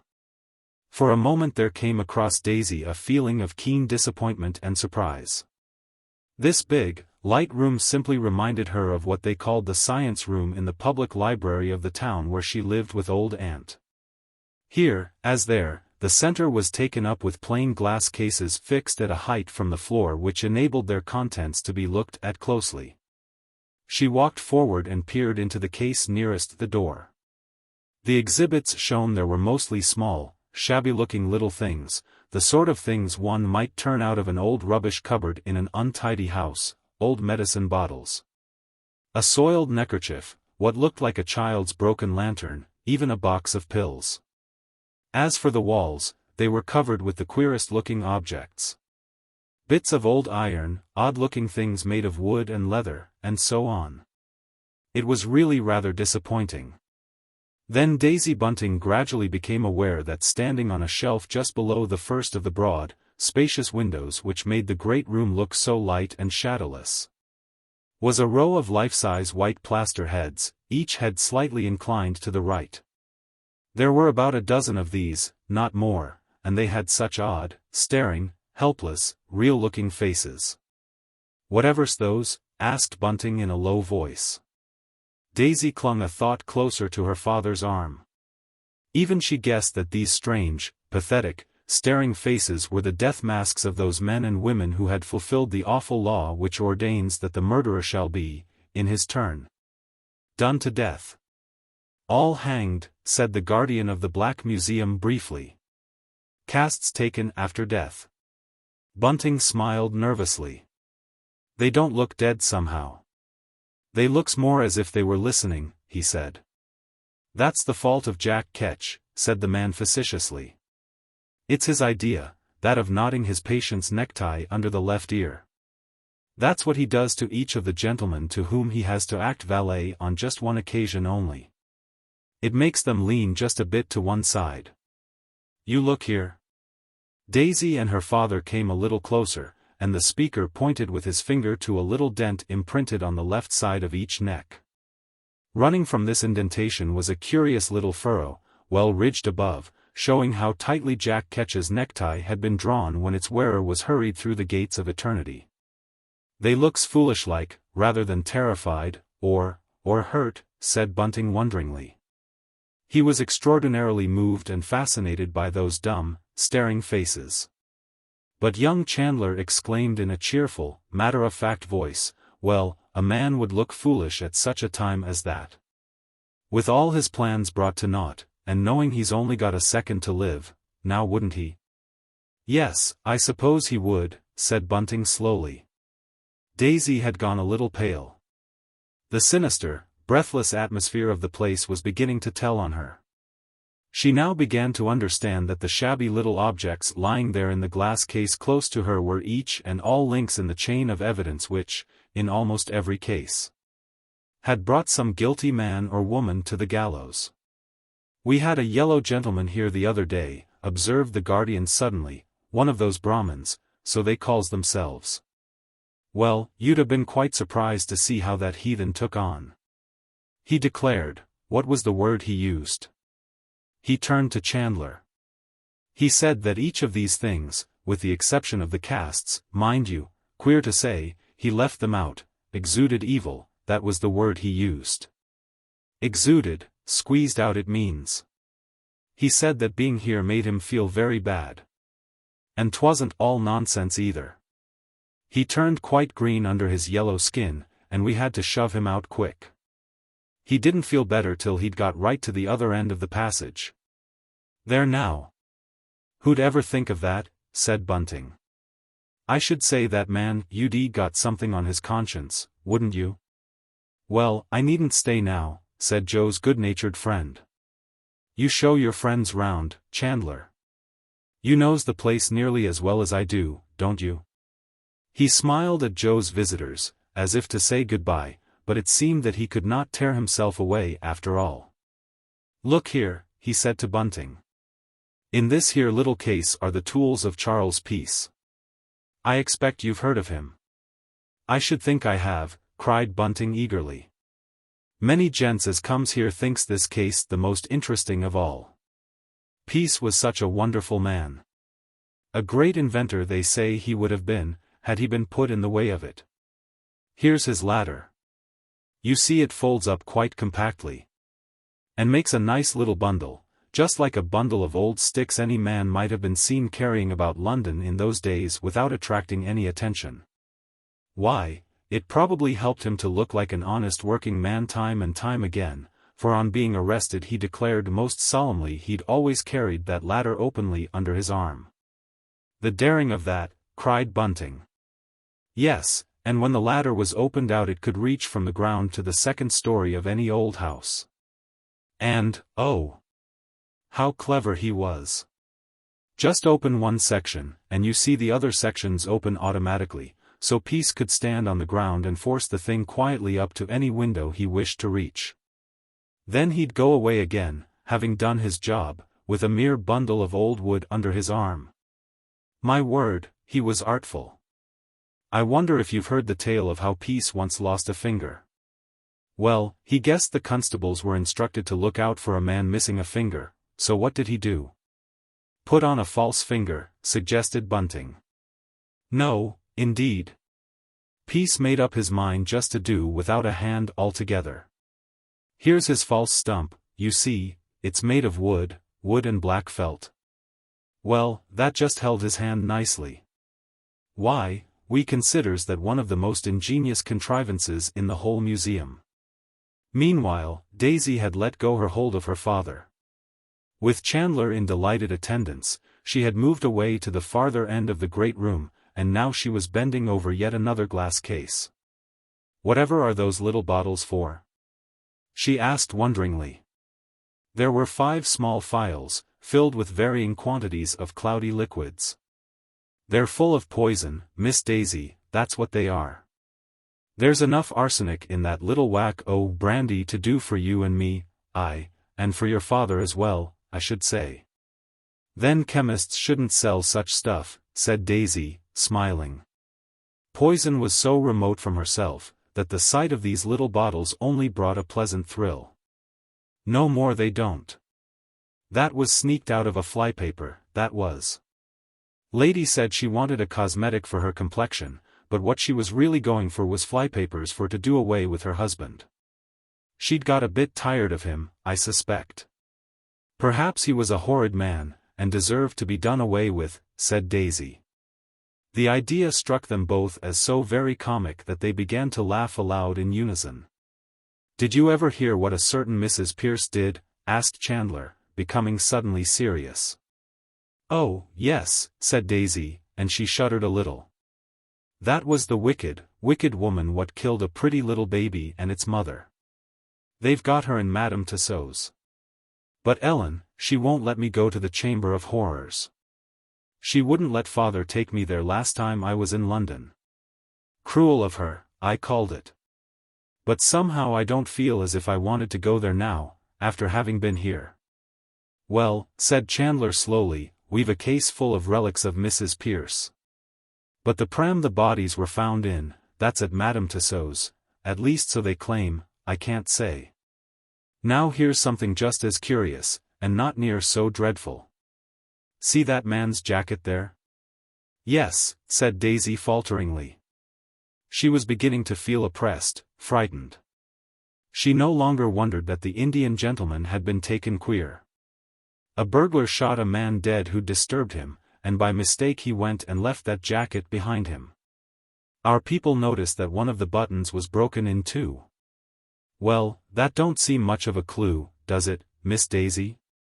Will you believe me when I tells you that that other bit of button was discovered, and that it hanged the fellow? And 'twas the more wonderful because all three buttons was different. Daisy stared wonderingly, down at the little broken button which had hung a man. And whatever's that? She asked, pointing to a piece of dirty-looking stuff. Well, said Chandler reluctantly, that's rather a horrible thing, that is. That's a bit o' shirt that was buried with a woman, buried in the ground, I mean, after her husband had cut her up and tried to burn her. 'Twas that bit o' shirt that brought him to the gallows. I considers your museum's a very horrid place, said Daisy pettishly, turning away. She longed to be out in the passage again, away from this brightly lighted, cheerful-looking, sinister room. But her father was now absorbed in the case containing various types of infernal machines. Beautiful little works of art some of them are, said his guide eagerly, and Bunting could not but agree. Come along, do, father, said Daisy quickly. I've seen about enough now. If I was to stay in here much longer it'd give me the horrors. I don't want to have no nightmares tonight. It's dreadful to think there are so many wicked people in the world. Why, we might knock up against some murderer any minute without knowing it, mightn't we? Not you, Miss Daisy, said Chandler smilingly. I don't suppose you'll ever come across even a common swindler, let alone anyone who's committed a murder. Not one in a million does that. Why, even I have never had anything to do with a proper murder case. But Bunting was in no hurry. He was thoroughly enjoying every moment of the time. Just now he was studying intently the various photographs which hung on the walls of the Black Museum. Especially was he pleased to see those connected with a famous and still mysterious case which had taken place not long before in Scotland, and in which the servant of the man who died had played a considerable part, not in elucidating, but in obscuring, the mystery. I suppose a good many murderers get off, he said musingly. And Joe Chandler's friend nodded. I should think they did, he exclaimed. There's no such thing as justice here in England. 'Tis odds on the murderer every time. 'Tisn't 1 in 10 that come to the end he should do, to the gallows, that is. And what d'you think about what's going on now, I mean about those Avenger murders? Bunting lowered his voice, but Daisy and Chandler were already moving towards the door. I don't believe he'll ever be caught, said the other confidentially. In some ways, 'tis a lot more of a job to catch a madman than 'tis to run down just an ordinary criminal. And, of course, leastways to my thinking, the Avenger is a madman, one of the cunning, quiet sort. Have you heard about the letter? His voice dropped lower. No, said Bunting, staring eagerly at him. What letter d'you mean? Well, there's a letter, it'll be in this museum some day, which came just before that last double event. 'Twas signed The Avenger, in just the same printed characters as on that bit of paper he always leaves behind him. Mind you, it don't follow that it actually was the Avenger what sent that letter here, but it looks uncommonly like it, and I know that the boss attaches quite a lot of importance to it. And where was it posted? Asked Bunting. That might be a bit of a clue, you know. Oh, no, said the other. They always goes a very long way to post anything, criminals do. It stands to reason they would. But this particular one was put in the Edgware Road post office. What? Close to us? Said Bunting. Goodness. Dreadful. Any of us might knock up against him any minute. I don't suppose the Avenger's in any way peculiar looking, in fact we know he ain't. Then you think that woman as says she saw him did see him? Asked Bunting hesitatingly. Our description was made up from what she said, answered the other cautiously. But, there, you can't tell. In a case like that it's groping in the dark all the time, and it's just a lucky accident if it comes out right in the end. Of course, it's upsetting us all very much here. You can't wonder at that. No, indeed, said Bunting quickly. I give you my word, I've hardly thought of anything else for the last month. Daisy had disappeared, and when her father joined her in the passage she was listening, with downcast eyes, to what Joe Chandler was saying. He was telling her about his real home, of the place where his mother lived, at Richmond, that it was a nice little house, close to the park. He was asking her whether she could manage to come out there one afternoon, explaining that his mother would give them tea, and how nice it would be. I don't see why Ellen shouldn't let me, the girl said rebelliously. But she's that old-fashioned and pernickety is Ellen, a regular old maid. And, you see, Mr. Chandler, when I'm staying with them, Father don't like for me to do anything that Ellen don't approve of. But she's got quite fond of you, so perhaps if you ask her? She looked at him, and he nodded sagely. Don't you be afraid, he said confidently. I'll get round Mrs. Bunting. But, Miss Daisy, he grew very red, I'd just like to ask you a question, no offense meant. Yes, said Daisy a little breathlessly. There's Father close to us, Mr. Chandler. Tell me quick. What is it? Well, I take it, by what you said just now, that you've never walked out with any young fellow? Daisy hesitated a moment, then a very pretty dimple came into her cheek. No, she said sadly. No, Mr. Chandler, that I have not. In a burst of candor she added, you see, I never had the chance. And Joe Chandler smiled, well pleased. Chapter 10. By what she regarded as a fortunate chance, Mrs. Bunting found herself for close on an hour quite alone in the house during her husband's and Daisy's jaunt with young Chandler. Mr. Sleuth did not often go out in the daytime, but on this particular afternoon, after he had finished his tea, when dusk was falling, he suddenly observed that he wanted a new suit of clothes. And his landlady eagerly acquiesced in his going out to purchase it. As soon as he had left the house, she went quickly up to the drawing-room floor. Now had come her opportunity of giving the 2 rooms a good dusting. But Mrs. Bunting knew well, deep in her heart, that it was not so much the dusting of Mr. Sleuth's sitting room she wanted to do, as to engage in a vague search for, she hardly knew for what. During the years she had been in service Mrs. Bunting had always had a deep, wordless contempt for those of her fellow servants who read their employers' private letters. And who furtively peeped into desks and cupboards in the hope, more vague than positive, of discovering family skeletons. But now, with regard to Mr. Sleuth, she was ready, eager, to do herself what she had once so scorned others for doing. Beginning with the bedroom, she started on a methodical search.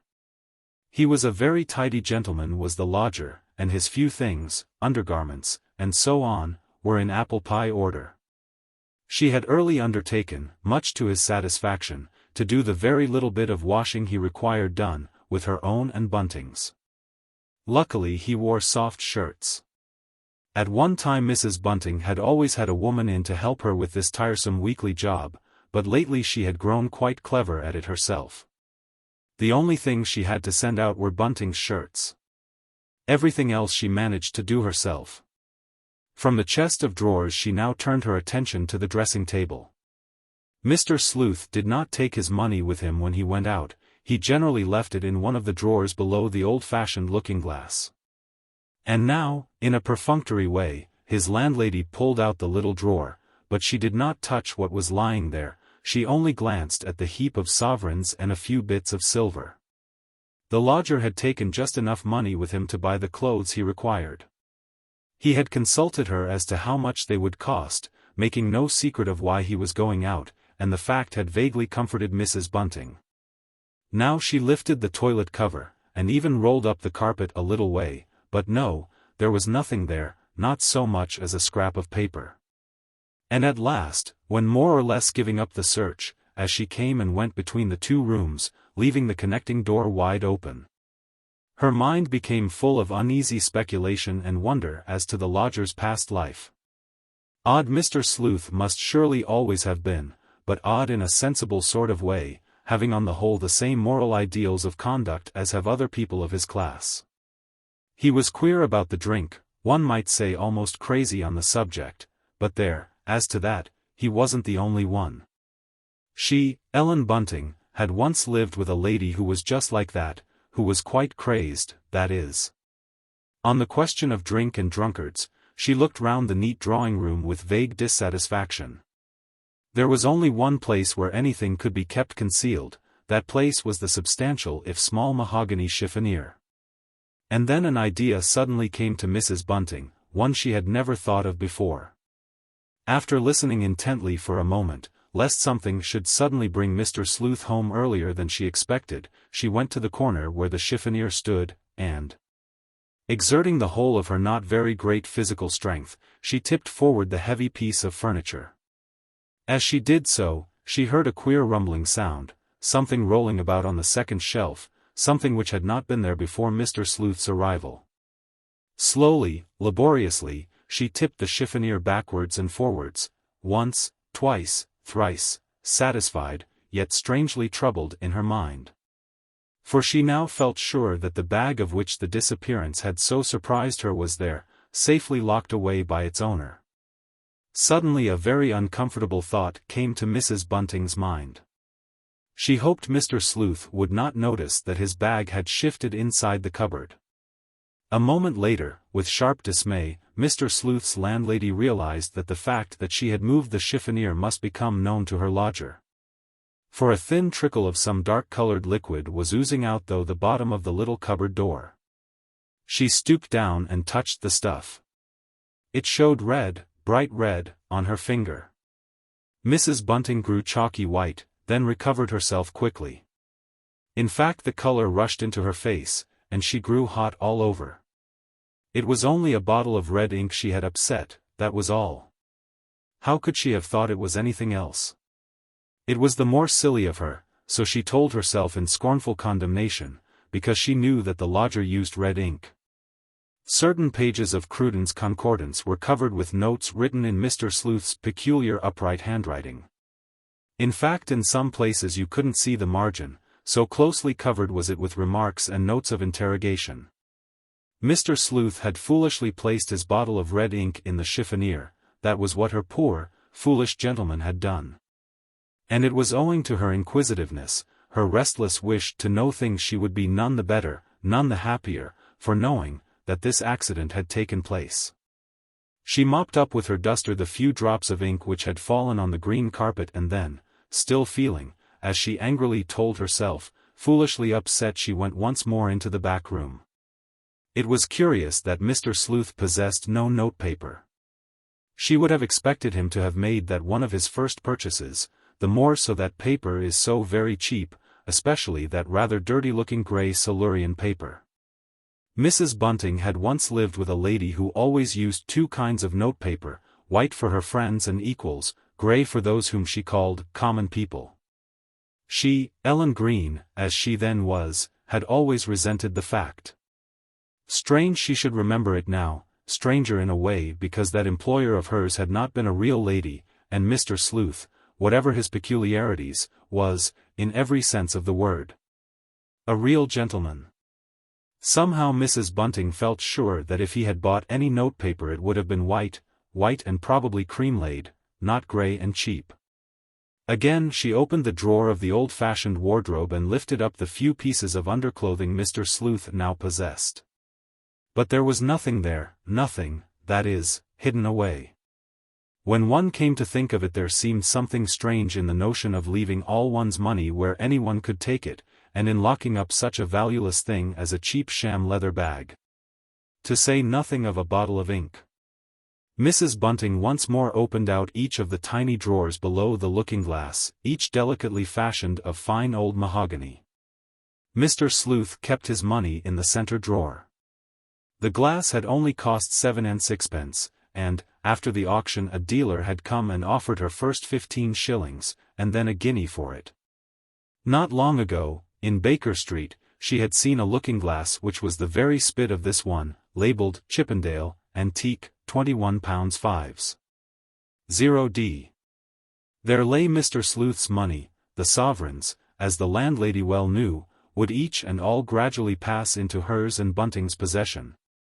Honestly earned by them no doubt, but unattainable, in act unearnable, excepting in connection with the present owner of those dully shining gold sovereigns. At last she went downstairs to await Mr. Sleuth's return. When she heard the key turn in the door, she came out into the passage. "I'm sorry to say I've had an accident, sir," she said a little breathlessly. "Taking advantage of your being out, I went up to dust the drawing room, and while I was trying to get behind the chiffonier it tilted. I'm afraid, sir, that a bottle of ink that was inside may have got broken, for just a few drops oozed out, sir. But I hope there's no harm done. I wiped it up as well as I could, seeing that the doors of the chiffonier are locked." Mr. Sleuth stared at her with a wild, almost a terrified glance. But Mrs. Bunting stood her ground. She felt far less afraid now than she had felt before he came in. Then she had been so frightened that she had nearly gone out of the house, onto the pavement, for company. "Of course I had no idea, sir, that you kept any ink in there." She spoke as if she were on the defensive, and the lodger's brow cleared.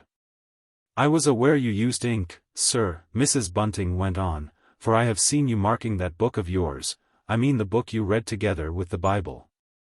Would you like me to go out and get you another bottle, sir?" "No," said Mr. Sleuth. "No, I thank you.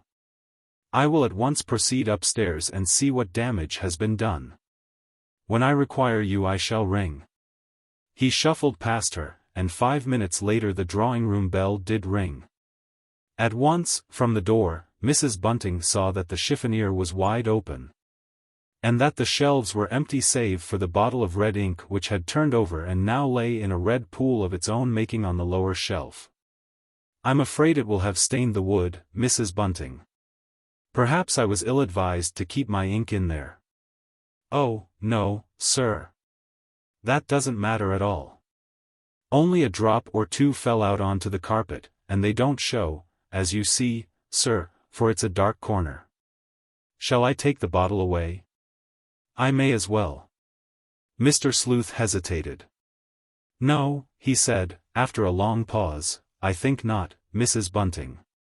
For the very little I require the ink remaining in the bottle will do quite well, especially if I add a little water, or better still, a little tea, to what already remains in the bottle. I only require it to mark up passages which happen to be of peculiar interest in my concordance, a work, Mrs. Bunting, which I should have taken great pleasure in compiling myself had not this gentleman called Cruden, been before." Not only Bunting, but Daisy also, thought Ellen far pleasanter in her manner than usual that evening. She listened to all they had to say about their interesting visit to the Black Museum, and did not snub either of them, no, not even when Bunting told of the dreadful, haunting, silly-looking death masks taken from the hanged. But a few minutes after that, when her husband suddenly asked her a question, Mrs. Bunting answered at random. It was clear she had not heard the last few words he had been saying. "A penny for your thoughts," he said jocularly. But she shook her head. Daisy slipped out of the room, and, 5 minutes later, came back dressed up in a blue and white check silk gown. "My!" said her father. "You do look fine, Daisy. I've never seen you wearing that before." "And a rare figure of fun she looks in it," observed Mrs. Bunting sarcastically. "And then, I suppose this dressing up means that you're expecting someone. I should have thought both of you must have seen enough of young Chandler for one day. I wonder when that young chap does his work, that I do. He never seems too busy to come and waste an hour or two here." But that was the only nasty thing Ellen said all that evening. And even Daisy noticed that her stepmother seemed dazed and unlike herself. She went about her cooking and the various little things she had to do even more silently than was her wont. Yet under that still, almost sullen, manner, how fierce was the storm of dread, of somber anguish, and, yes, of sick suspense, which shook her soul, and which so far affected her poor, ailing body that often she felt as if she could not force herself to accomplish her simple round of daily work. After they had finished supper, Bunting went out and bought a penny evening paper, but as he came in he announced, with a rather rueful smile, that he had read so much of that nasty little print this last week or two that his eyes hurt him. "Let me read aloud a bit to you, father," said Daisy eagerly, and he handed her the paper. Scarcely had Daisy opened her lips when a loud ring and a knock echoed through the house. Chapter 11. It was only Joe. Somehow, even Bunting called him Joe now, and no longer Chandler, as he had mostly used to do. Mrs. Bunting had opened the front door only a very little way. She wasn't going to have any strangers pushing in past her. To her sharpened, suffering senses her house had become a citadel which must be defended. Even if the besiegers were a mighty horde with right on their side. And she was always expecting that first single spy who would herald the battalion against whom her only weapon would be her woman's wit and cunning. But when she saw who stood there smiling at her, the muscles of her face relaxed, and it lost the tense, anxious, almost agonized look it assumed the moment she turned her back on her husband and stepdaughter. "Why, Joe," she whispered, for she had left the door open behind her, and Daisy had already begun to read aloud, as her father had bidden her. "Come in, do. It's fairly cold tonight." A glance at his face had shown her that there was no fresh news. Joe Chandler walked in, past her, into the little hall. Cold? Well, he didn't feel cold, for he had walked quickly to be the sooner where he was now. 9 days had gone by since that last terrible occurrence, the double murder which had been committed early in the morning of the day Daisy had arrived in London. And though the thousands of men belonging to the Metropolitan Police, to say nothing of the smaller, more alert body of detectives attached to the force, were keenly on the alert, not one but had begun to feel that there was nothing to be alert about. Familiarity, even with horror, breeds contempt. But with the public it was far otherwise. Each day something happened to revive and keep alive the mingled horror and interest this strange, enigmatic series of crimes had evoked. Even the more sober organs of the press went on attacking, with gathering severity and indignation, the Commissioner of Police. And at the huge demonstration held in Victoria Park 2 days before violent speeches had also been made against the Home Secretary. But just now Joe Chandler wanted to forget all that. The little house in the Marylebone Road had become to him an enchanted isle of dreams, to which his thoughts were ever turning when he had a moment to spare from what had grown to be a wearisome, because an unsatisfactory, job. He secretly agreed with one of his pals who had exclaimed, and that within 24 hours of the last double crime, why, 'twould be easier to find a needle in a rick o' hay than this bloke. And if that had been true then, how much truer it was now, after 9 long, empty days had gone by. Quickly he divested himself of his greatcoat, muffler, and low hat. Then he put his finger on his lip, and motioned smilingly to Mrs. Bunting to wait a moment. From where he stood in the hall the father and daughter made a pleasant little picture of contented domesticity. Joe Chandler's honest heart swelled at the sight. Daisy, wearing the blue and white check silk dress about which her stepmother and she had had words, sat on a low stool on the left side of the fire, while Bunting, leaning back in his own comfortable armchair, was listening, his hand to his ear, in an attitude, as it was the first time she had caught him doing it. The fact brought a pang to Mrs. Bunting, which showed that age was beginning to creep over the listener. One of Daisy's duties as companion to her great-aunt was that of reading the newspaper aloud, and she prided herself on her accomplishment. Just as Joe had put his finger on his lip, Daisy had been asking, "Shall I read this, father?" And Bunting had answered quickly, "I do, my dear." He was absorbed in what he was hearing, and, on seeing Joe at the door, he had only just nodded his head. The young man was becoming so frequent a visitor as to be almost one of themselves. Daisy read out, "The Avenger, and then she stopped short, for the next word puzzled her greatly. Bravely, however, she went on. XXIII. Go in, do, whispered Mrs. Bunting to her visitor. Why should we stay out here in the cold? It's ridiculous. I don't want to interrupt Miss Daisy, whispered Chandler back, rather hoarsely. Well, you'll hear it all the better in the room. Don't think she'll stop because of you, bless you. There's nothing shy about our Daisy. The young man resented the tart, short tone. Poor little girl, he said to himself tenderly. That's what it is having a stepmother, instead of a proper mother. But he obeyed Mrs. Bunting, and then he was pleased he had done so, for Daisy looked up, and a bright blush came over her pretty face. Joe begs you won't stop yet a while. Go on with your reading, commanded Mrs. Bunting quickly. Now, Joe, you can go and sit over there, close to Daisy, and then you won't miss a word. There was a sarcastic inflection in her voice, even Chandler noticed that, but he obeyed her with alacrity, and crossing the room he went and sat on a chair just behind Daisy. From there he could note with reverent delight the charming way her fair hair grew upwards from the nape of her slender neck. The Avenger, XXIII. Began Daisy again, clearing her throat. Dear sir, I have a suggestion to put forward for which I think there is a great deal to be said.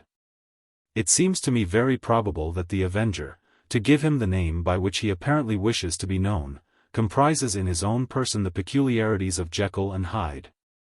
Mr. Louis Stevenson's now famous hero. The culprit, according to my point of view, is a quiet, pleasant-looking gentleman who lives somewhere in the West End of London. He has, however, a tragedy in his past life. He is the husband of a dipsomaniac wife. She is, of course, under care, and is never mentioned in the house where he lives, maybe with his widowed mother and perhaps a maiden sister. They notice that he has become gloomy and brooding of late, but he lives his usual life, occupying himself each day with some harmless hobby. On foggy nights, once the quiet household is plunged in sleep, he creeps out of the house, maybe between 1 and 2 o'clock. And swiftly makes his way straight to what has become the Avenger's murder area. Picking out a likely victim, he approaches her with Judas-like gentleness, and having committed his awful crime, goes quietly home again. After a good bath and breakfast, he turns up happy, once more the quiet individual who is an excellent son, a kind brother, esteemed and even beloved by a large circle of friends and acquaintances. Meantime, the police are searching about the scene of the tragedy for what they regard as the usual type of criminal lunatic. I give this theory, sir, for what it is worth. But I confess that I am amazed the police have so wholly confined their inquiries to the part of London where these murders have been actually committed. I am quite sure from all that has come out, and we must remember that full information is never given to the newspapers, the Avenger should be sought for in the West and not in the East End of London. Believe me to remain, sir, yours very truly. Again Daisy hesitated, and then with an effort she brought out the word Gaboriau, said she. What a funny name, said Bunting wonderingly. And then Joe broke in, that's the name of a French chap what wrote detective stories, he said. Pretty good, some of them are, too. Then this Gaboriau has come over to study these Avenger murders, I take it, said Bunting. Oh, no, Joe spoke with confidence. Whoever's written that silly letter just signed that name for fun. It is a silly letter, Mrs. Bunting had broken in resentfully. I wonder a respectable paper prints such rubbish. Fancy if the Avenger did turn out to be a gentleman, cried Daisy, in an awestruck voice. There'd be a how-to-do. There may be something in the notion, said her father thoughtfully. After all, the monster must be somewhere. This very minute he must be somewhere hiding of himself. Of course he's somewhere, said Mrs. Bunting scornfully. She had just heard Mr. Sleuth moving overhead. 'Twould soon be time for the lodger's supper.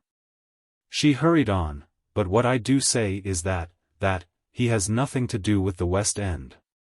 Why, they say it's a sailor from the docks, that's a good bit more likely, I take it. But there, I'm fair sick of the whole subject.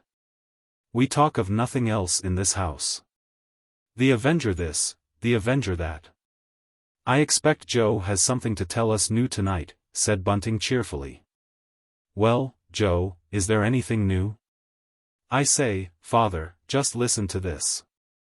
Daisy broke in excitedly. She read out. "Bloodhounds to be seriously considered." "Bloodhounds?" repeated Mrs. Bunting, and there was terror in her tone. "Why bloodhounds? That do seem to me a most horrible idea." Bunting looked across at her, mildly astonished. "Why, 'twould be a very good idea, if 'twas possible to have bloodhounds in a town. But, there, how can that be done in London, full of butchers' shops, to say nothing of slaughter-yards and other places that sort?" But Daisy went on, and to her stepmother's shrinking ear there seemed a horrible thrill of delight, of gloating pleasure, in her fresh young voice. "Hark to this," she said.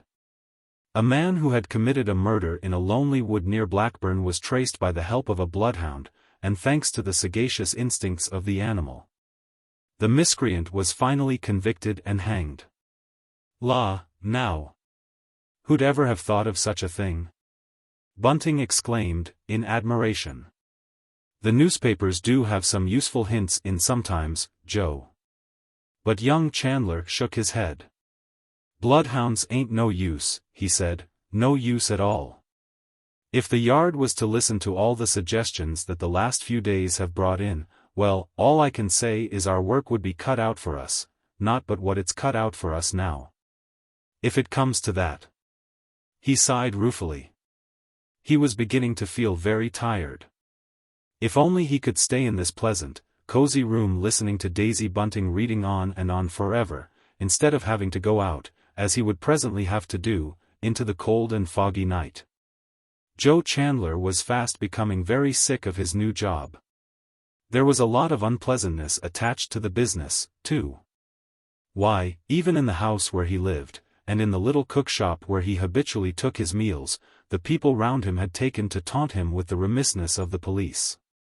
More than that, one of his pals, a man he'd always looked up to, because the young fellow had the gift of the gab, had actually been among those who had spoken at the big demonstration in Victoria Park, making a violent speech, not only against the Commissioner of the Metropolitan Police, but also against the Home Secretary. But Daisy, like most people who believe themselves blessed with the possession of an accomplishment, had no mind to leave off reading just yet. "Here's another notion," she exclaimed. "Another letter, Father. Pardon to accomplices. Dear Sir, during the last day or two several of the more intelligent of my acquaintances have suggested that the avenger, whoever he may be, must be known to a certain number of persons. It is impossible that the perpetrator of such deeds, however nomad he may be in his habits. Now I wonder what nomad can be." Daisy interrupted herself, and looked round at her little audience. "I've always declared the fellow had all his senses about him," observed Bunting confidently. Daisy went on, quite satisfied.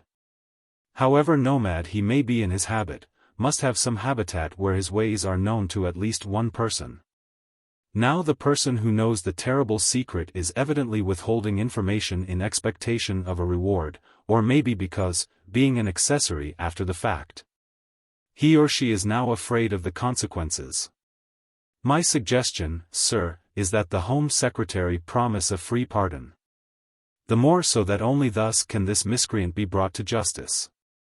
Unless he was caught red-handed in the act, it will be exceedingly difficult to trace the crime committed to any individual, for English law looks very askance at circumstantial evidence." "There's something worth listening to in that letter," said Joe, leaning forward. Now he was almost touching Daisy, and he smiled involuntarily as she turned her gay, pretty little face the better to hear what he was saying. "Yes, Mr. Chandler," she said interrogatively. "Well, d'you remember that fellow what killed an old gentleman in a railway carriage? He took refuge with someone, a woman his mother had known, and she kept him hidden for quite a long time. But at last she gave him up, and she got a big reward, too." "I don't think I'd like to give anybody up for a reward," said Bunting, in his slow, dogmatic way. "Oh, yes, you would, Mr. Bunting," said Chandler confidently. You'd only be doing what it's the plain duty of everyone, that is, who's a good citizen. And you'd be getting something for doing it, which is more than most people gets as does their duty. A man as gives up someone for a reward is no better than a common informer, went on Bunting obstinately. And no man you'd care to be called that. It's different for you, Joe, he added hastily. It's your job to catch those who've done anything wrong. And a man'd be a fool who'd take refuge, like with you. He'd be walking into the lion's mouth, Bunting laughed. And then Daisy broke in coquettishly, if I'd done anything I wouldn't mind going for help to Mr. Chandler, she said. And Joe, with eyes kindling, cried, no. And if you did you needn't be afraid I'd give you up, Miss Daisy. And then, to their amazement, there suddenly broke from Mrs. Bunting, sitting with bowed head over the table, an exclamation of impatience and anger, and, it seemed to those listening, of pain. Why, Ellen, don't you feel well? Asked Bunting quickly. Just a spasm, a sharp stitch in my side, like, answered the poor woman heavily. It's over now. Don't mind me. But I don't believe, no, that I don't, that there's anybody in the world who knows who the Avenger is, went on Chandler quickly. It stands to reason that anybody'd give him up, in their own interest, if not in anyone else's. Who'd shelter such a creature? Why, 'twould be dangerous to have him in the house along with one. Then it's your idea that he's not responsible for the wicked things he does?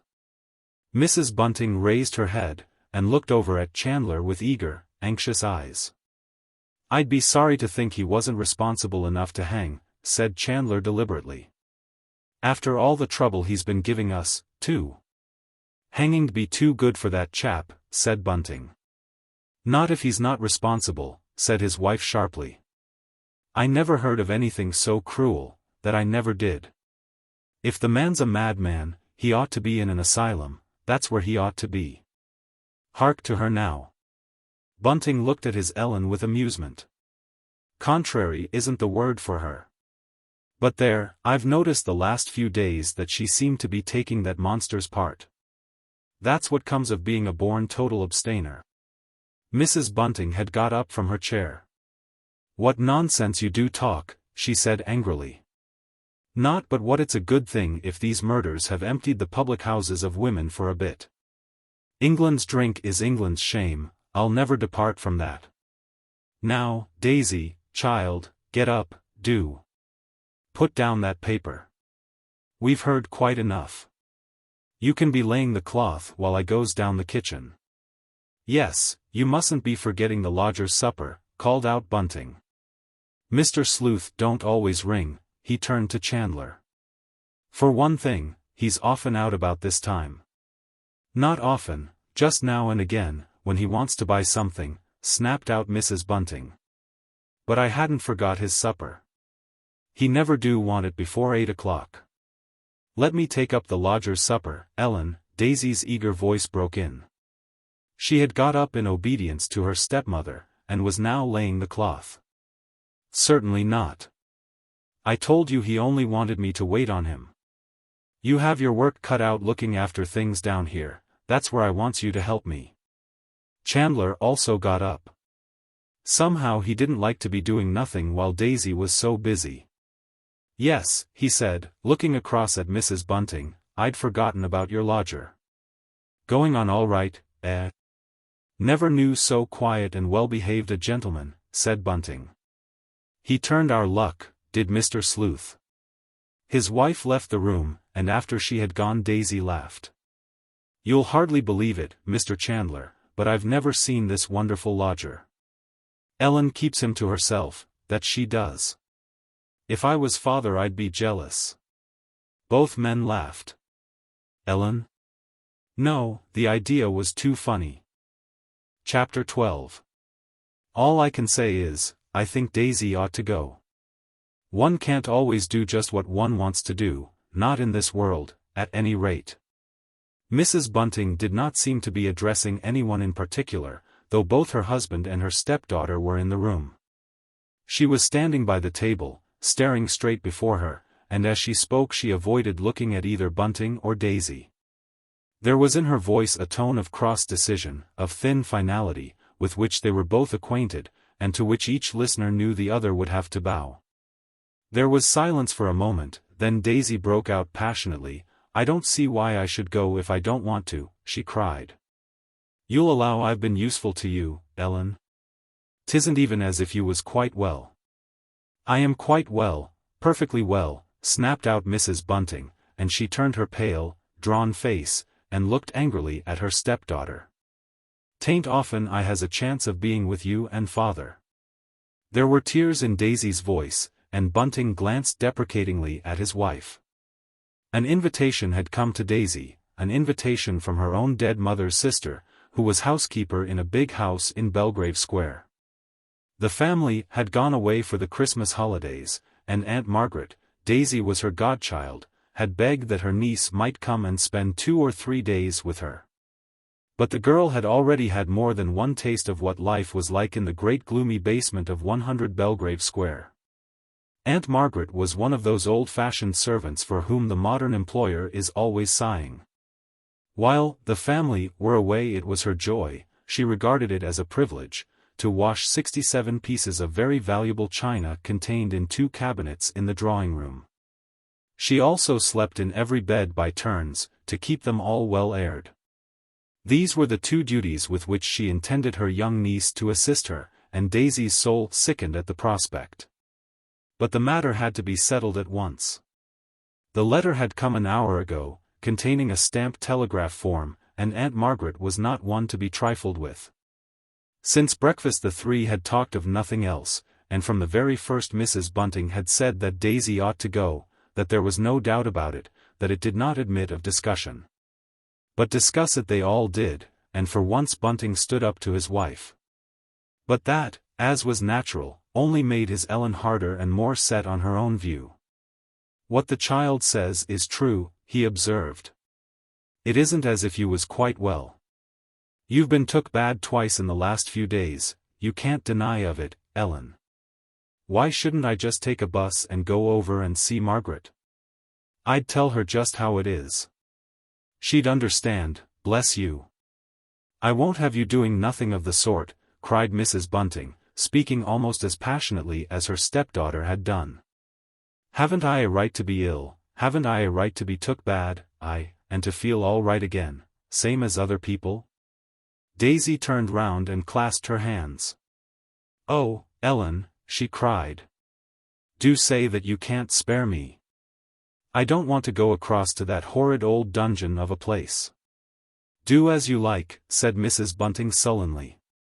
"I'm fair tired of you both. There'll come a day, Daisy, when you'll know, like me, that money is the main thing that matters in this world. And when your Aunt Margaret's left her savings to somebody else just because you wouldn't spend a few days with her this Christmas. Then you'll know what it's like to go without, you'll know what a fool you were, and that nothing can't alter it any more." And then, with victory actually in her grasp, poor Daisy saw it snatched from her. "Ellen is right," Bunting said heavily. "Money does matter, a terrible deal, though I never thought to hear Ellen say 'twas the only thing that mattered. But 'twould be foolish, very, very foolish, my girl, to offend your Aunt Margaret. It'll only be 2 days after all, 2 days isn't a very long time." But Daisy did not hear her father's last words. She had already rushed from the room, and gone down to the kitchen to hide her childish tears of disappointment, the childish tears which came because she was beginning to be a woman. With a woman's natural instinct for building her own human nest. Aunt Margaret was not one to tolerate the comings of any strange young man, and she had a peculiar dislike to the police. Who'd ever have thought she'd have minded as much as that? Bunting looked across at Ellen deprecatingly. Already his heart was misgiving him. "It's plain enough why she's become so fond of us all of a sudden," said Mrs. Bunting sarcastically. And as her husband stared at her uncomprehendingly, she added, in a tantalizing tone, "As plain as the nose on your face, my man." "What d'you mean?" he said. "I dare say I'm a bit slow, Ellen, but I really don't know what you'd be at. Don't you remember telling me before Daisy came here that Joe Chandler had become sweet on her last summer? I thought it only foolishness then, but I've come round to your view, that's all. Bunting nodded his head slowly. Yes, Joe had got into the way of coming very often, and there had been the expedition to that gruesome Scotland Yard museum, but somehow he, Bunting, had been so interested in the Avenger murders that he hadn't thought of Joe in any other connection, not this time, at any rate. And do you think Daisy likes him? There was an unwanted tone of excitement, of tenderness, in Bunting's voice. His wife looked over at him. And a thin smile, not an unkindly smile by any means, lit up her pale face. I've never been one to prophesy, she answered deliberately. But this I don't mind telling you, Bunting, Daisy'll have plenty time to get tired of Joe Chandler before they two are dead. Mark my words. Well, she might do worse, said Bunting ruminatingly. He's as steady as God makes them, and he's already earning 32 shillings a week. But I wonder how old Aunt'd like the notion. I don't see her parting with Daisy before she must. I wouldn't let no old aunt interfere with me about such a thing as that, cried Mrs. Bunting. No, not for millions of gold. And Bunting looked at her in silent wonder. Ellen was singing a very different tune now to what she'd sung a few minutes ago, when she was so keen about the girl going to Belgrave Square. If she still seems upset while she's having her dinner, said his wife suddenly, well, you just wait till I've gone out for something, and then you just say to her. Absence makes the heart grow fonder, just that, and nothing more. She'll take it from you. And I shouldn't be surprised if it comforted her quite a lot. For the matter of that, there's no reason why Joe Chandler shouldn't go over and see her there, said Bunting hesitatingly. Oh, yes, there is, said Mrs. Bunting, smiling shrewdly. Plenty of reason. Daisy'll be a very foolish girl if she allows her aunt to know any of her secrets. I've only seen that woman once, but I know exactly the sort Margaret is. She's just waiting for old aunt to drop off and then she'll want to have Daisy herself, to wait on her, like. She'd turn quite nasty if she thought there was a young fellow what stood in her way. She glanced at the clock, the pretty little 8-day clock which had been a wedding present from a kind friend of her last mistress. It had mysteriously disappeared during their time of trouble, and had as mysteriously reappeared 3 or 4 days after Mr. Sleuth's arrival. I've time to go out with that telegram, she said briskly. Somehow she felt better, different to what she had done the last few days, and then it'll be done. It's no good having more words about it, and I expect we should have plenty more words if I wait till the child comes upstairs again. She did not speak unkindly, and Bunting looked at her rather wonderingly. Ellen very seldom spoke of Daisy as the child. In fact, he could only remember her having done so once before, and that was a long time ago. They had been talking over their future life together, and she had said, very solemnly, Bunting, I promise I will do my duty, as much as lies in my power, that is, by the child. But Ellen had not had much opportunity of doing her duty by Daisy. As not infrequently happens with the duties that we are willing to do, that particular duty had been taken over by someone else who had no mind to let it go. What shall I do if Mr. Sleuth rings? Asked Bunting, rather nervously. It was the first time since the lodger had come to them that Ellen had offered to go out in the morning. She hesitated. In her anxiety to have the matter of Daisy settled, she had forgotten Mr. Sleuth. Strange that she should have done so, strange, and, to herself, very comfortable and pleasant. Oh, well, you can just go up and knock at the door and say I'll be back in a few minutes, that I had to go out with a message. He's quite a reasonable gentleman. She went into the back room to put on her bonnet and thick jacket, for it was very cold, getting colder every minute.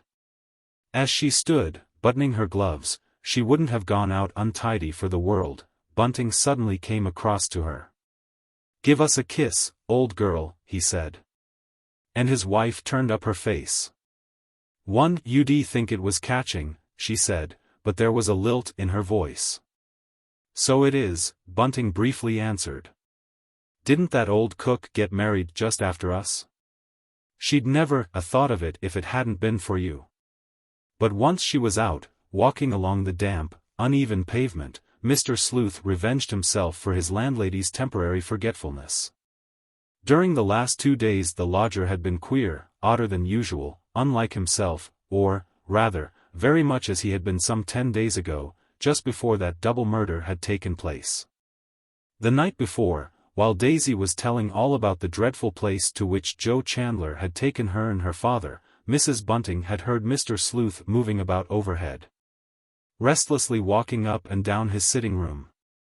And later, when she took up his supper, she had listened a moment outside the door, while he read aloud some of the texts his soul delighted in, terrible texts telling of the grim joys attendant on revenge. Mrs. Bunting was so absorbed in her thoughts, so possessed with the curious personality of her lodger, that she did not look where she was going, and suddenly a young woman bumped up against her. She started violently and looked round, dazed, as the young person muttered a word of apology, then she again fell into deep thought. It was a good thing Daisy was going away for a few days. It made the problem of Mr. Sleuth and his queer ways less disturbing. She, Ellen, was sorry she had spoken so sharp-like to the girl, but after all it wasn't wonderful that she had been snappy. This last night she had hardly slept at all. Instead, she had lain awake listening, and there is nothing so tiring as to lie awake listening for a sound that never comes. The house had remained so still you could have heard a pin drop. Mr. Sleuth, lying snug in his nice warm bed upstairs, had not stirred. Had he stirred his landlady was bound to have heard him, for his bed was, as we know, just above hers.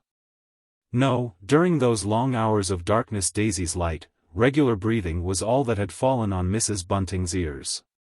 And then her mind switched off Mr. Sleuth. She made a determined effort to expel him, to toss him, as it were, out of her thoughts. It seemed strange that the avenger had stayed his hand, for, as Joe had said only last evening, it was full time that he should again turn that awful, mysterious searchlight of his on himself. Mrs. Bunting always visioned the avenger as a black shadow in the center of bright blinding light, but the shadow had no form or definite substance.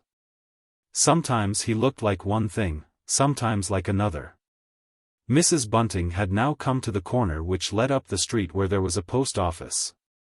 But instead of turning sharp to the left she stopped short for a minute. There had suddenly come over her a feeling of horrible self-rebuke and even self-loathing. It was dreadful that she, of all women, should have longed to hear that another murder had been committed last night. Yet such was the shameful fact. She had listened all through breakfast hoping to hear the dread news being shouted outside. Yes.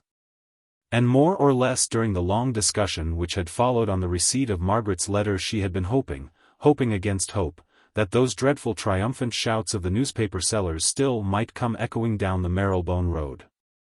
And yet hypocrite that she was, she had reproved Bunting when he had expressed, not disappointment exactly, but, well, surprise, that nothing had happened last night. Now her mind switched off to Joe Chandler. Strange to think how afraid she had been of that young man. She was no longer afraid of him, or hardly at all. He was dotty, that's what was the matter with him, dotty with love for rosy-cheeked, blue-eyed little Daisy. Anything might now go on, right under Joe Chandler's very nose, but, bless you, he'd never see it. Last summer, when this affair, this nonsense of young Chandler and Daisy had begun, she had had very little patience with it all. In fact, the memory of the way Joe had gone on then, the tiresome way he would be always dropping in, had been one reason, though not the most important reason of all, why she had felt so terribly put about at the idea of the girl coming again. But now? Well, now she had become quite tolerant, quite kindly, at any rate as far as Joe Chandler was concerned. She wondered why. Still, 'twouldn't do Joe a bit of harm not to see the girl for a couple of days. In fact, would be a very good thing, for then he'd think of Daisy, think of her to the exclusion of all else. Absence does make the heart grow fonder, at first, at any rate. Mrs. Bunting was well aware of that. During the long course of hers and Bunting's mild courting, they'd been separated for about 3 months, and it was that 3 months which had made up her mind for her. She had got so used to Bunting that she couldn't do without him, and she had felt, oddest fact of all, acutely, miserably jealous. But she hadn't let him know that, no fear. Of course, Joe mustn't neglect his job, that would never do. But what a good thing it was, after all, that he wasn't like some of those detective chaps that are written about in stories, the sort of chaps that know everything, see everything, guess everything, even where there isn't anything to see, or know, or guess. Why, to take only one little fact, Joe Chandler had never shown the slightest curiosity about their lodger. Mrs. Bunting pulled herself together with a start, and hurried quickly on. Bunting would begin to wonder what had happened to her. She went into the post office and handed the form to the young woman without a word. Margaret, a sensible woman, who was accustomed to manage other people's affairs, had even written out the words, "Will be with you to tea, Daisy." It was a comfort to have the thing settled once for all. If anything horrible was going to happen in the next 2 or 3 days, it was just as well Daisy shouldn't be at home. Not that there was any real danger that anything would happen, Mrs. Bunting felt sure of that. By this time she was out in the street again, and she began mentally counting up the number of murders the Avenger had committed. 9, or was it 10? Surely by now the Avenger must be avenged. Surely by now, if, as that writer in the newspaper had suggested, he was a quiet, blameless gentleman living in the West End, whatever vengeance he had to wreak, must be satisfied. She began hurrying homewards. It wouldn't do for the lodger to ring before she had got back. Bunting would never know how to manage Mr. Sleuth, especially if Mr. Sleuth was in one of his queer moods. Mrs. Bunting put the key into the front door lock and passed into the house.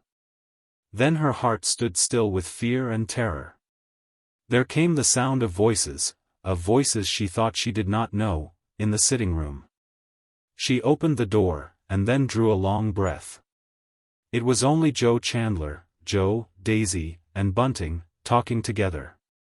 They stopped rather guiltily as she came in, but not before she had heard Chandler utter the words, "That don't mean nothing.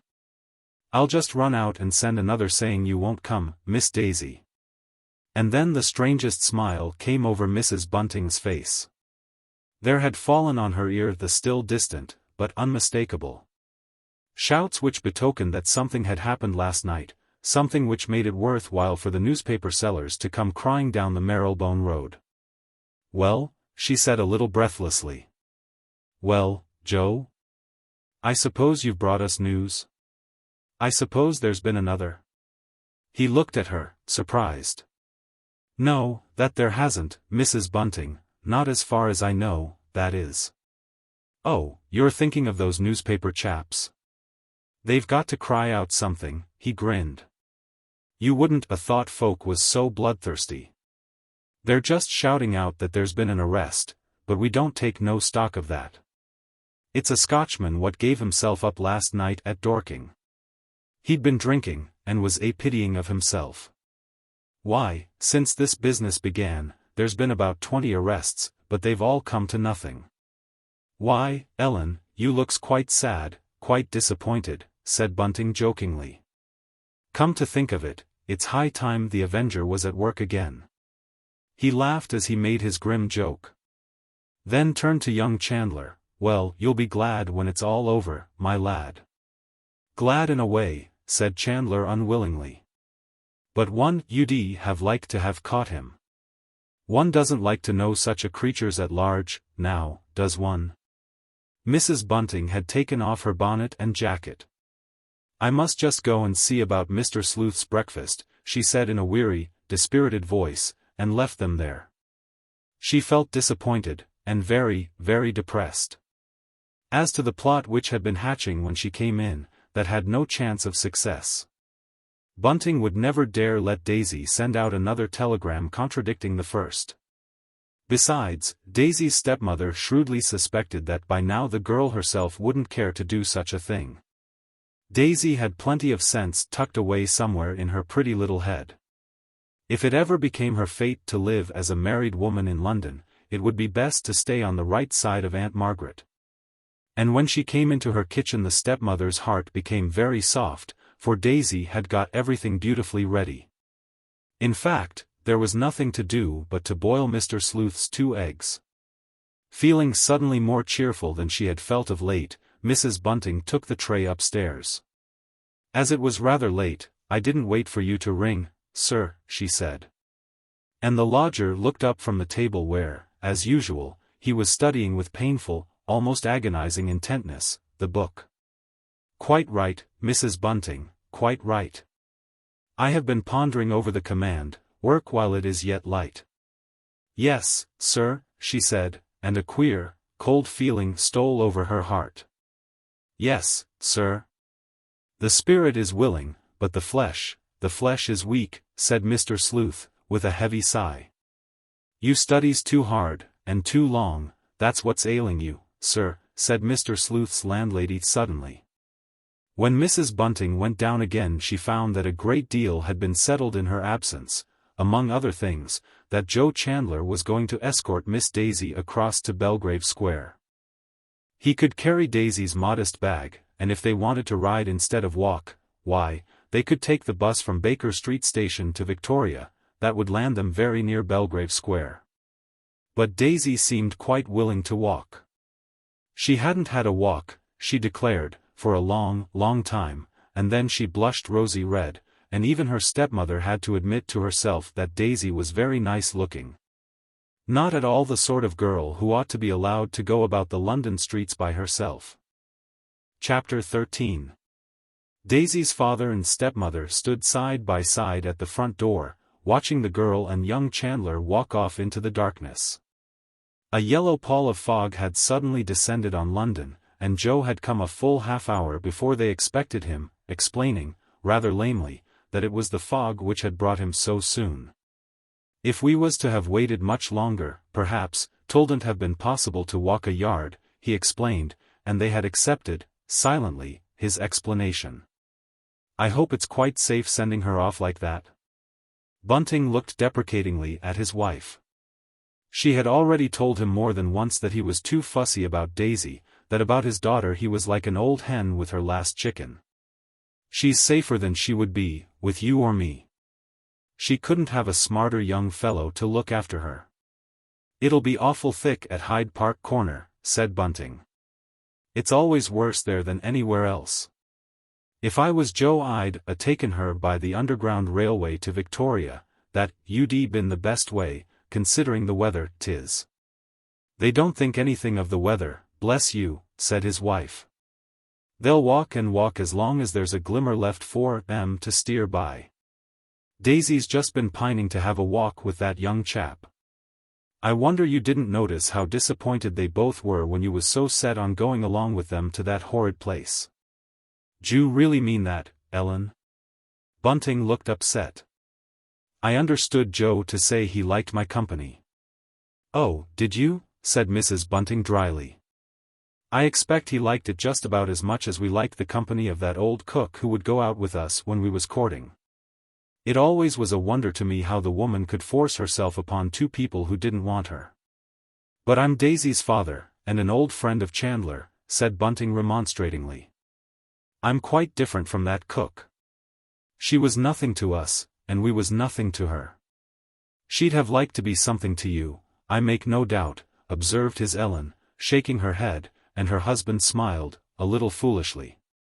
By this time they were back in their nice, cozy sitting room, and a feeling of not altogether unpleasant lassitude stole over Mrs. Bunting.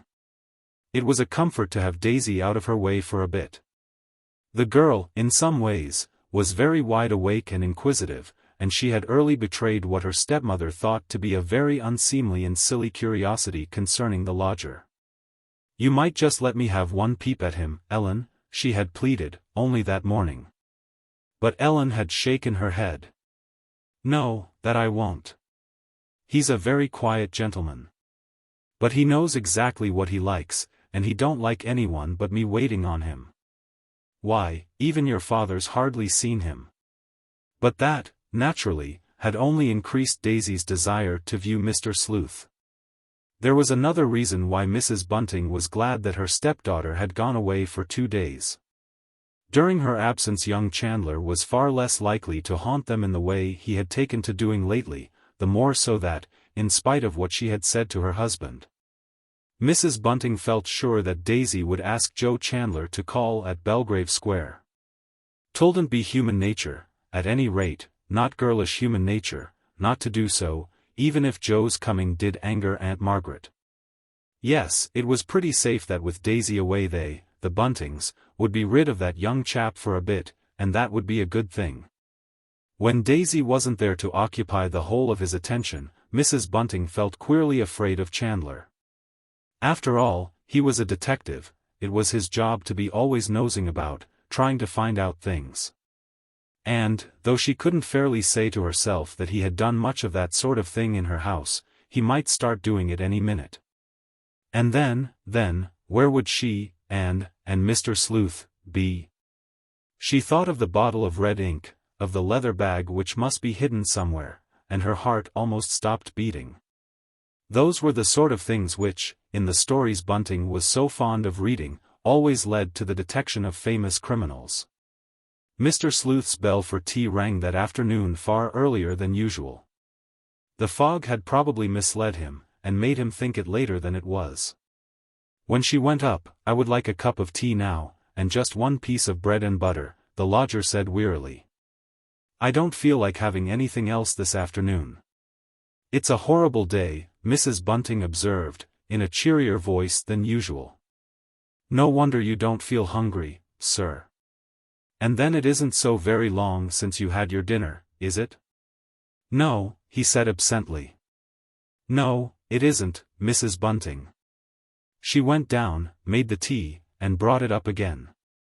And then, as she came into the room, she uttered an exclamation of sharp dismay. Mr. Sleuth was dressed for going out. He was wearing his long Inverness cloak, and his queer old high hat lay on the table, ready for him to put on. "You're never going out this afternoon, sir?" she asked falteringly. "Why, the fog's awful, you can't see a yard ahead of you." Unknown to herself, Mrs. Bunting's voice had risen almost to a scream. She moved back, still holding the tray, and stood between the door and her lodger, as if she meant to bar his way, to erect between Mr. Sleuth and the dark, foggy world outside a living barrier. "The weather never affects me at all," he said sullenly, and he looked at her with so wild and pleading a look in his eyes that, slowly, reluctantly, she moved aside. As she did so she noticed for the first time that Mr. Sleuth held something in his right hand. It was the key of the chiffonier cupboard. He had been on his way there when her coming in had disturbed him. "It's very kind of you to be so concerned about me," he stammered, but, Mrs. Bunting, you must excuse me if I say that I do not welcome such solicitude. I prefer to be left alone. I cannot stay in your house if I feel that my comings and goings are watched, spied upon." She pulled herself together. "No one spies upon you, sir," she said, with considerable dignity. "I've done my best to satisfy you." You have, he spoke in a distressed, apologetic tone. "But you spoke just now as if you were trying to prevent my doing what I wish to do, indeed, what I have to do. For years I have been misunderstood, persecuted." He waited a moment, then in a hollow voice added the one word, "tortured." "Do not tell me that you are going to add yourself to the number of my tormentors, Mrs. Bunting?" She stared at him helplessly. "Don't you be afraid I'll ever be that, sir. I only spoke as I did because, well, sir, because I thought it really wasn't safe for a gentleman to go out this afternoon. Why, there's hardly anyone about, though we're so near Christmas." He walked across to the window and looked out. "The fog is clearing somewhat, Mrs. Bunting," but there was no relief in his voice, rather was there disappointment and dread. Plucking up courage, she followed him. Yes, Mr. Sleuth was right. The fog was lifting, rolling off in that sudden, mysterious way in which local fogs sometimes do lift in London. He turned sharply from the window. "Our conversation has made me forget an important thing, Mrs. Bunting. I should be glad if you would just leave out a glass of milk and some bread and butter for me this evening. I shall not require supper when I come in, for after my walk I shall probably go straight upstairs to carry through a very difficult experiment. Very good, sir. And then Mrs. Bunting left the lodger. But when she found herself downstairs in the fog-laden hall, for it had drifted in as she and her husband had stood at the door seeing Daisy off. Instead of going into Bunting, she did a very odd thing, a thing she had never thought of doing in her life before. She pressed her hot forehead against the cool bit of looking-glass let into the hat and umbrella stand. I don't know what to do, she moaned to herself, and then, I can't bear it. I can't bear it. But though she felt that her secret suspense and trouble was becoming intolerable, the one way in which she could have ended her misery never occurred to Mrs. Bunting. In the long history of crime it has very, very seldom happened that a woman has betrayed one who has taken refuge with her. The timorous and cautious woman has not infrequently hunted a human being fleeing from his pursuer from her door, but she has not revealed the fact that he was ever there. In fact, it may almost be said that such betrayal has never taken place unless the betrayer has been actuated by love of gain, or by a longing for revenge. So far, perhaps because she is subject rather than citizen, her duty as a component part of civilized society weighs but lightly on woman's shoulders. And then, in a sort of way, Mrs. Bunting had become attached to Mr. Sleuth. A wan smile would sometimes light up his sad face when he saw her come in with one of his meals, and when this happened Mrs. Bunting felt pleased and vaguely touched. In between those dreadful events outside, which filled her with such suspicion, such anguish and such suspense, she never felt any fear, only pity, for Mr. Sleuth.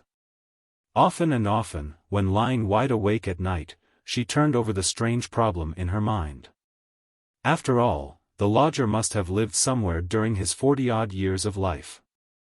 She did not even know if Mr. Sleuth had any brothers or sisters, friends she knew he had none. But, however odd and eccentric he was, he had evidently, or so she supposed, led a quiet, undistinguished kind of life, till now. What had made him alter all of a sudden, if, that is, he had altered? That was what Mrs. Bunting was always debating fitfully with herself. And, what was more, and very terribly, to the point, having altered, why should he not in time go back to what he evidently had been, that is, a blameless, quiet gentleman? If only he would. If only he would. As she stood in the hall, cooling her hot forehead, all these thoughts, these hopes and fears, jostled at lightning speed through her brain. She remembered what young Chandler had said the other day, that there had never been, in the history of the world, so strange a murderer as the Avenger had proved himself to be. She and Bunting, and little Daisy too, had hung, fascinated, on Joe's words, as he had told them of other famous series of murders which had taken place in the past. Not only in England but abroad, especially abroad. One woman, whom all the people round her believed to be a kind, respectable soul, had poisoned no fewer than 15 people in order to get their insurance money. Then there had been the terrible tale of an apparently respectable, contented innkeeper and his wife, who, living at the entrance to a wood, killed all those humble travelers who took shelter under their roof, simply for their clothes, and any valuables they possessed. But in all those stories the murderer or murderers always had a very strong motive, the motive being, in almost every case, a wicked lust for gold. At last, after having passed her handkerchief over her forehead, she went into the room where Bunting was sitting smoking his pipe. "The fog's lifting a bit," she said in an ill-assured voice. "I hope that by this time Daisy and that Joe Chandler are right out of it." But the other shook his head silently. "No such luck," he said briefly. "You don't know what it's like in Hyde Park, Ellen. I expect 'twill soon be just as heavy here as 'twas half an hour ago." She wandered over to the window, and pulled the curtain back. "Quite a lot of people have come out, anyway," she observed. "There's a fine Christmas show in the Edgware Road. I was thinking of asking if you wouldn't like to go along there with me." "No," she said dully. "I'm quite content to stay at home." She was listening, listening for the sounds which would betoken that the lodger was coming downstairs. At last she heard the cautious, stuffless tread of his rubber-soled shoes shuffling along the hall. But Bunting only woke to the fact when the front door shut to. "That's never Mr. Sleuth going out?" He turned on his wife, startled. "Why, the poor gentleman will come to harm, that he will. One has to be wide awake on an evening like this. I hope he hasn't taken any of his money out with him." "'Tisn't the first time Mr. Sleuth's been out in a fog," said Mrs. Bunting somberly. Somehow she couldn't help uttering these overtrue words. And then she turned, eager and half-frightened, to see how Bunting had taken what she said. But he looked quite placid, as if he had hardly heard her. "We don't get the good old fogs we used to get, not what people used to call London particulars. I expect the lodger feels like Mrs. Crowley. I've often told you about her, Ellen." Mrs. Bunting nodded. Mrs. Crowley had been one of Bunting's ladies, one of those he had liked best, a cheerful, jolly lady, who used often to give her servants what she called a treat. It was seldom the kind of treat they would have chosen for themselves, but still they appreciated her kind thought. "Mrs. Crowley used to say," went on Bunting, in his slow, dogmatic way, "that she never minded how bad the weather was in London, so long as it was London and not the country. Mr. Crowley, he liked the country best, but Mrs. Crowley always felt dull like there. Fog never kept her from going out, no, that it didn't. She wasn't a bit afraid. But," he turned round and looked at his wife, "I am a bit surprised at Mr. Sleuth. I should have thought him a timid kind of gentleman." He waited a moment, and she felt forced to answer him. "I wouldn't exactly call him timid," she said, in a low voice, "but he is very quiet, certainly. That's why he dislikes going out when there are a lot of people bustling about the streets. I don't suppose he'll be out long." She hoped with all her soul that Mr. Sleuth would be in very soon, that he would be daunted by the now increasing gloom. Somehow she did not feel she could sit still for very long. She got up, and went over to the farthest window. The fog had lifted, certainly. She could see the lamplights on the other side of the Marylebone Road, glimmering redly. And shadowy figures were hurrying past, mostly making their way towards the Edgware Road, to see the Christmas shops. At last, to his wife's relief, Bunting got up too. He went over to the cupboard where he kept his little store of books, and took one out. "I think I'll read a bit," he said. "Seems a long time since I've looked at a book. The papers was so jolly interesting for a bit, but now there's nothing in them." His wife remained silent. She knew what he meant. A good many days had gone by since the last two Avenger murders, and the papers had very little to say about them that they hadn't said in different language a dozen times before. She went into her bedroom and came back with a bit of plain sewing. Mrs. Bunting was fond of sewing, and Bunting liked to see her so engaged. Since Mr. Sleuth had come to be their lodger, she had not had much time for that sort of work. It was funny how quiet the house was without either Daisy, or the lodger, in it. At last she let her needle remain idle, and the bit of cambric slipped down on her knee, while she listened, longingly, for Mr. Sleuth's return home. And as the minutes sped by she fell to wondering with a painful wonder if she would ever see her lodger again, for, from what she knew of Mr. Sleuth, Mrs. Bunting felt sure that if he got into any kind of, trouble outside, he would never betray where he had lived during the last few weeks. No, in such a case the lodger would disappear in as sudden a way as he had come. And Bunting would never suspect, would never know, until, perhaps, God, what a horrible thought, a picture published in some newspaper might bring a certain dreadful fact to Bunting's knowledge. But if that happened, if that unthinkably awful thing came to pass, she made up her mind, here and now, never to say anything. She also would pretend to be amazed, shocked, unutterably horrified at the astounding revelation. Chapter 14. There he is at last, and I'm glad of it, Ellen. 'Tain't a night you would wish a dog to be out in. Bunting's voice was full of relief, but he did not turn round and look at his wife as he spoke. Instead, he continued to read the evening paper he held in his hand.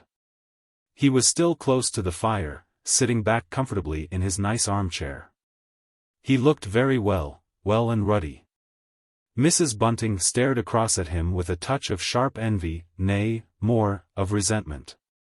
And this was very curious, for she was, in her own dry way, very fond of Bunting.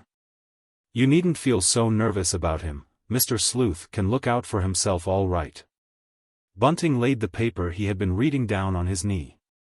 "I can't think why he wanted to go out in such weather," he said impatiently. "Well, it's none of your business, Bunting, now, is it?" "No, that's true enough. Still, 'twould be a very bad thing for us if anything happened to him.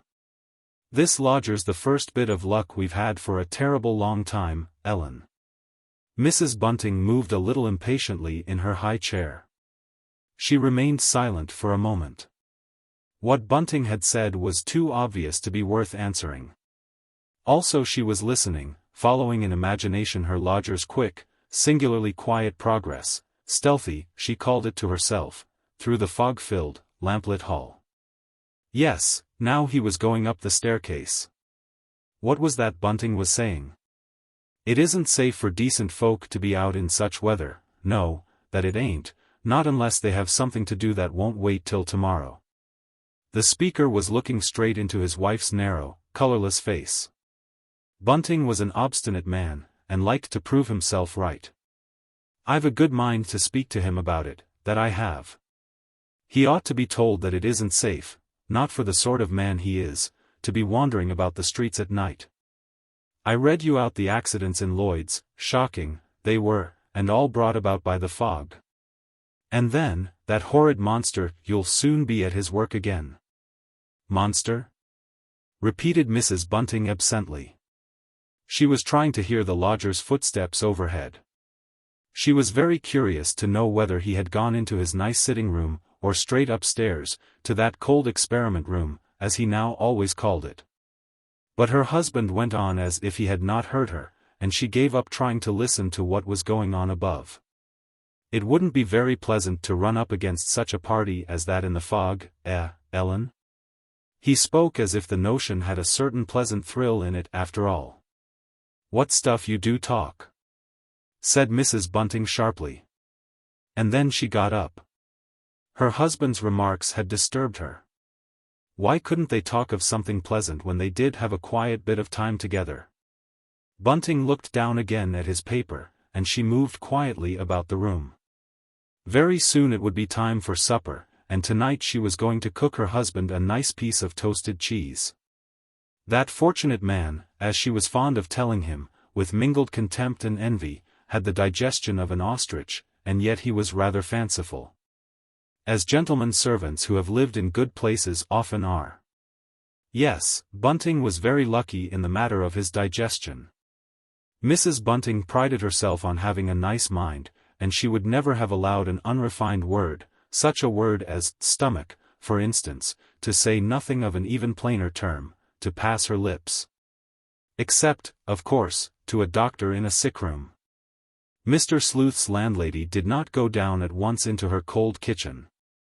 Instead, with a sudden furtive movement, she opened the door leading into her bedroom, and then, closing the door quietly, stepped back into the darkness, and stood motionless, listening.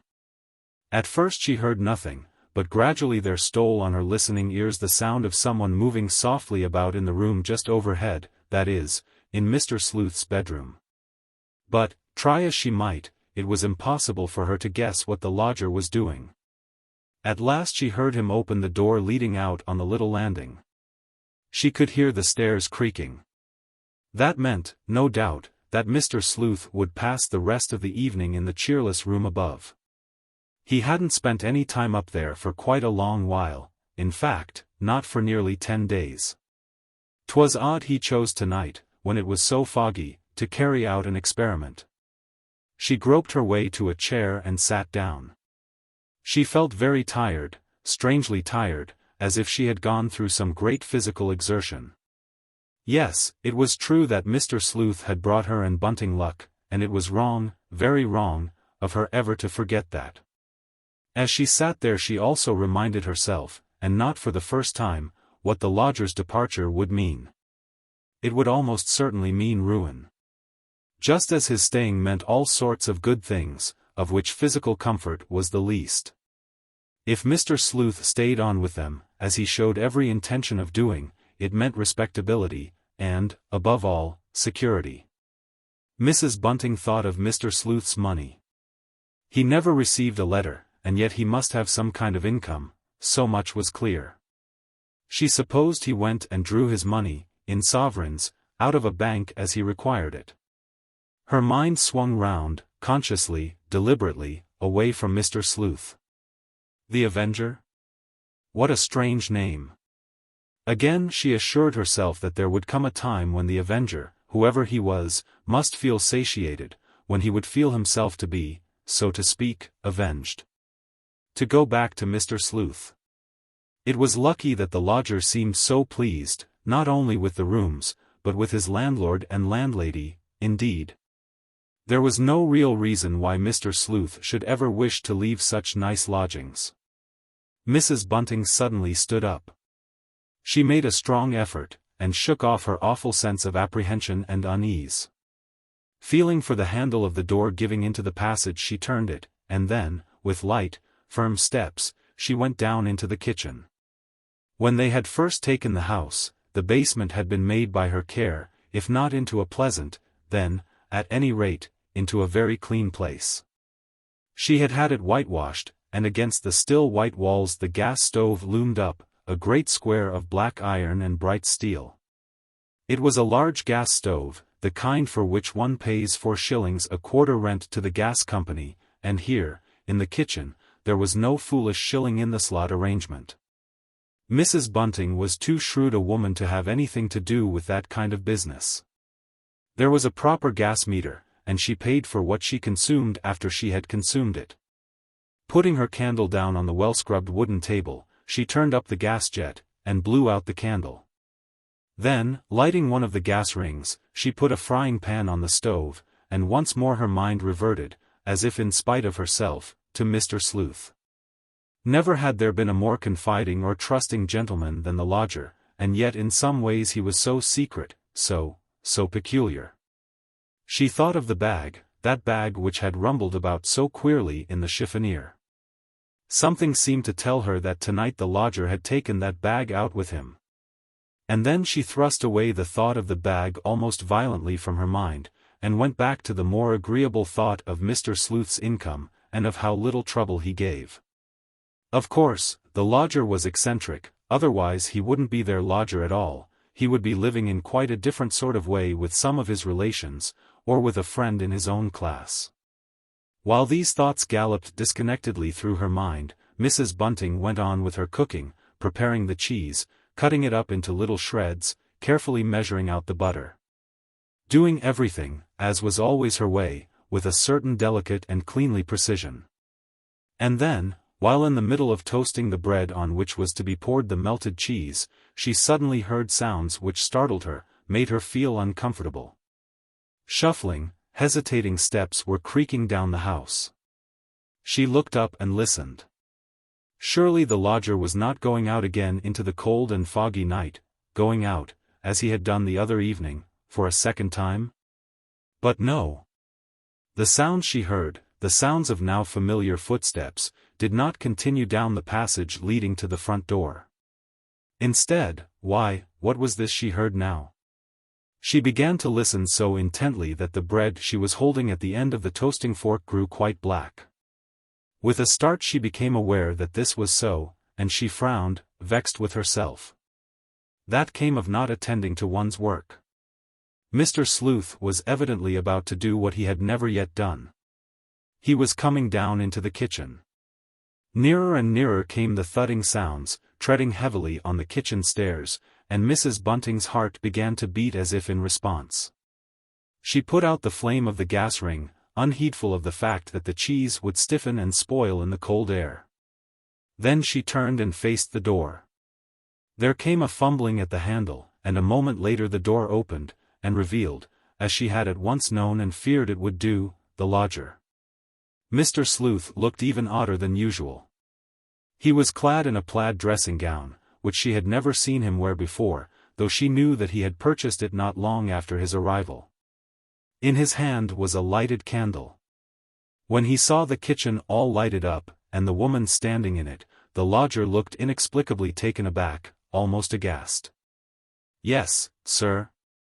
What can I do for you, sir? I hope you didn't ring, sir." Mrs. Bunting held her ground in front of the stove. Mr. Sleuth had no business to come like this into her kitchen, and she intended to let him know that such was her view. "No, I didn't ring," he stammered awkwardly. "The truth is, I didn't know you were here, Mrs. Bunting. Please excuse my costume. My gas stove has gone wrong, or, rather, that shilling in the slot arrangement has done so. So I came down to see if you had a gas stove. I am going to ask you to allow me to use it tonight for an important experiment I wish to make." Mrs. Bunting's heart was beating quickly, quickly. She felt horribly troubled, unnaturally so. Why couldn't Mr. Sleuth's experiment wait till the morning? She stared at him dubiously, but there was that in his face that made her at once afraid and pitiful. It was a wild, eager, imploring look. "Oh, certainly, sir, but you will find it very cold down here." "It seems most pleasantly warm," he observed, his voice full of relief, "warm and cozy, after my cold room upstairs." "Warm and cozy?" Mrs. Bunting stared at him in amazement. "Nay, even that cheerless room at the top of the house must be far warmer and more cozy than this cold underground kitchen could possibly be. I'll make you a fire, sir. We never use the grate, but it's in perfect order, for the first thing I did after I came into the house was to have the chimney swept. It was terribly dirty. It might have set the house on fire." Mrs. Bunting's housewifely instincts were roused. "For the matter of that, you ought to have a fire in your bedroom this cold night." "By no means, I would prefer not. I certainly do not want a fire there. I dislike an open fire, Mrs. Bunting. I thought I had told you as much." Mr. Sleuth frowned. He stood there, a strange-looking figure, his candle still alight, just inside the kitchen door. "I shan't be very long, sir. Just about a quarter of an hour. You could come down then. I'll have everything quite tidy for you. Is there anything I can do to help you?" "I do not require the use of your kitchen yet, thank you all the same, Mrs. Bunting.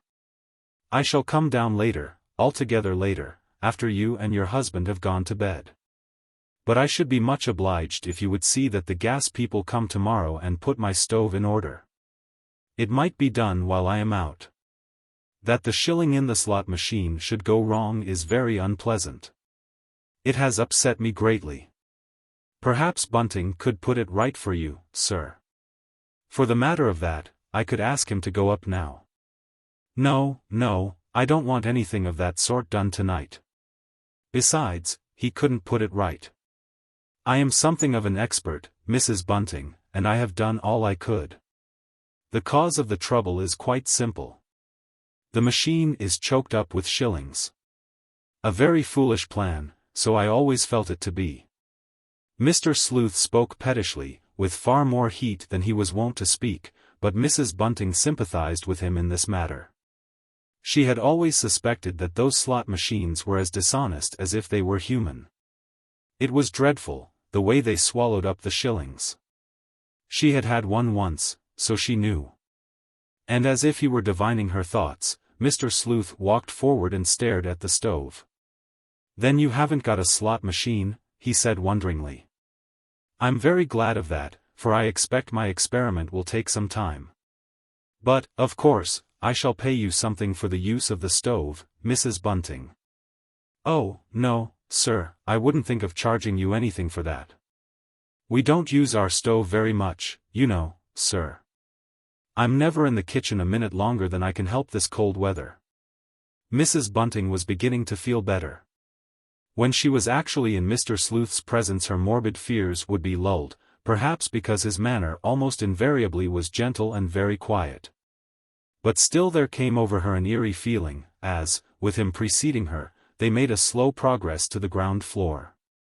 Once there, the lodger courteously bade his landlady good night, and proceeded upstairs to his own apartments. Mrs. Bunting returned to the kitchen.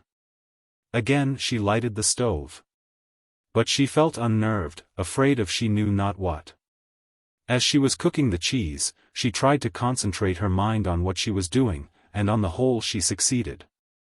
But another part of her mind seemed to be working independently, asking her insistent questions.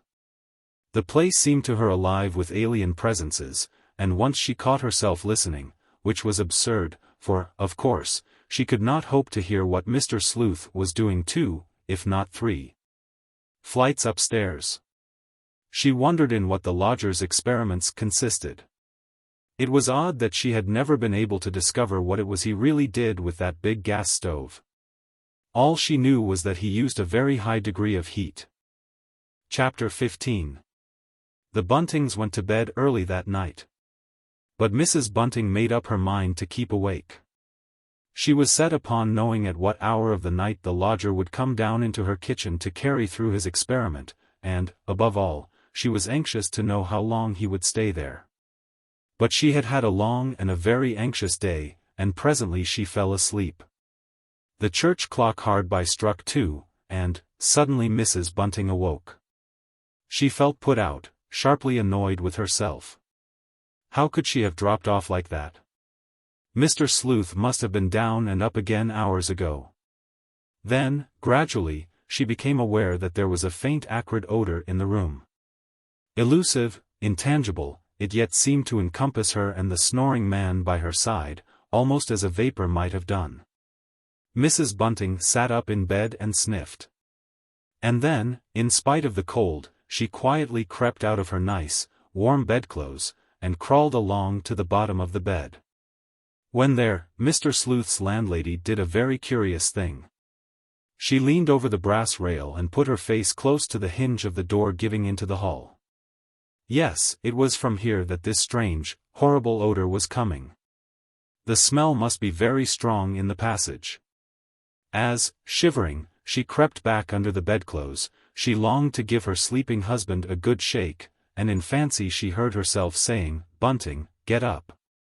There's something strange and dreadful going on downstairs which we ought to know about."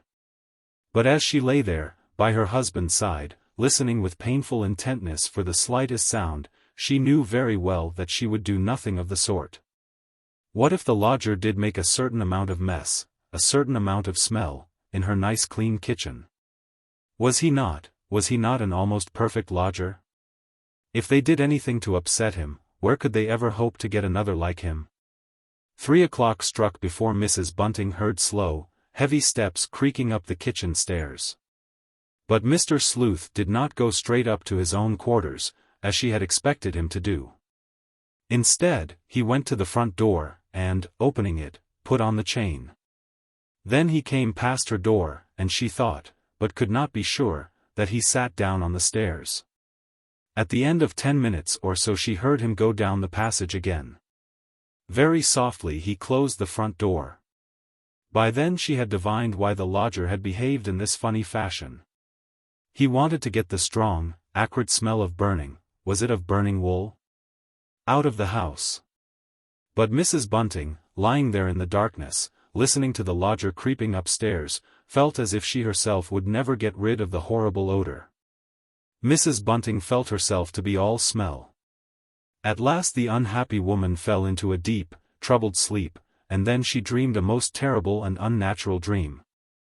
Hoarse voices seemed to be shouting in her ear, "The Avenger close here! The Avenger close here! Horrible murder off the Edgware Road! The Avenger at his work again!" And even in her dream Mrs. Bunting felt angered and impatient. She knew so well why she was being disturbed by this horrid nightmare. It was because of Bunting, who could think and talk of nothing else than those frightful murders, in which only morbid and vulgar-minded people took any interest. Why, even now, in her dream, she could hear her husband speaking to her about it. "Ellen," so she heard Bunting murmur in her ear, "Ellen, my dear, I'm just going to get up to get a paper. It's after 7 o'clock. The shouting, nay, worse, the sound of tramping, hurrying feet smote on her shrinking ears. Pushing back her hair off her forehead with both hands, she sat up and listened. It had been no nightmare, then, but something infinitely worse, reality. Why couldn't Bunting have lain quiet abed for a while longer, and let his poor wife go on dreaming? The most awful dream would have been easier to bear than this awakening. She heard her husband go to the front door, and, as he bought the paper, exchange a few excited words with the newspaper seller. Then he came back. There was a pause, and she heard him lighting the gas ring in the sitting room. Bunting always made his wife a cup of tea in the morning. He had promised to do this when they first married, and he had never yet broken his word. It was a very little thing and a very usual thing, no doubt, for a kind husband to do, but this morning the knowledge that he was doing it brought tears to Mrs. Bunting's pale blue eyes. This morning he seemed to be rather longer than usual over the job. When, at last, he came in with the little tray, Bunting found his wife lying with her face to the wall. "Here's your tea, Ellen," he said, and there was a thrill of eager, nay happy, excitement in his voice. She turned herself round and sat up. "Well?" she asked. "Well? Why don't you tell me about it?"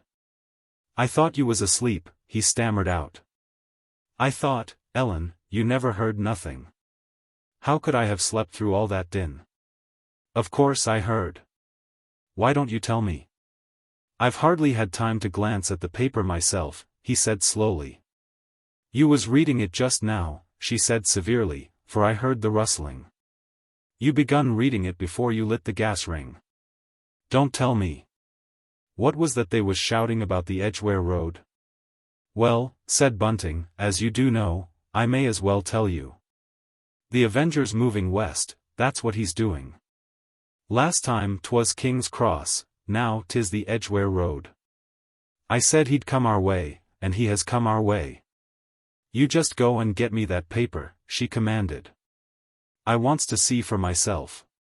Bunting went into the next room, then he came back and handed her silently the odd-looking, thin little sheet.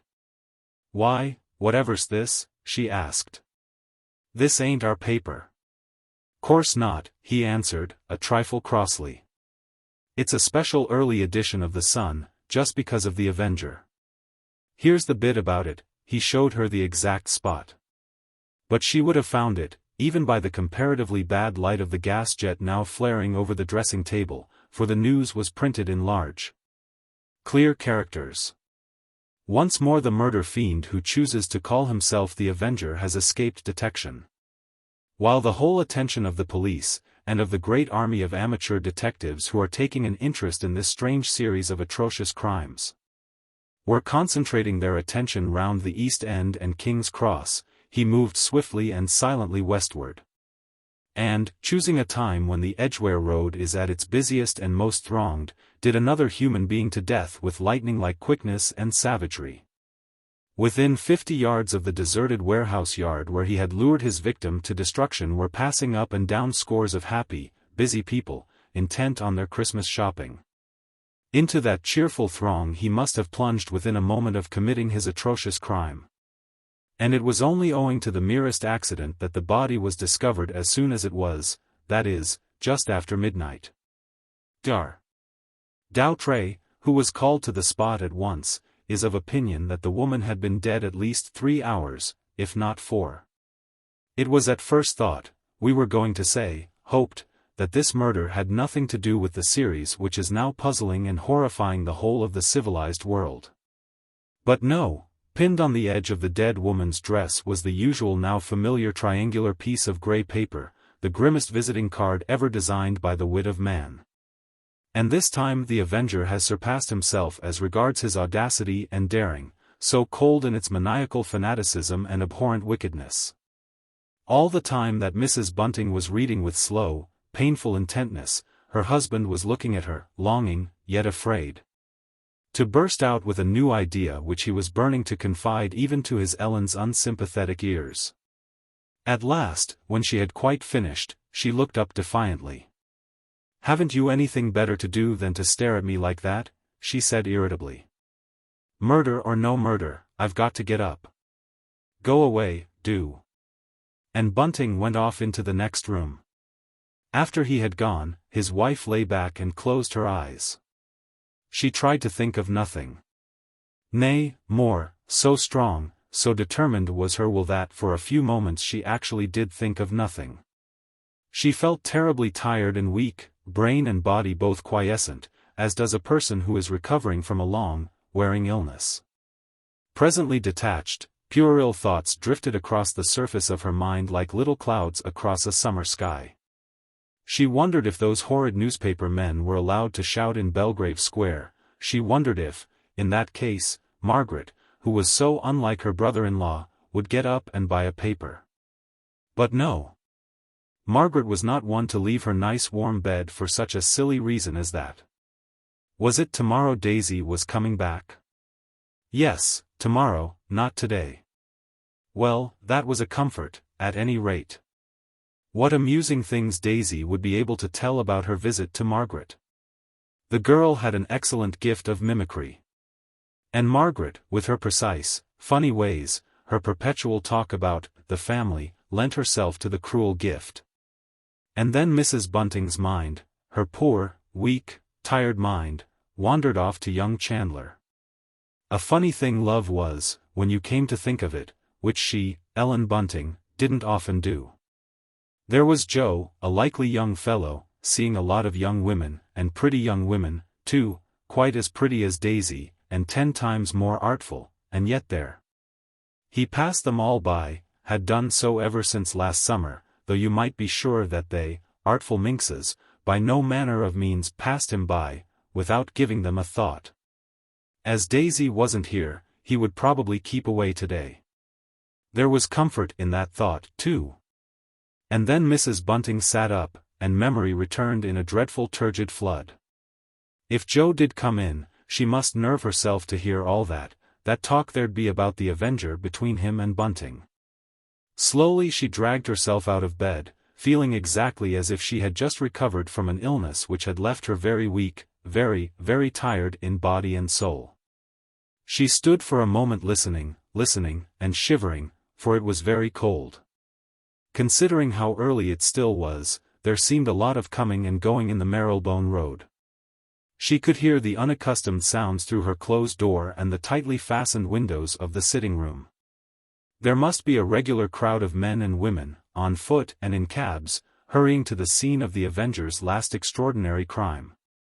She heard the sudden thud made by their usual morning paper falling from the letterbox on to the floor of the hall, and a moment later came the sound of Bunting quietly going out and getting it.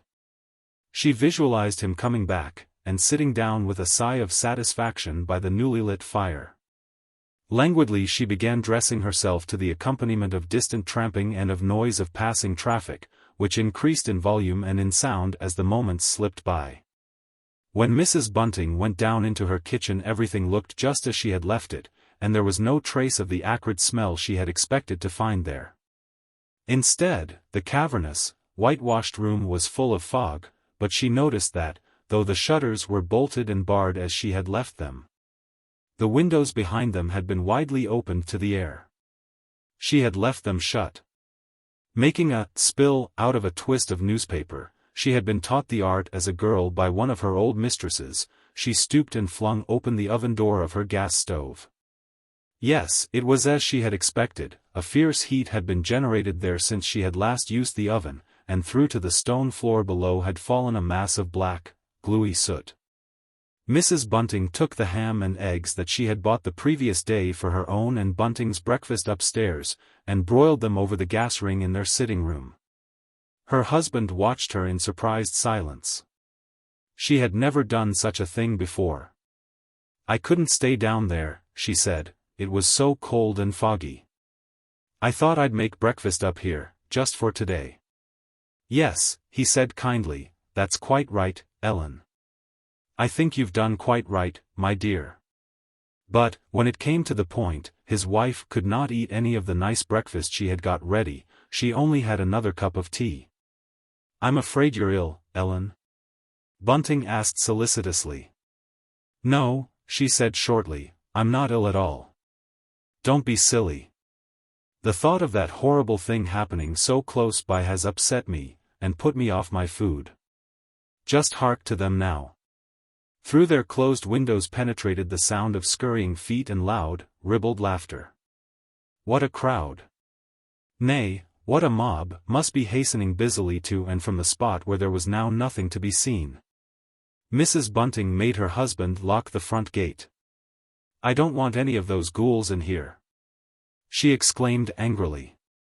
"And then, what a lot of idle people there are in the world," she said. Chapter 16. Bunting began moving about the room restlessly. He would go to the window, stand there a while staring out at the people hurrying past, then, coming back to the fireplace, sit down. But he could not stay long quiet. After a glance at his paper, up he would rise from his chair, and go to the window again. "I wish you'd stay still," his wife said at last. And then, a few minutes later, "Hadn't you better put your hat and coat on and go out?" she exclaimed. And Bunting, with a rather shamed expression, did put on his hat and coat and go out. As he did so he told himself that, after all, he was but human. It was natural that he should be thrilled and excited by the dreadful, extraordinary thing which had just happened close by. Ellen wasn't reasonable about such things. How queer and disagreeable she had been that very morning, angry with him because he had gone out to hear what all the row was about, and even more angry when he had come back and said nothing. Because he thought it would annoy her to hear about it. Meanwhile, Mrs. Bunting forced herself to go down again into the kitchen, and as she went through into the low, whitewashed place, a tremor of fear, of quick terror, came over her. She turned and did what she had never in her life done before, and what she had never heard of anyone else doing in a kitchen. She bolted the door. But, having done this, finding herself at last alone, shut off from everybody, she was still beset by a strange, uncanny dread. She felt as if she were locked in with an invisible presence, which mocked and jeered, reproached and threatened her, by turns. Why had she allowed, nay encouraged, Daisy to go away for 2 days? Daisy, at any rate, was company, kind, young, unsuspecting company. With Daisy she could be her old sharp self. It was such a comfort to be with someone to whom she not only need, but ought to, say nothing. When with Bunting she was pursued by a sick feeling of guilt, of shame. She was the man's wedded wife, in his stolid way he was very kind to her, and yet she was keeping from him something he certainly had a right to know. Not for worlds, however, would she have told Bunting of her dreadful suspicion, nay, of her almost certainty. At last she went across to the door and unlocked it. Then she went upstairs and turned out her bedroom. That made her feel a little better. She longed for Bunting to return, and yet in a way she was relieved by his absence. She would have liked to feel him nearby, and yet she welcomed anything that took her husband out of the house. And as Mrs. Bunting swept and dusted, trying to put her whole mind into what she was doing, she was asking herself all the time what was going on upstairs.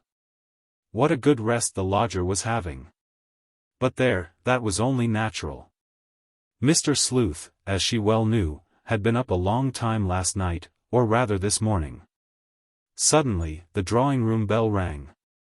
But Mr. Sleuth's landlady did not go up, as she generally did, before getting ready the simple meal which was the lodger's luncheon and breakfast combined.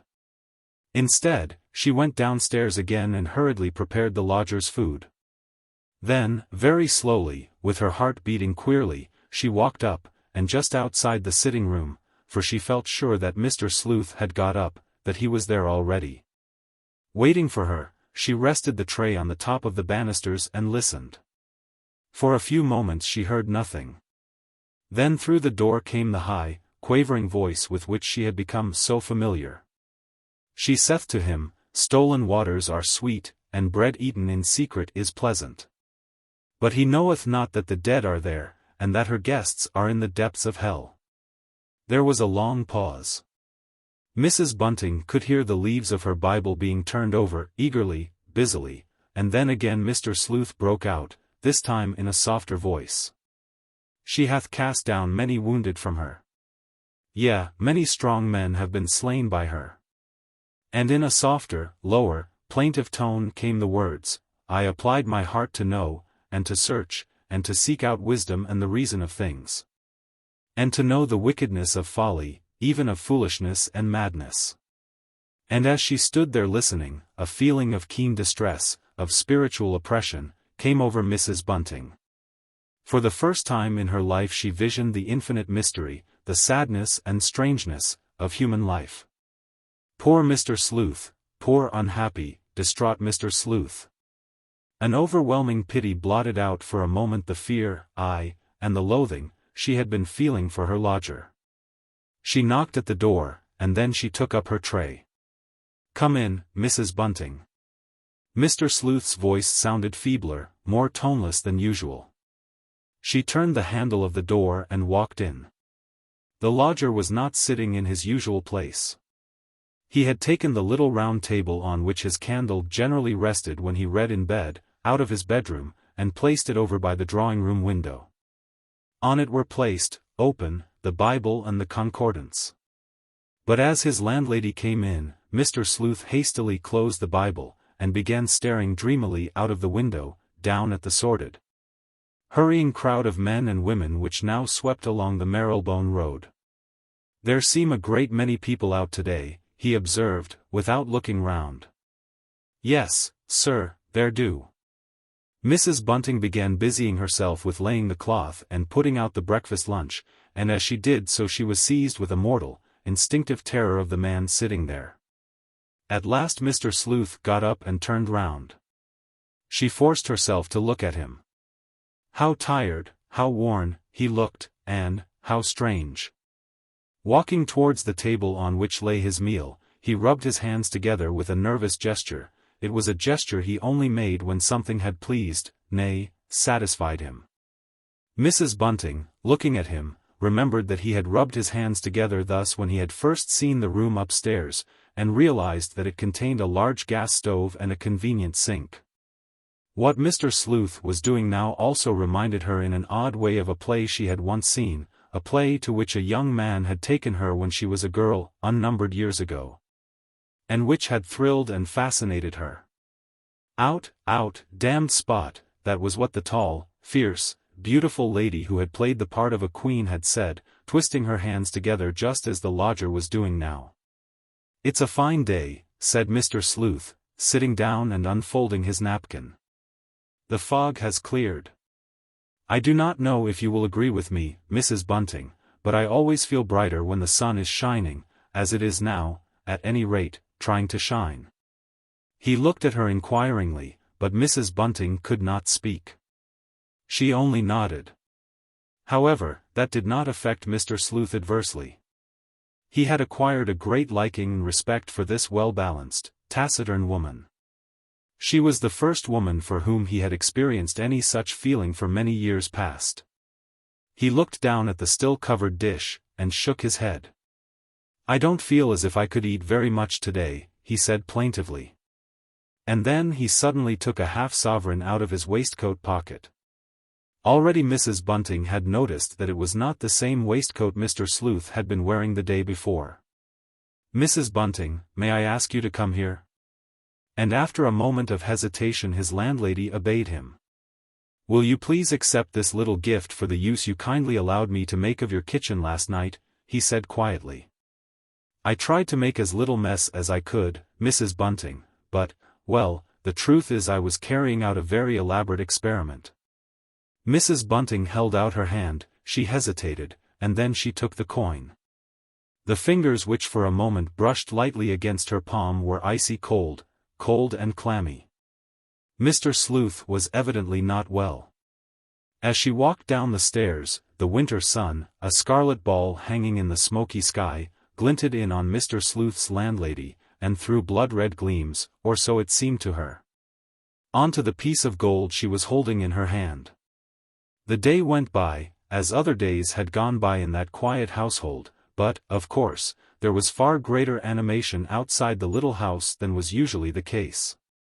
Perhaps because the sun was shining for the first time for some days, the whole of London seemed to be making holiday in that part of the town. When Bunting at last came back, his wife listened silently while he told her of the extraordinary excitement reigning everywhere. And then, after he had been talking a long while, she suddenly shot a strange look at him. "I suppose you went to see the place," she said. And guiltily he acknowledged that he had done so. Well, there wasn't anything much to see, not now. But, oh, Ellen, the daring of him. Why, Ellen, if the poor soul had had time to cry out, which they don't believe she had, it's impossible someone wouldn't heard her. They say that if he goes on doing it like that, in the afternoon, he never will be caught. He must have just got mixed up with all the other people within 10 seconds of what he'd done. During the afternoon Bunting bought papers recklessly. In fact, he must have spent the best part of sixpence. But in spite of all the supposed and suggested clues, there was nothing at all new to read, less, in fact, than ever before. The police, it was clear, were quite at a loss, and Mrs. Bunting began to feel curiously better, less tired, less ill, less terrified than she had felt through the morning. And then something happened which broke with dramatic suddenness the quietude of the day. They had had their tea, and Bunting was reading the last of the papers he had run out to buy, when suddenly there came a loud, thundering, double knock at the door. Mrs. Bunting looked up, startled. "Why, whoever can that be?" she said. But as Bunting got up she added quickly, "You just sit down again. I'll go myself. Sounds like someone after lodgings. I'll soon send them to the right-about." And then she left the room, but not before there had come another loud double knock. Mrs. Bunting opened the front door. In a moment she saw that the person who stood there was a stranger to her. He was a big, dark man, with fierce, black mustaches. And somehow, she could not have told you why, he suggested a policeman to Mrs. Bunting's mind. This notion of hers was confirmed by the very first words he uttered. "For, I'm here to execute a warrant," he exclaimed in a theatrical, hollow tone. With a weak cry of protest Mrs. Bunting suddenly threw out her arms as if to bar the way. She turned deadly white, but then, in an instant the supposed stranger's laugh rang out, with loud, jovial, familiar sound. "There now, Mrs. Bunting. I never thought I'd take you in as well as all that." It was Joe Chandler dressed up, as she knew he sometimes, not very often, did dress up in the course of his work. Mrs. Bunting began laughing helplessly, hysterically, just as she had done on the morning of Daisy's arrival, when the newspaper sellers had come shouting down the Marylebone Road. "What's all this about?" Bunting came out. Young Chandler ruefully shut the front door. "I didn't mean to upset her like this," he said, looking foolish. "'Twas just my silly nonsense, Mr. Bunting." And together they helped her into the sitting room. But, once there, poor Mrs. Bunting went on worse than ever. She threw her black apron over her face, and began to sob hysterically. "I made sure she'd know who I was when I spoke," went on the young fellow apologetically. "But, there now, I have upset her. I am sorry." "It don't matter," she exclaimed, throwing the apron off her face, but the tears were still streaming from her eyes as she sobbed and laughed by turns. "Don't matter one little bit, Joe. 'Twas stupid of me to be so taken aback. But, there, that murder that's happened close by, it's just upset me altogether today. Enough to upset anyone, that was," acknowledged the young man ruefully. "I've only come in for a minute, I haven't no right to come when I'm on duty like this." Joe Chandler was looking longingly at what remains of the meal were still on the table. "You can take a minute just to have a bite and a sup," said Bunting hospitably, "and then you can tell us any news there is, Joe. We're right in the middle of everything now, ain't we?" He spoke with evident enjoyment, almost pride, in the gruesome fact. Joe nodded. Already his mouth was full of bread and butter.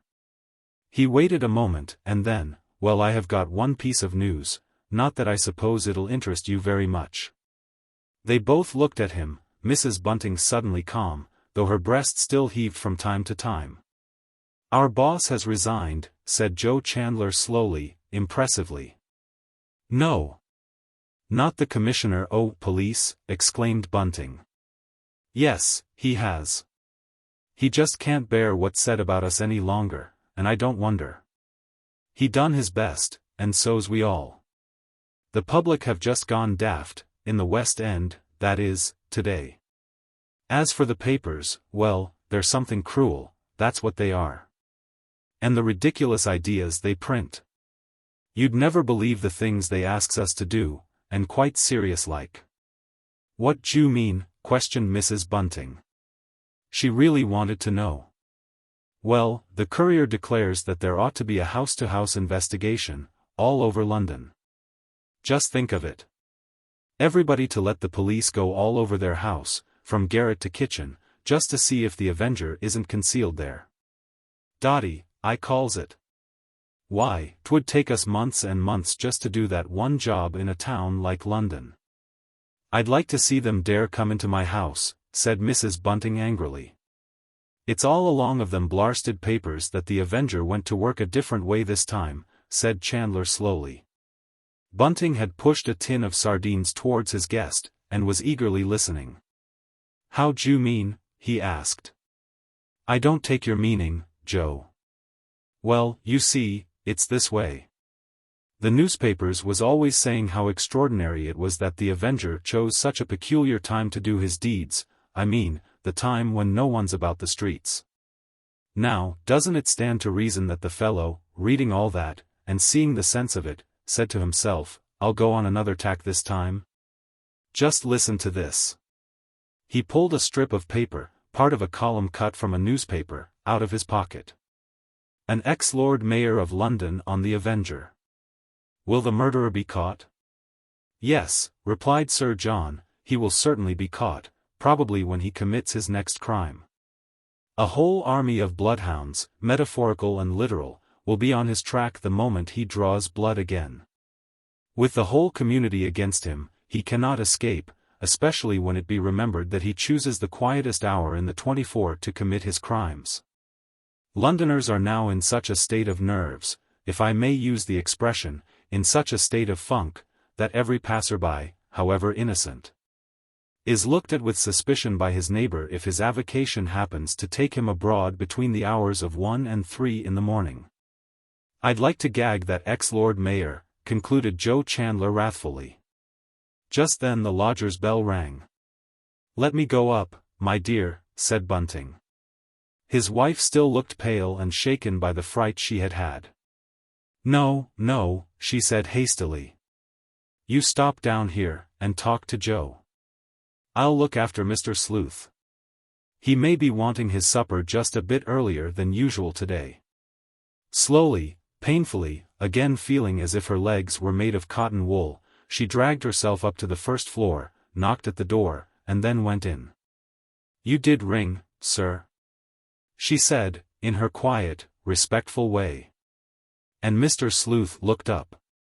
She thought, but, as she reminded herself afterwards, it might have been just her idea, and nothing else, that for the first time the lodger looked frightened and cowed. "I heard a noise downstairs," he said fretfully, "and I wanted to know what it was all about. As I told you, Mrs. Bunting, when I first took these rooms, quiet is essential to me. It was just a friend of ours, sir. I'm sorry you were disturbed. Would you like the knocker taken off tomorrow? Bunting will be pleased to do it if you don't like to hear the sound of the knocks." "Oh, no, I wouldn't put you to such trouble as that." Mr. Sleuth looked quite relieved. "Just a friend of yours, was it, Mrs. Bunting?" He made a great deal of noise. "Just a young fellow," she said apologetically. "The son of one of Bunting's old friends. He often comes here, sir, but he never did give such a great big double knock as that before.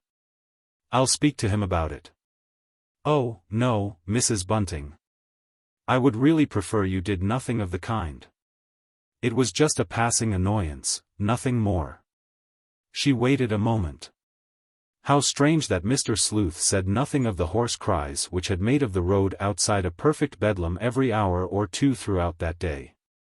But no, Mr. Sleuth made no allusion to what might well have disturbed any quiet gentleman at his reading. I thought maybe you'd like to have supper a little earlier tonight, sir. Just when you like, Mrs. Bunting, just when it's convenient. I do not wish to put you out in any way. She felt herself dismissed, and going out quietly, closed the door. As she did so, she heard the front door banging to. She sighed. Joe Chandler was really a very noisy young fellow. Chapter 17. Mrs. Bunting slept well the night following that during which the lodger had been engaged in making his mysterious experiments in her kitchen. She was so tired, so utterly exhausted, that sleep came to her the moment she laid her head upon her pillow. Perhaps that was why she rose so early the next morning. Hardly giving herself time to swallow the tea Bunting had made and brought her, she got up and dressed. She had suddenly come to the conclusion that the hall and staircase required a thorough doing down, and she did not even wait till they had eaten their breakfast before beginning her labors. It made Bunting feel quite uncomfortable.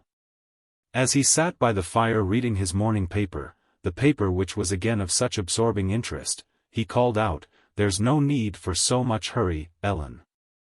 Daisy'll be back today. Why don't you wait till she's come home to help you?" But from the hall where she was busy dusting, sweeping, polishing, his wife's voice came back, "Girls ain't no good at this sort of work.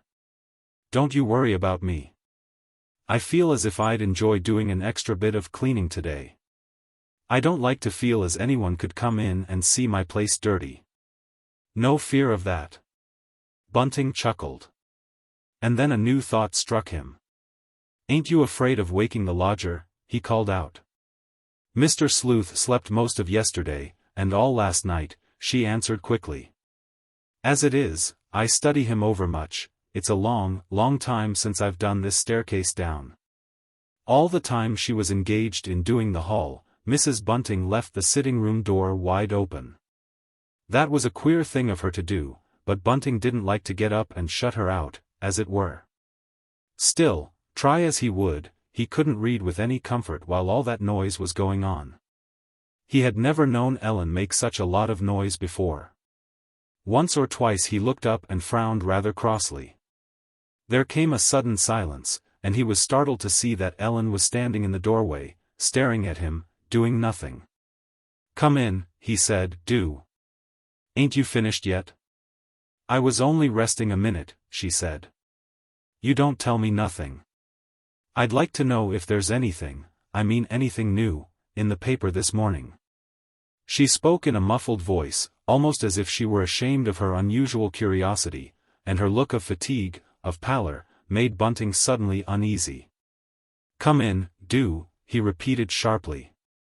"You've done quite enough, and before breakfast, too. 'Tain't necessary. Come in and shut that door." He spoke authoritatively, and his wife, for a wonder, obeyed him. She came in, and did what she had never done before, brought the broom with her, and put it up against the wall in the corner. Then she sat down. "I think I'll make breakfast up here," she said. I feel cold, Bunting."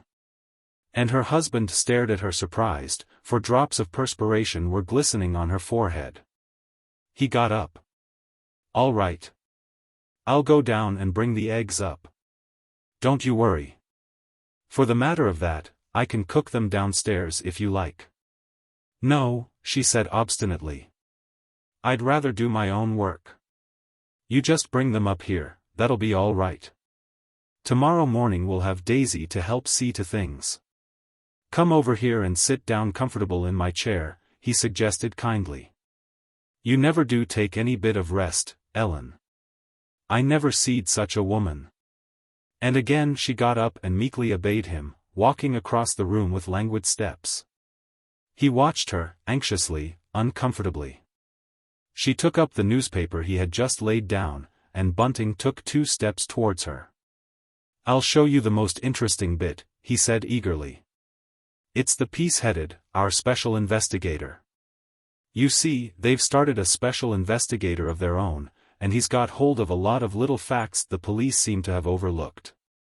The man who writes all that, I mean the special investigator, was a famous tech in his time, and he's just come back out of his retirement purpose to do this bit of work for the paper. You read what he says. I shouldn't be a bit surprised if he ends by getting that reward. One can see he just loves the work of tracking people down."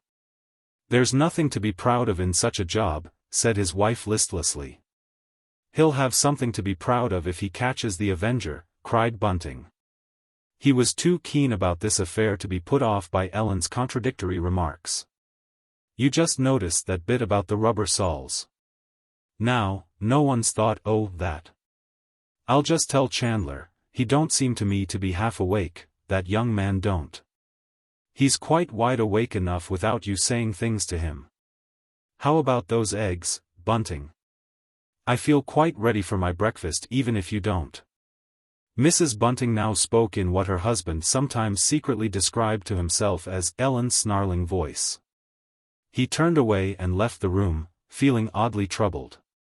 There was something queer about her, and he couldn't make it out. He didn't mind it when she spoke sharply and nastily to him. He was used to that.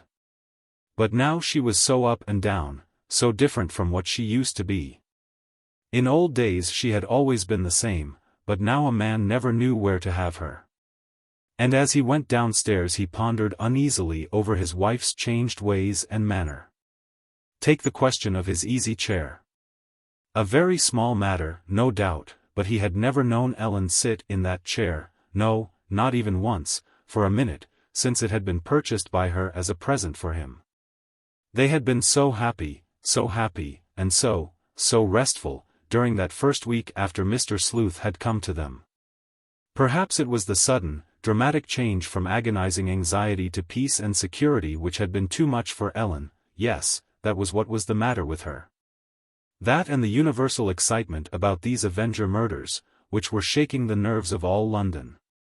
Even Bunting, unobservant as he was, had come to realize that his wife took a morbid interest in these terrible happenings. And it was the more queer of her to do so that at first she refused to discuss them, and said openly that she was utterly uninterested in murder or crime of any sort. He, Bunting, had always had a mild pleasure in such things. In his time he had been a great reader of detective tales, and even now he thought there was no pleasanter reading.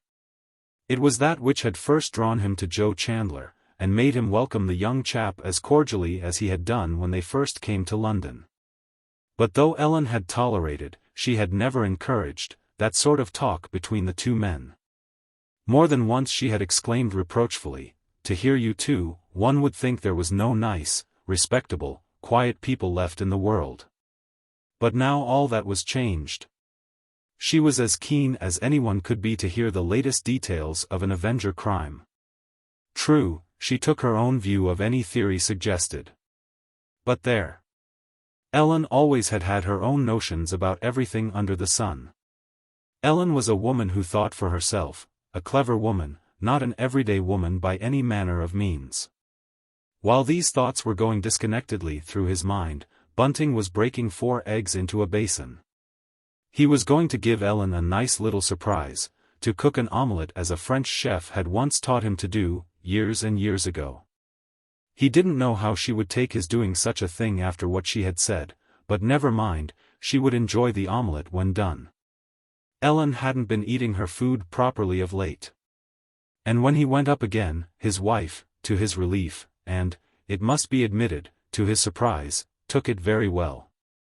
She had not even noticed how long he had been downstairs, for she had been reading with intense, painful care the column that the great daily paper they took in had allotted to the one-time famous detective. According to this special investigator's own account, he had discovered all sorts of things that had escaped the eye of the police and of the official detectives. For instance, owing, he admitted, to a fortunate chance. He had been at the place where the 2 last murders had been committed very soon after the double crime had been discovered, in fact within half an hour, and he had found, or so he felt sure. On the slippery, wet pavement imprints of the murderer's right foot. The paper reproduced the impression of a half-worn rubber sole. At the same time, he also admitted, for the special investigator was very honest. And he had a good bit of space to fill in the enterprising paper which had engaged him to probe the awful mystery, that there were thousands of rubber soles being worn in London. And when she came to that statement Mrs. Bunting looked up, and there came a wan smile over her thin, closely shut lips. It was quite true, that about rubber soles. There were thousands of rubber soles being worn just now. She felt grateful to the special investigator for having stated the fact so clearly. The column ended up with the words, "And today will take place the inquest on the double crime of 10 days ago. To my mind it would be well if a preliminary public inquiry could be held at once. Say, on the very day the discovery of a fresh murder is made. In that way alone would it be possible to weigh and sift the evidence offered by members of the general public. For when a week or more has elapsed, and these same people have been examined and cross-examined in private by the police, their impressions have had time to become blurred and hopelessly confused. On that last occasion but one there seems no doubt that several people, at any rate 2 women and 1 man, actually saw the murderer hurrying from the scene of his atrocious double crime. This being so, today's investigation may be of the highest value and importance. Tomorrow I hope to give an account of the impression made on me by the inquest, and by any statements made during its course." Even when her husband had come in with the tray Mrs. Bunting had gone on reading, only lifting up her eyes for a moment. At last he said rather crossly, "Put down that paper, Ellen, this minute. The omelette I've cooked for you will be just like leather if you don't eat it." But once his wife had eaten her breakfast, and, to Bunting's mortification, she left more than half the nice omelette untouched, she took the paper up again. She turned over the big sheets, until she found, at the foot of one of the 10 columns devoted to the Avenger and his crimes, the information she wanted. And then uttered an exclamation under her breath. What Mrs. Bunting had been looking for, what at last she had found, was the time and place of the inquest which was to be held that day. The hour named was a rather odd time, 2 o'clock in the afternoon, but, from Mrs. Bunting's point of view, it was most convenient. By 2 o'clock, nay, by 1:30, the lodger would have had his lunch. By hurrying matters a little she and Bunting would have had their dinner, and Daisy wasn't coming home till tea time. She got up out of her husband's chair. "I think you're right," she said, in a quick, hoarse tone. "I mean about me seeing a doctor, Bunting. I think I will go and see a doctor this very afternoon." "Wouldn't you like me to go with you?" he asked. "No, that I wouldn't. In fact I wouldn't go at all you was to go with me." "All right," he said vexedly. "Please yourself, my dear, you know best." "I should think I did know best where my own health is concerned." Even Bunting was incensed by this lack of gratitude. "'Twas I said, long ago, you ought to go and see the doctor." "'Twas you said you wouldn't," he exclaimed pugnaciously. "Well, I've never said you was never right, have I? At any rate, I'm going. Have you a pain anywhere?" He stared at her with a look of real solicitude on his fat, phlegmatic face. Somehow Ellen didn't look right, standing there opposite him. Her shoulders seemed to have shrunk. Even her cheeks had fallen in a little. She had never looked so bad, not even when they had been half-starving, and dreadfully, dreadfully worked. "Yes," she said briefly, "I've a pain in my head, at the back of my neck. It doesn't often leave me, it gets worse when anything upsets me, like I was upset last night by Joe Chandler." "He was a silly ass to come and do a thing like that," said Bunting crossly. "I'd a good mind to tell him so, too. But I must say, Ellen, I wonder he took you in, he didn't me." "Well, you had no chance he should, you knew who it was," she said slowly. And Bunting remained silent, for Ellen was right. Joe Chandler had already spoken when he, Bunting, came out into the hall, and saw their cleverly disguised visitor. Those big black mustaches, he went on complainingly, and that black wig, why, 'twas too ridiculous, that's what I call it. Not to anyone who didn't know Joe, she said sharply. Well, I don't know.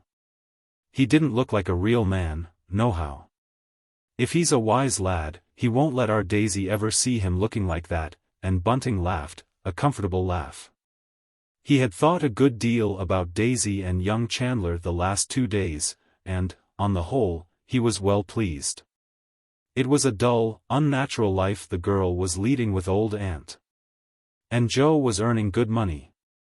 They wouldn't have long to wait, these two young people, as a beau and his girl often have to wait, as he, Bunting, and Daisy's mother had to do, for ever so long before they could be married. No, there was no reason why they shouldn't be spliced quite soon, if so the fancy took them.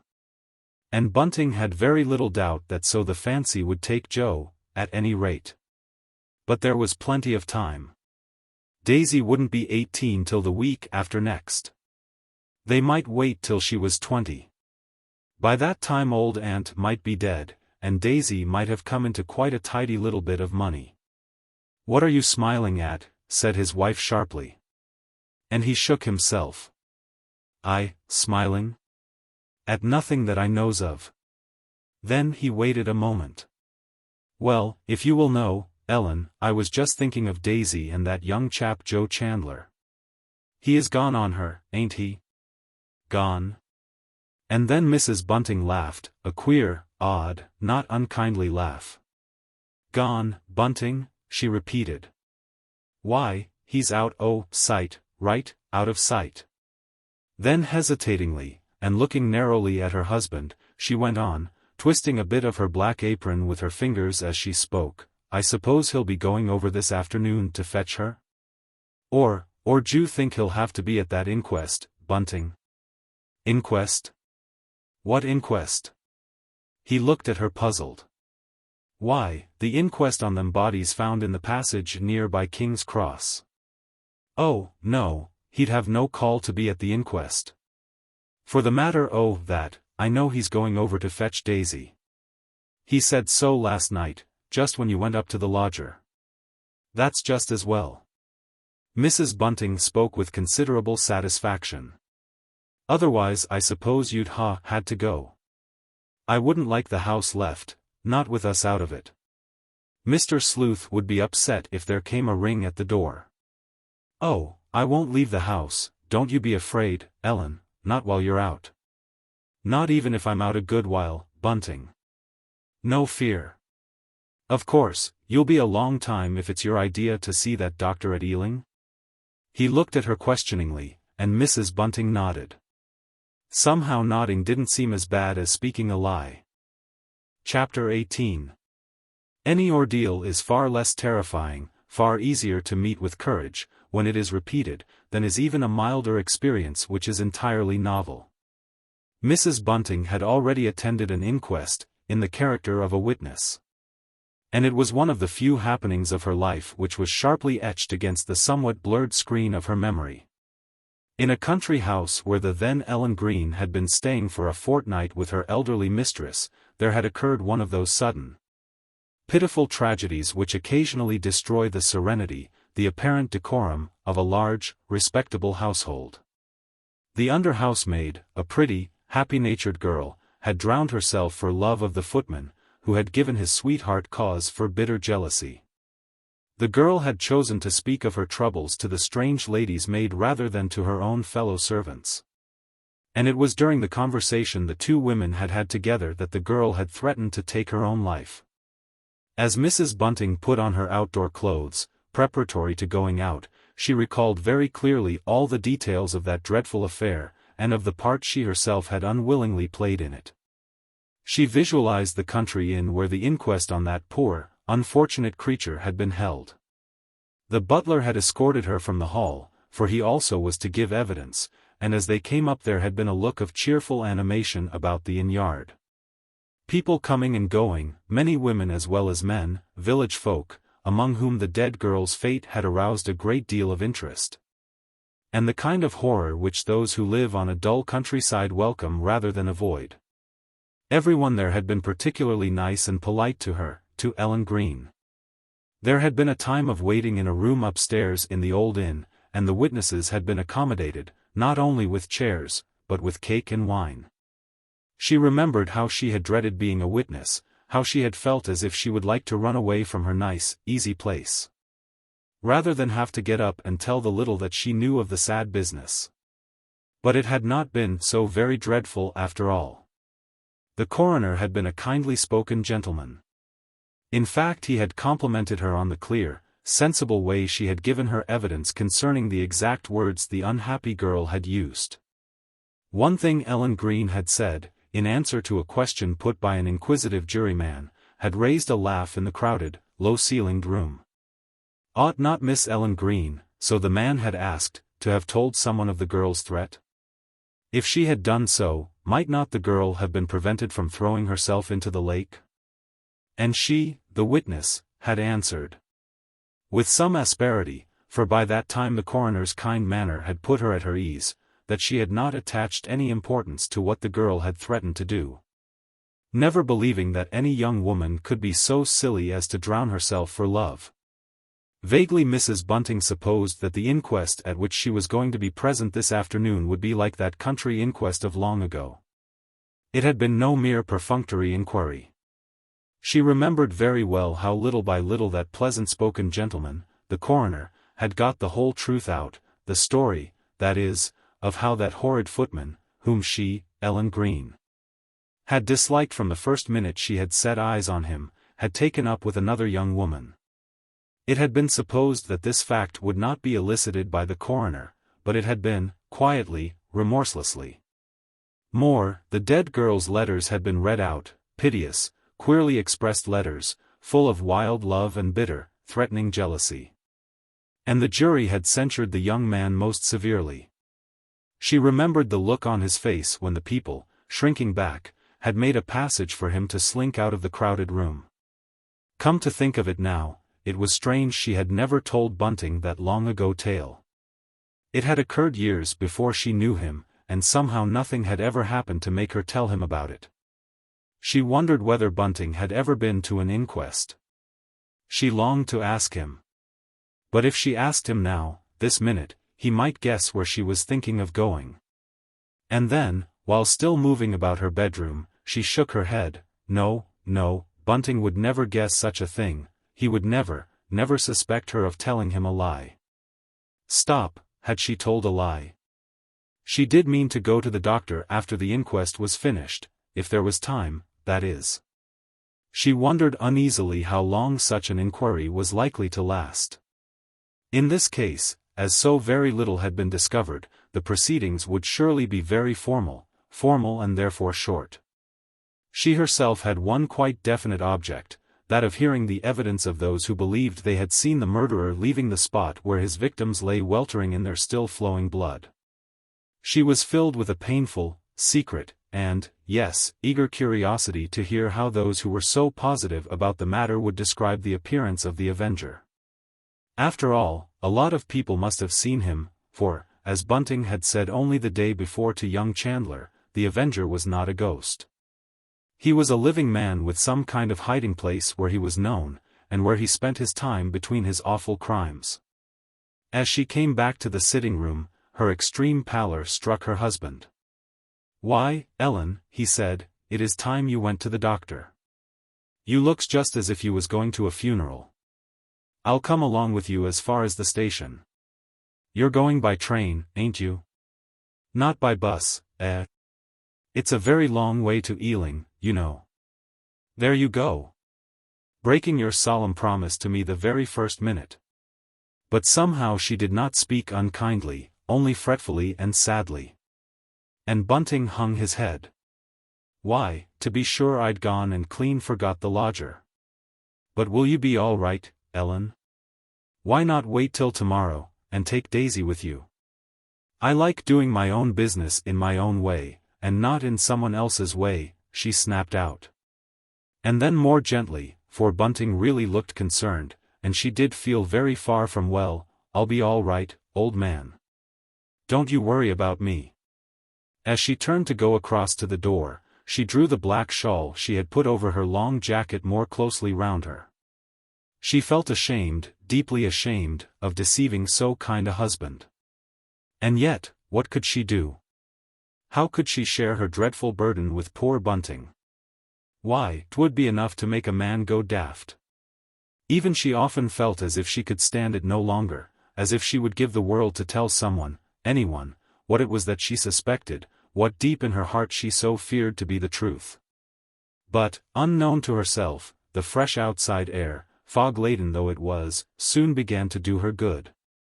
She had gone out far too little the last few days, for she had had a nervous terror of leaving the house unprotected, as also a great unwillingness to allow Bunting to come into contact with the lodger. When she reached the underground station she stopped short. There were two ways of getting to St. Pancras: she could go by bus, or she could go by train. She decided on the latter. But before turning into the station her eyes strayed over the bills of the early afternoon papers lying on the ground. Two words. The Avenger. Stared up at her in varying type. Drawing her black shawl yet a little closer about her shoulders, Mrs. Bunting looked down at the placards. She did not feel inclined to buy a paper, as many of the people round her were doing. Her eyes were smarting, even now, from their unaccustomed following of the close print in the paper Bunting took in. Slowly she turned, at last, into the underground station. And now a piece of extraordinary good fortune befell Mrs. Bunting.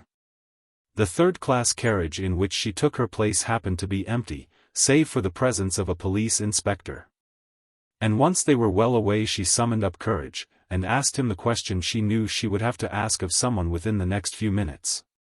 "Can you tell me," she said, in a low voice, "where death inquests are held?" She moistened her lips, waited a moment, and then concluded, "In the neighborhood of King's Cross?"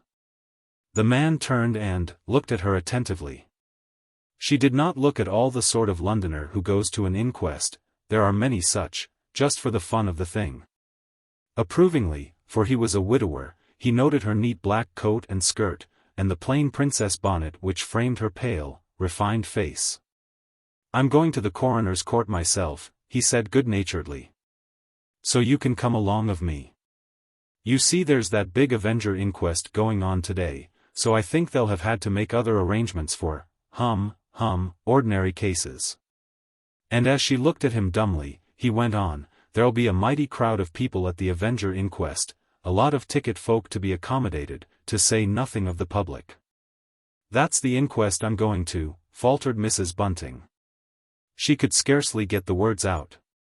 She realized with acute discomfort, yes, and shame, how strange, how untoward, was that which she was going to do. Fancy a respectable woman wanting to attend a murder inquest. During the last few days all her perceptions had become sharpened by suspense and fear. She realized now, as she looked into the stolid face of her unknown friend, how she herself would have regarded any woman who wanted to attend such an inquiry from a simple, morbid feeling of curiosity. And yet that was just what she was about to do herself. "I've got a reason for wanting to go there," she murmured. It was a comfort to unburden herself this little way even to a stranger. "Ah," he said reflectively.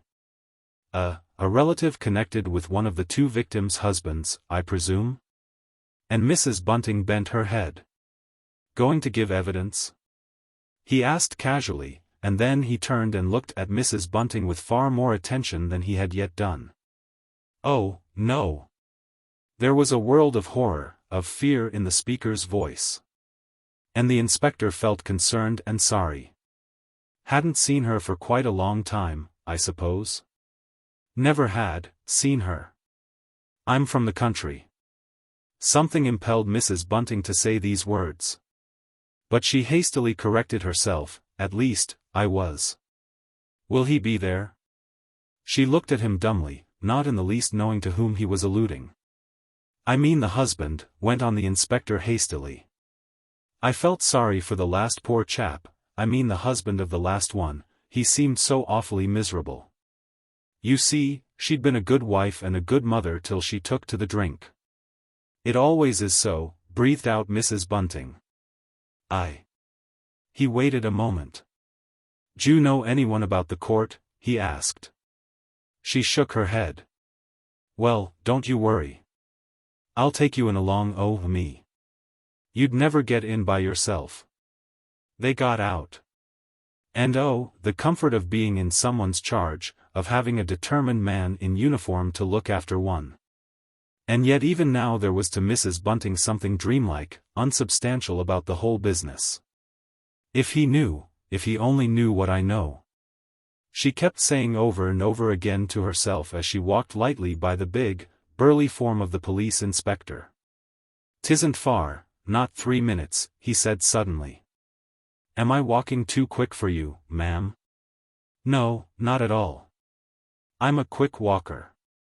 And then suddenly they turned a corner and came on a mass of people, a densely packed crowd of men and women, staring at a mean-looking little door sunk into a high wall. "Better take my arm," the inspector suggested. "Make way there. Make way," he cried authoritatively. And he swept her through the serried ranks which parted at the sound of his voice, at the sight of his uniform. "Lucky you met me," he said, smiling. "You'd never have got through alone. And 'tain't a nice crowd, not by any manner of means." The small door opened just a little way, and they found themselves on a narrow stone-flagged path, leading into a square yard. A few men were out there, smoking. Before preceding her into the building which rose at the back of the yard, Mrs. Bunting's kind new friend took out his watch. "There's another 20 minutes before they'll begin," he said. "There's the mortuary," he pointed with his thumb to a low room built out to the right of the court. "Would you like to go in and see them?" he whispered. "Oh, no," she cried, in a tone of extreme horror. And he looked down at her with sympathy, and with increased respect. She was a nice, respectable woman, she was. She had not come here imbued with any morbid, horrible curiosity, but because she thought it her duty to do so. He suspected her of being sister-in-law to one of the Avenger's victims. They walked through into a big room or hall, now full of men talking in subdued yet eager, animated tones. "I think you'd better sit down here," he said considerately, and, leading her to one of the benches that stood out from the whitewashed walls, "unless you'd rather be with the witnesses, that is." But again she said, "Oh, no." And then, with an effort, "Oughtn't I to go into the court now, if it's likely to be so full?" "Don't you worry," he said kindly. "I'll see you get a proper place. I must leave you now for a minute, but I'll come back in good time and look after you." She raised the thick veil she had pulled down over her face while they were going through that sinister, wolfish-looking crowd outside, and looked about her. Many of the gentlemen, they mostly wore tall hats and good overcoats, standing round and about her looked vaguely familiar. She picked out one at once.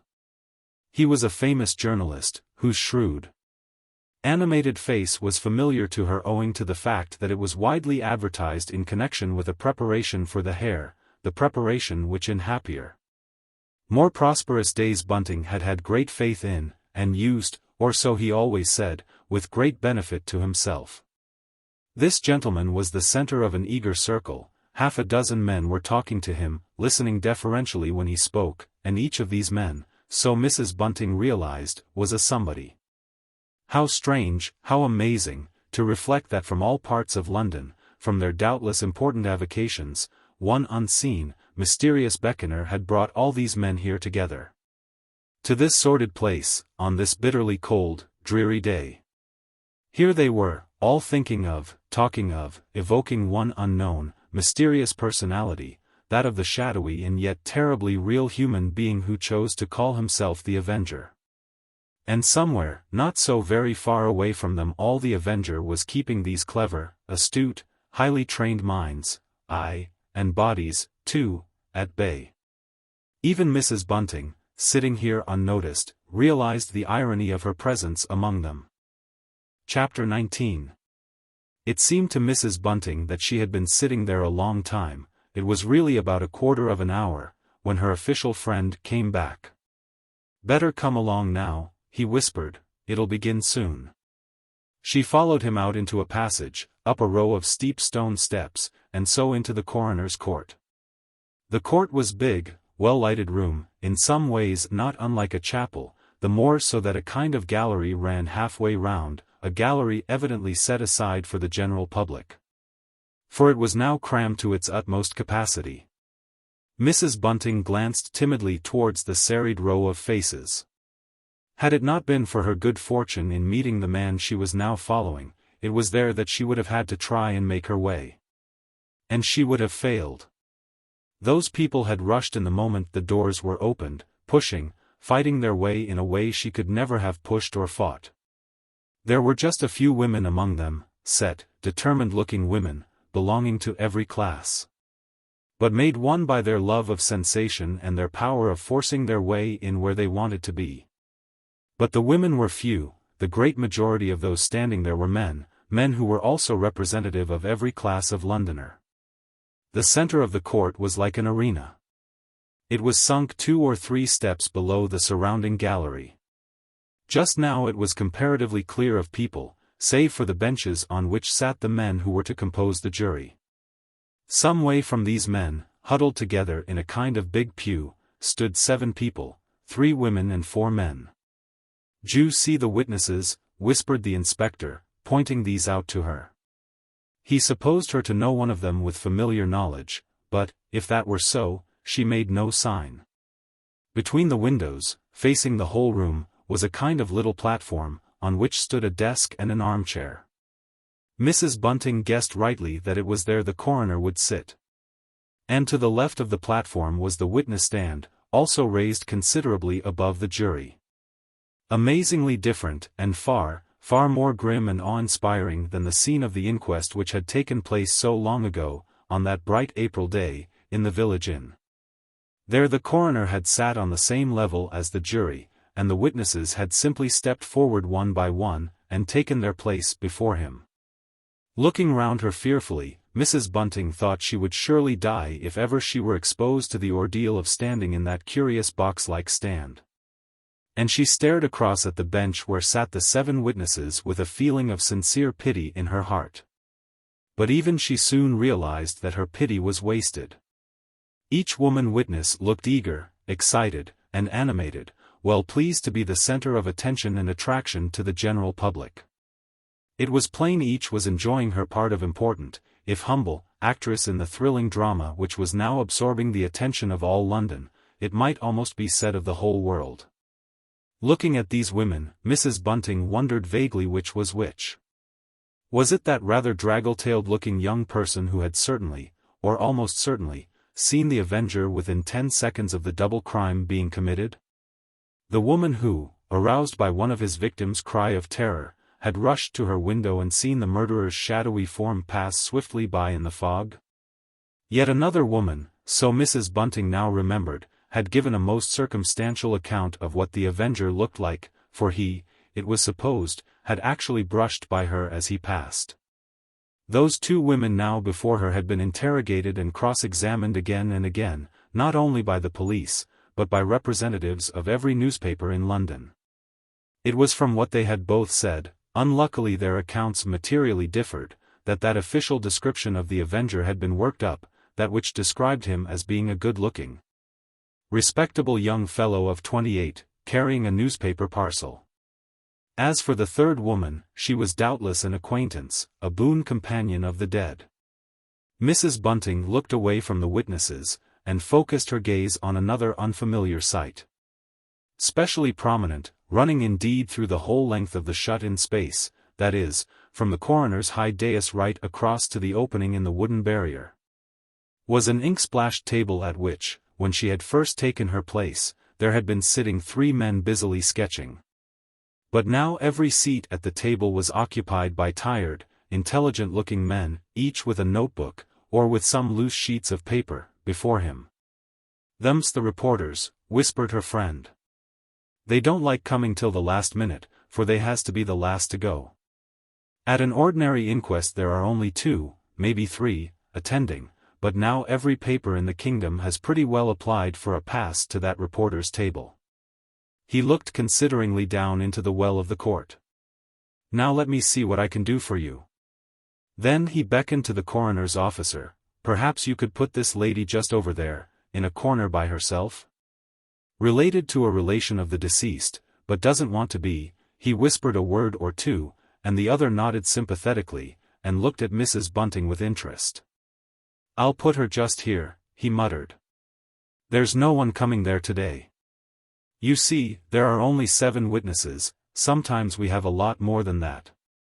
And he kindly put her on a now empty bench opposite to where the 7 witnesses stood and sat with their eager, set faces, ready, more than ready, to play their part. For a moment every eye in the court was focused on Mrs. Bunting, but soon those who had stared so hungrily, so intently, at her, realized that she had nothing to do with the case.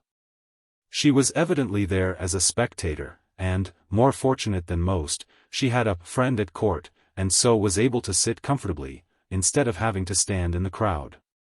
But she was not long left in isolation.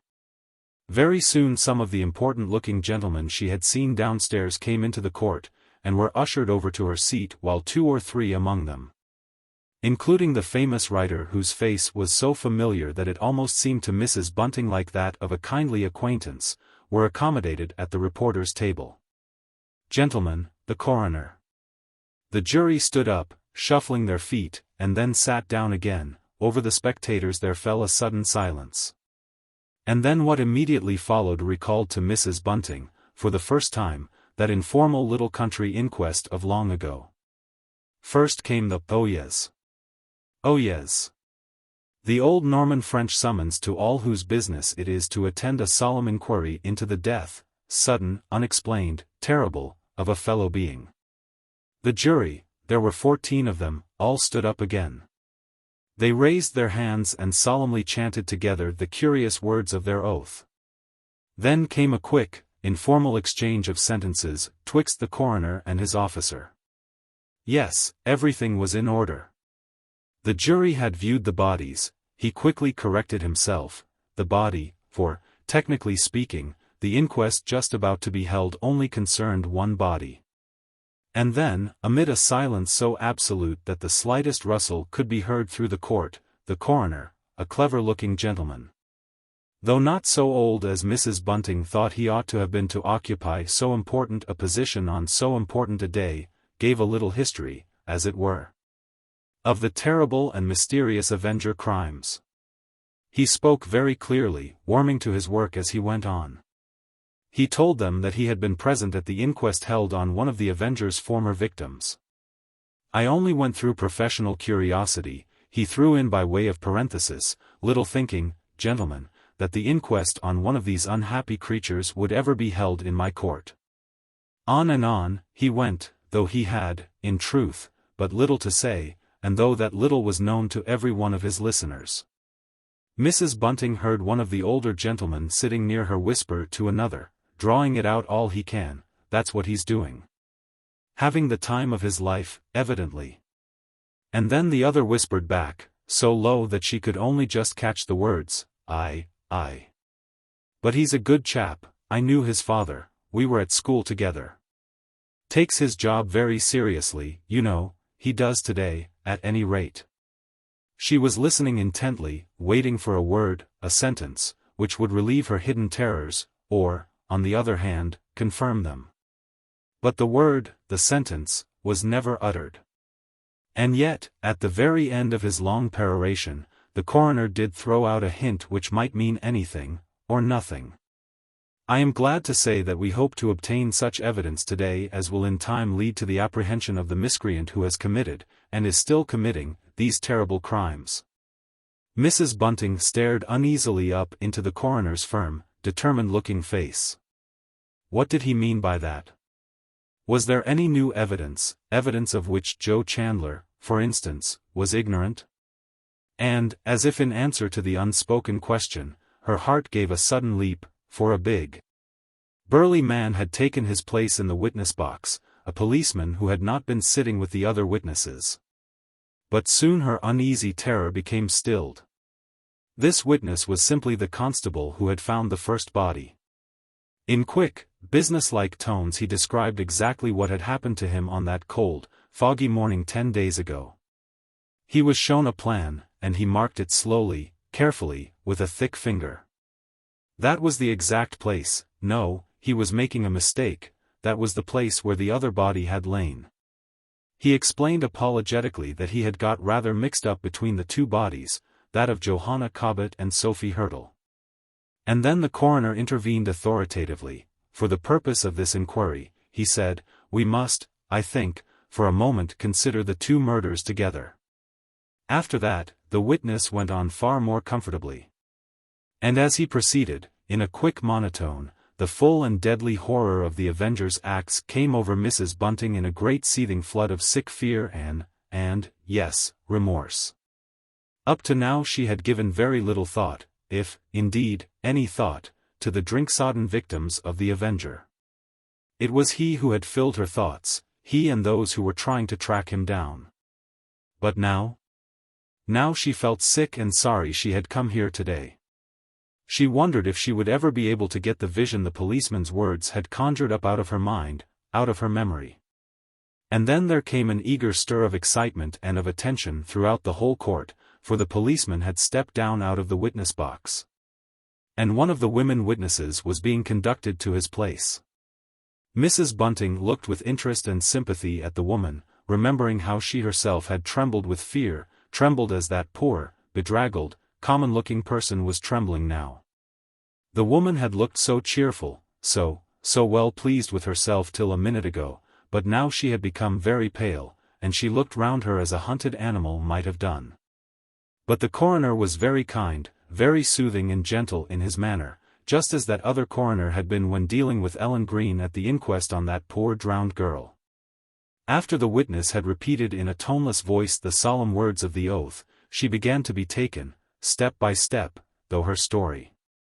At once Mrs. Bunting realized that this was the woman who claimed to have seen the Avenger from her bedroom window.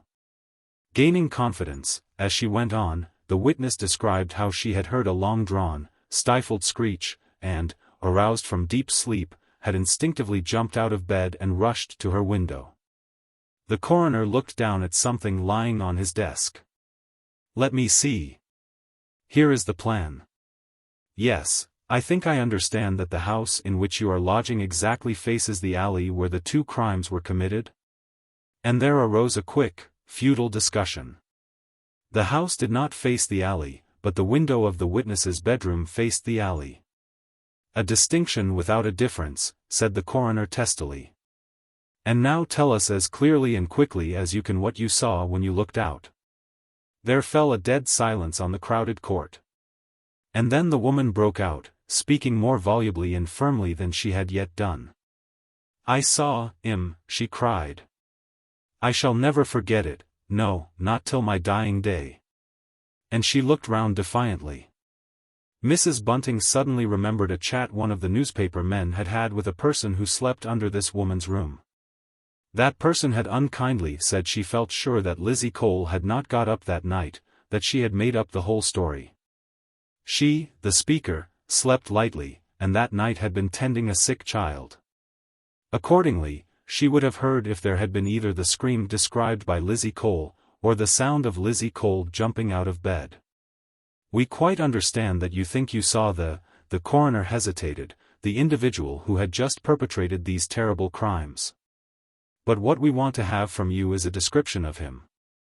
In spite of the foggy atmosphere about which all are agreed, you say you saw him distinctly, walking along for some yards below your window. Now, please, try and tell us what he was like. The woman began twisting and untwisting the corner of a colored handkerchief she held in her hand. Let us begin at the beginning, said the coroner patiently. What sort of a hat was this man wearing when you saw him hurrying from the passage? It was just a black hat, said the witness at last, in a husky, rather anxious tone. Yes, just a black hat. And a coat, were you able to see what sort of a coat he was wearing? Ain't got no coat, she said decidedly. No coat at all. I remembers that very particularly.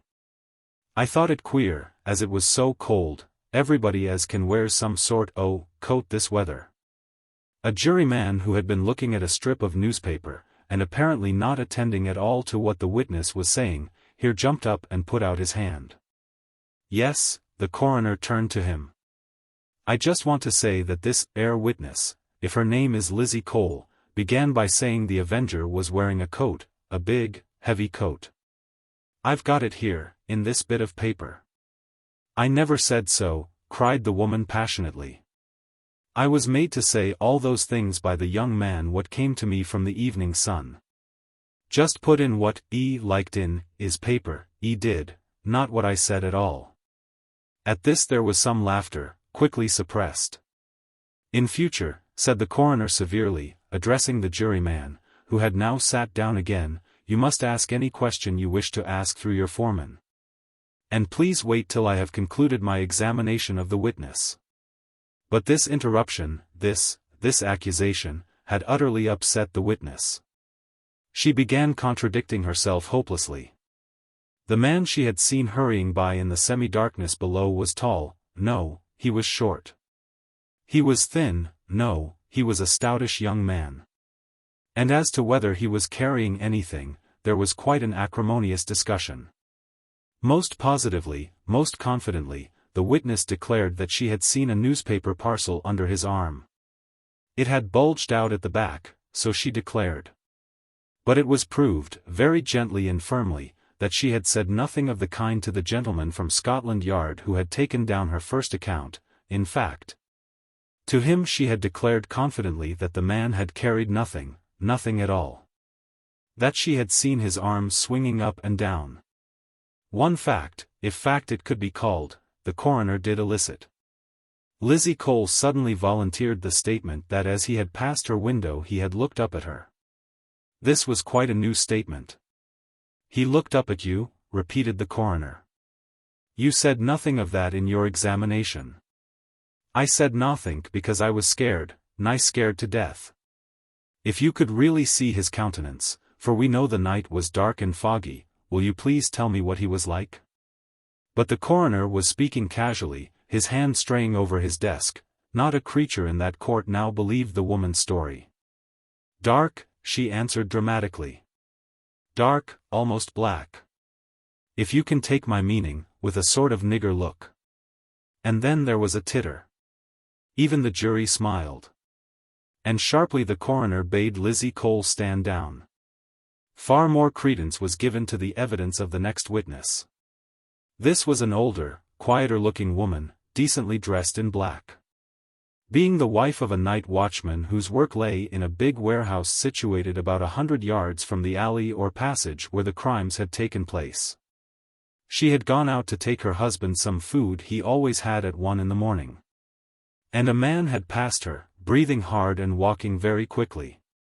Her attention had been drawn to him because she very seldom met anyone at that hour, and because he had such an odd, peculiar look and manner. Mrs. Bunting, listening attentively, realized that it was very much from what this witness had said that the official description of the Avenger had been composed, that description which had brought such comfort to her, Ellen Bunting's soul.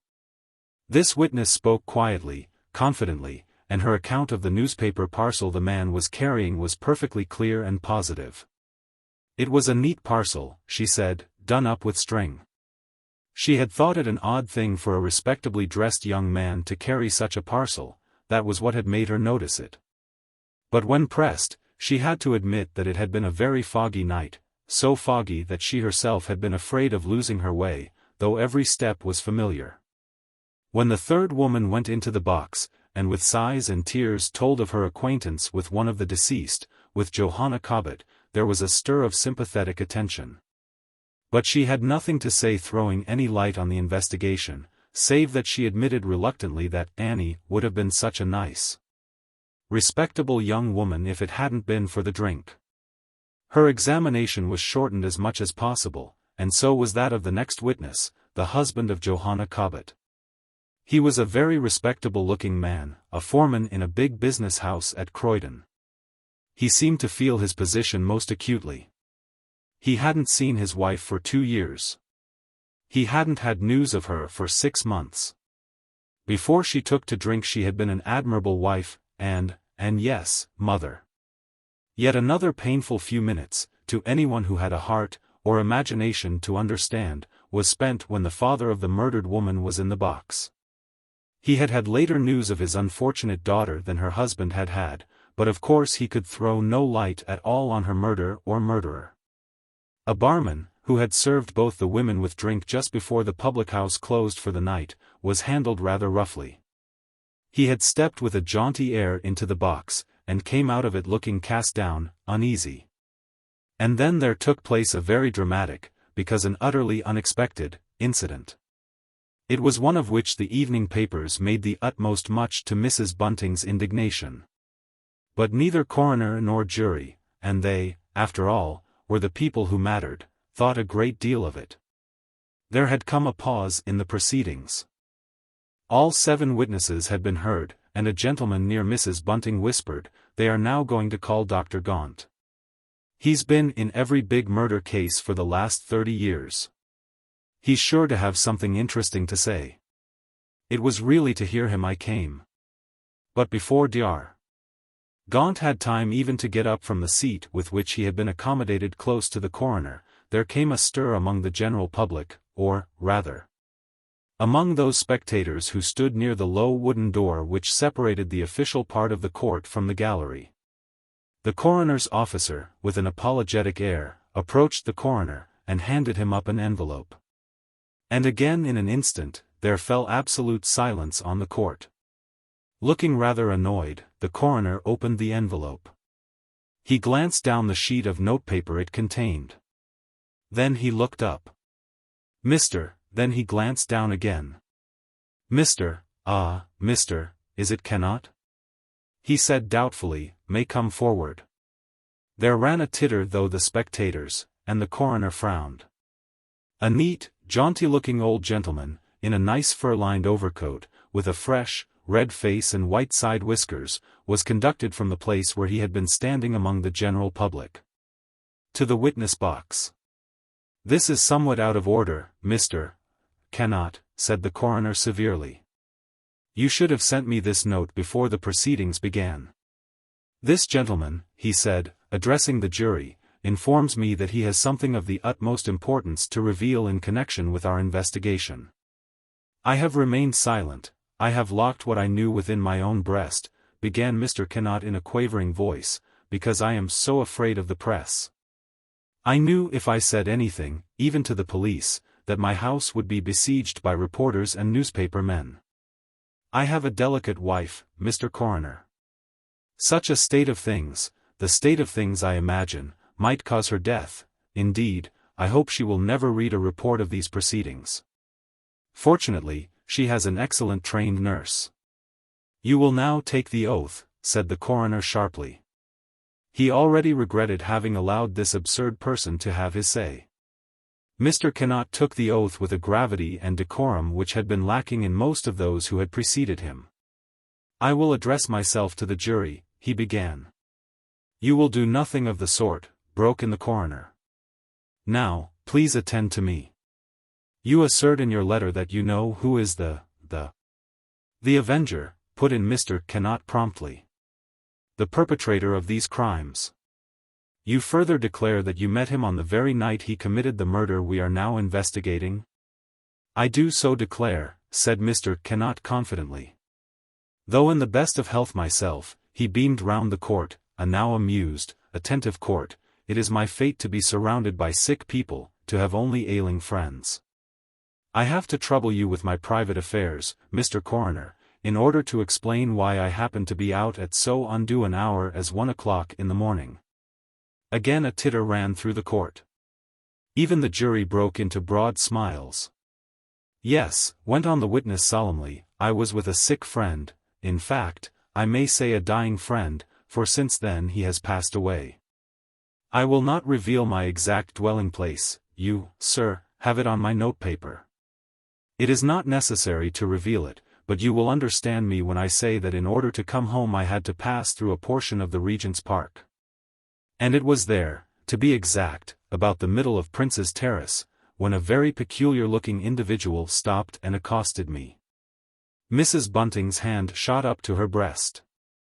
A feeling of deadly fear took possession of her. I mustn't faint, she said to herself hurriedly. I mustn't faint. Whatever's the matter with me? She took out her bottle of smelling salts, and gave it a good, long sniff. He was a grim, gaunt man, was this stranger, Mr. Coroner, with a very odd-looking face. I should say an educated man, in common parlance, a gentleman. What drew my special attention to him was that he was talking aloud to himself. In fact, he seemed to be repeating poetry. I give you my word, I had no thought of the avenger, no thought at all. To tell you the truth, I thought this gentleman was a poor escaped lunatic, a man who'd got away from his keeper. The Regent's Park, sir, as I need hardly tell you, is a most quiet and soothing neighborhood. And then a member of the general public gave a loud guffaw. I appeal to you, sir, the old gentleman suddenly cried out, to protect me from this unseemly levity. I have not come here with any other object than that of doing my duty as a citizen. I must ask you to keep to what is strictly relevant, said the coroner stiffly. Time is going on, and I have another important witness to call, a medical witness. Kindly tell me, as shortly as possible, what made you suppose that this stranger could possibly be, with an effort he brought out for the first time since the proceedings began, the words. The avenger? I am coming to that, said Mr. Cannot hastily. I am coming to that. Bear with me a little longer, Mr. Coroner. It was a foggy night, but not as foggy as it became later. And just when we were passing one another, I and this man, who was talking aloud to himself, he, instead of going on, stopped and turned towards me. That made me feel queer and uncomfortable, the more so that there was a very wild, mad look on his face. I said to him, as soothingly as possible, a very foggy night, sir. And he said, yes, yes, it is a foggy night, a night fit for the commission of dark and salutary deeds. A very strange phrase, sir, that, dark and salutary deeds. He looked at the coroner expectantly. Well? Well, Mr. Cannot? Was that all? Did you see this person go off in the direction of King's Cross, for instance? No. Mr. Cannot reluctantly shook his head. No, I must honestly say I did not. He walked along a certain way by my side, and then he crossed the road and was lost in the fog. That will do, said the coroner. He spoke more kindly. I thank you, Mr. Cannot, for coming here and giving us what you evidently consider important information. Mr. Cannot bowed, a funny, little, old-fashioned bow, and again some of those present tittered rather foolishly. As he was stepping down from the witness box, he turned and looked up at the coroner, opening his lips as he did so. There was a murmur of talking going on, but Mrs. Bunting, at any rate, heard quite distinctly what it was that he said. One thing I have forgotten, sir, which may be of importance. The man carried a bag, a rather light-colored leather bag, in his left hand. It was such a bag, sir, as might well contain a long-handled knife. Mrs. Bunting looked at the reporter's table. She remembered suddenly that she had told Bunting about the disappearance of Mr. Sleuth's bag. And then a feeling of intense thankfulness came over her. Not a single reporter at the long, ink-stained table had put down that last remark of Mr. Cannot. In fact, not one of them had heard it. Again the last witness put up his hand to command attention. And then silence did fall on the court. One word more, he said in a quavering voice. May I ask to be accommodated with a seat for the rest of the proceedings? I see there is some room left on the witnesses' bench. And, without waiting for permission, he nimbly stepped across and sat down. Mrs. Bunting looked up, startled. Her friend, the inspector, was bending over her. Perhaps you'd like to come along now, he said urgently. I don't suppose you want to hear the medical evidence. It's always painful for a female to hear that. And there'll be an awful rush when the inquest's over. I could get you away quietly now.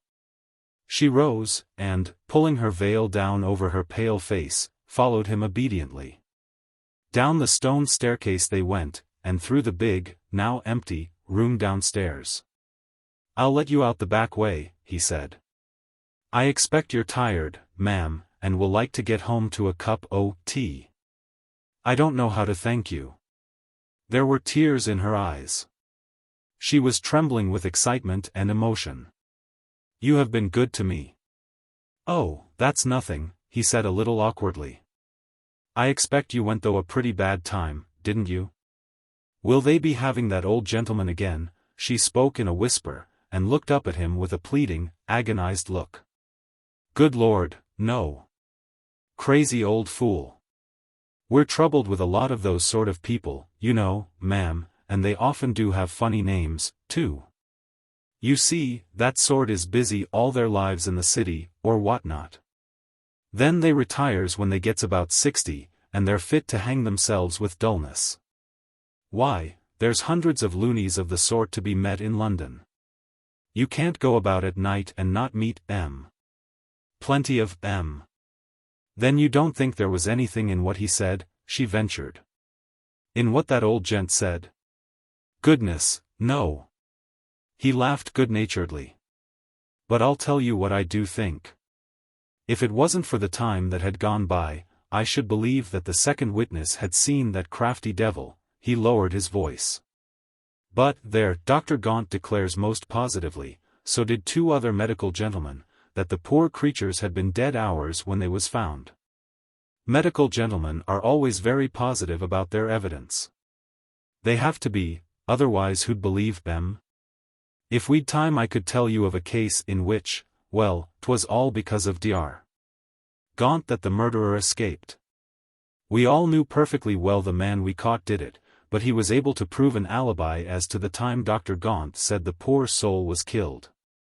Chapter 20. It was not late even now, for the inquest had begun very punctually, but Mrs. Bunting felt that no power on earth should force her to go to Ealing. She felt quite tired out and as if she could think of nothing. Pacing along very slowly, as if she were an old woman, she began listlessly turning her steps towards home. Somehow she felt that it would do her more good to stay out in the air than take the train.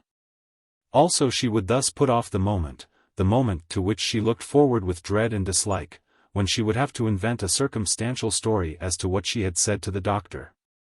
And what the doctor had said to her. Like most men and women of his class, Bunting took a great interest in other people's ailments, the more interest that he was himself so remarkably healthy. He would feel quite injured if Ellen didn't tell him everything that had happened, everything, that is, that the doctor had told her. As she walked swiftly along, at every corner, or so it seemed to her, and outside every public house, stood eager boys selling the latest edition of the afternoon papers to equally eager buyers. "Avenger inquest," they shouted exultantly. "All the latest evidence."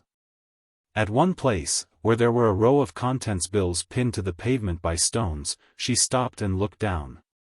"Opening of the Avenger inquest. What is he really like? Full description." On yet another ran the ironic query, "Avenger inquest. Do you know him?" And as that facetious question stared up at her in huge print, Mrs. Bunting turned sick, so sick and faint that she did what she had never done before in her life. She pushed her way into a public house, and, putting 2 pennies down on the counter, asked for and received a glass of cold water. As she walked along the now gaslit streets, she found her mind dwelling persistently, not on the inquest at which she had been present, not even on the Avenger, but on his victims. Shudderingly, she visualized the 2 cold bodies lying in the mortuary. She seemed also to see that third body, which, though cold, must yet be warmer than the other 2, for at this time yesterday the Avenger's last victim had been alive, poor soul, alive and, according to a companion of hers whom the papers had already interviewed, particularly merry and bright. Hitherto Mrs. Bunting had been spared in any real sense a vision of the Avenger's victims. Now they haunted her, and she wondered wearily if this fresh horror was to be added to the terrible fear which encompassed her night and day. As she came within sight of home, her spirits suddenly lightened. The narrow, drab-colored little house, flanked each side by others exactly like it in every single particular, save that their front yards were not so well kept, looked as if it could, and would, keep any secret closely hidden. For a moment, at any rate, the Avenger's victims receded from her mind. She thought of them no more. All her thoughts were concentrated on Bunting and Mr. Sleuth. She wondered what had happened during her absence, whether the lodger had rung his bell, and, if so, how he had got on with Bunting, and Bunting with him. She walked up the little flagged path wearily, and yet with a pleasant feeling of homecoming. And then she saw that Bunting must have been watching for her behind the now closely drawn curtains, for before she could either knock or ring he had opened the door. "I was getting quite anxious about you," he exclaimed. "Come in, Ellen, quick. You must be fair perished a day like now, and you out so little as you are. Well? I hope you found the doctor all right?" He looked at her with affectionate anxiety. And then there came a sudden, happy thought to Mrs. Bunting. "No," she said slowly, "Dr. Evans wasn't in. I waited, and waited, and waited, but he never came in at all. 'Twas my own fault," she added quickly. Even at such a moment as this she told herself that though she had, in a sort of way, a kind of right to lie to her husband, she had no sight to slander the doctor who had been so kind to her years ago. "I ought to have sent him a card yesterday night," she said. "Of course, I was a fool to go all that way, just on chance of finding a doctor in. It stands to reason they've got to go out to people at all times of day." "I hope they gave you a cup of tea," he said. And again she hesitated, debating a point with herself. If the doctor had a decent sort of servant, of course, she, Ellen Bunting, would have been offered a cup of tea. Especially if she explained she'd known him a long time. She compromised. "I was offered some," she said, in a weak, tired voice. "But there, Bunting, I didn't feel as if I wanted it. I'd be very grateful for a cup now, if you'd just make it for me over the ring." "Course I will," he said eagerly. "You just come in and sit down, my dear. Don't trouble to take your things off now, wait till you've had tea." And she obeyed him. "Where's Daisy?" she asked suddenly. "I thought the girl would be back by the time I got home." "She ain't coming home today." There was an odd, sly, smiling look on Bunting's face. "Did she send a telegram?" asked Mrs. Bunting. "No. Young Chandler's just come in and told me. He's been over there and, would you believe it, Ellen, he's managed to make friends with Margaret. Wonderful what love will do, ain't it? He went over there just to help Daisy carry her bag back, you know, and then Margaret told him that her lady had sent her some money to go to the play. And she actually asked Joe to go with them this evening, she and Daisy, to the pantomime. Did you ever hear such a thing? Very nice for them, I'm sure," said Mrs. Bunting absently. But she was pleased to have her mind taken off herself. "Then when is that girl coming home?" she asked patiently. "Well, it appears that Chandler's got tomorrow morning off too, this evening and tomorrow morning. He'll be on duty all night, but he proposes to go over and bring Daisy back in time for early dinner. Will that suit you, Ellen?" "Yes. That'll be all right," she said. "I don't grudge the girl her bit of pleasure. One's only young once. By the way, did the lodger ring while I was out?" Bunting turned round from the gas ring, which he was watching to see the kettle boil. "No," he said. "Come to think of it, it's rather a funny thing, but the truth is, Ellen, I never gave Mr. Sleuth a thought. You see, Chandler came in and was telling me all about Margaret, laughing like, and then something else happened while you was out, Ellen." "Something else happened," she said in a startled voice. Getting up from her chair she came towards her husband. "What happened?" "Who came?" "Just a message for me, asking if I could go tonight to wait at a young lady's birthday party. In Hanover Terrace it is. A waiter, one of them nasty Swiss fellows as works for nothing, fell out just at the last minute and so they had to send for me. His honest face shone with triumph. The man who had taken over his old friend's business in Baker Street had hitherto behaved very badly to Bunting, and that though Bunting had been on the books for ever so long, and had always given every satisfaction, but this new man had never employed him, no, not once. "I hope you didn't make yourself too cheap," said his wife jealously. "No, that I didn't. I hummed and hawed a lot. And I could see the fellow was quite worried. In fact, at the end he offered me £0.50 more. So I graciously consented." Husband and wife laughed more merrily than they had done for a long time.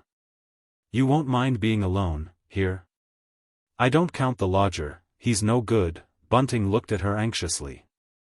He was only prompted to ask the question because lately Ellen had been so queer, so unlike herself. Otherwise it never would have occurred to him that she could be afraid of being alone in the house.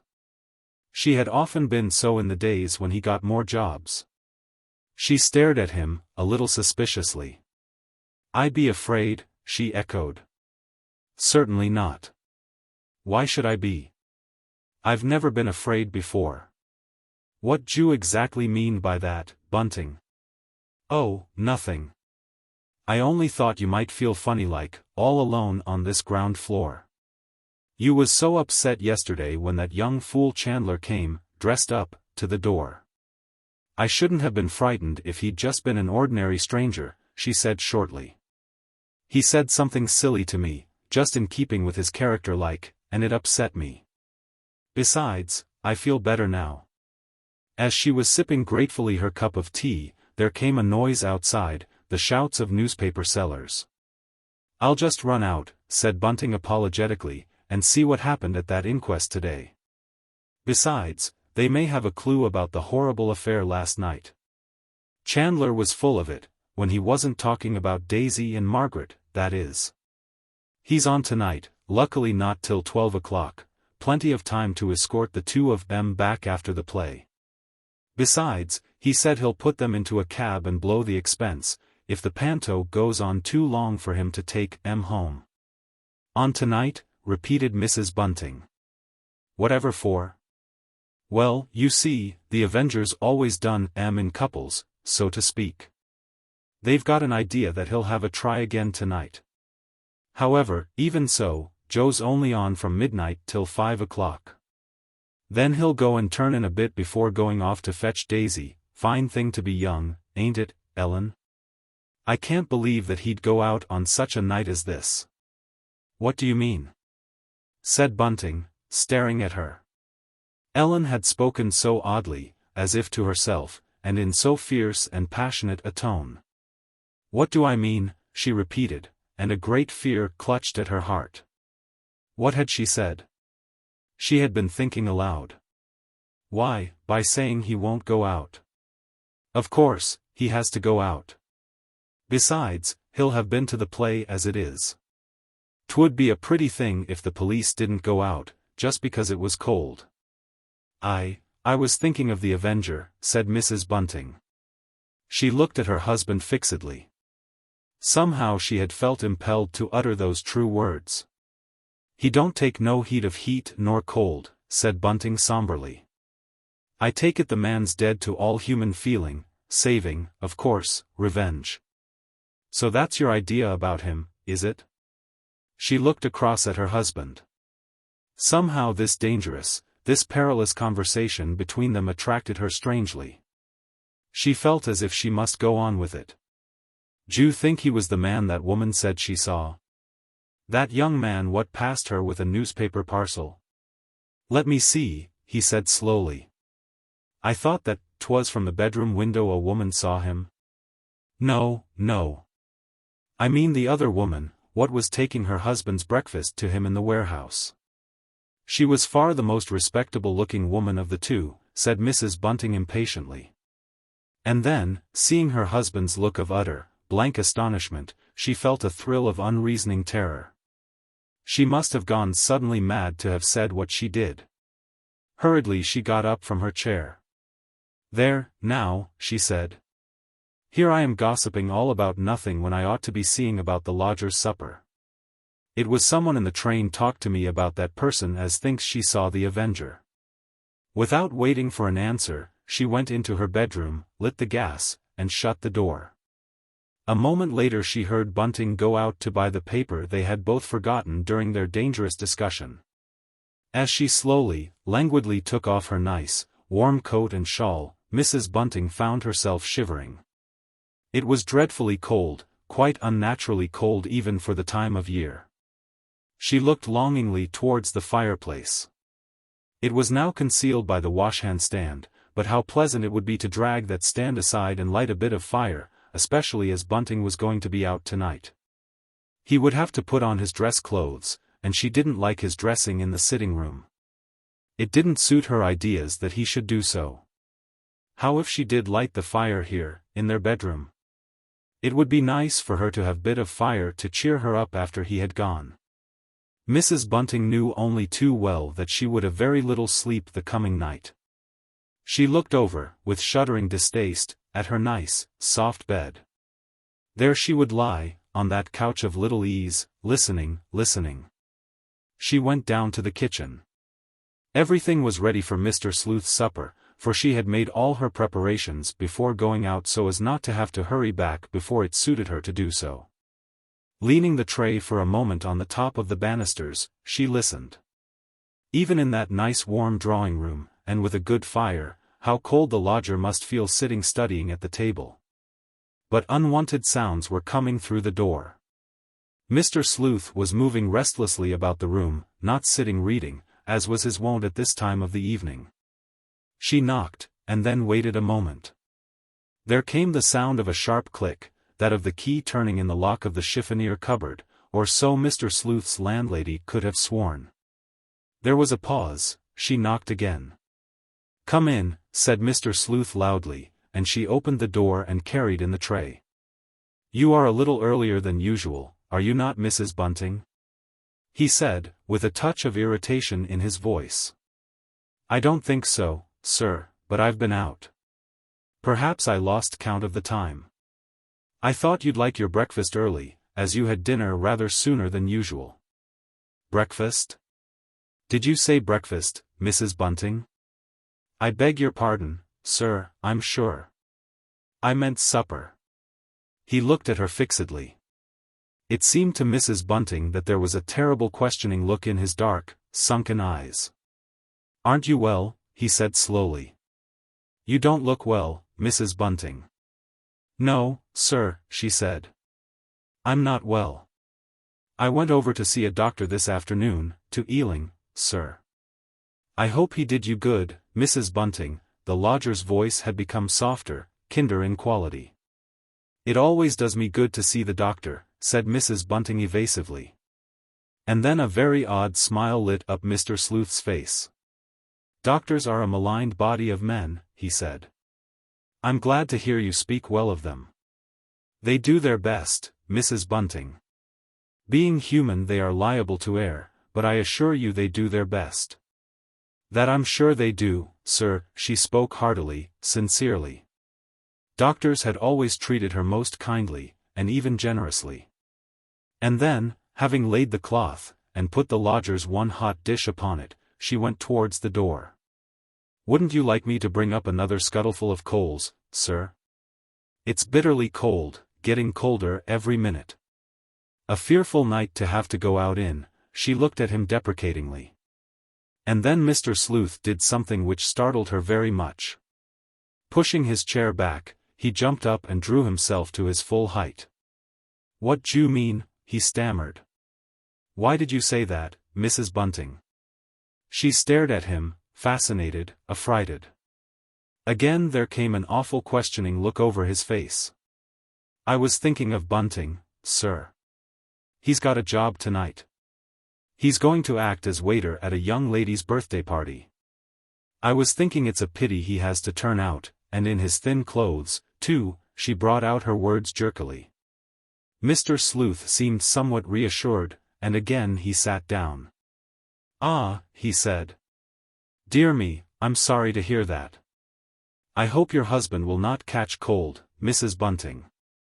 And then she shut the door, and went downstairs. Without telling Bunting what she meant to do, she dragged the heavy washhand stand away from the chimney-piece, and lighted the fire. Then in some triumph she called Bunting in. "Time for you to dress," she cried out cheerfully, "and I've got a little bit of fire for you to dress by." As he exclaimed at her extravagance, "Well, 'twill be pleasant for me, too. Keep me company like while you're out, and make the room nice and warm when you come in. You'll be fair perished, even walking that short way," she said. And then, while her husband was dressing, Mrs. Bunting went upstairs and cleared away Mr. Sleuth's supper. The lodger said no word while she was so engaged, no word at all. He was sitting away from the table, rather an unusual thing for him to do, and staring into the fire, his hands on his knees. Mr. Sleuth looked lonely, very, very lonely and forlorn.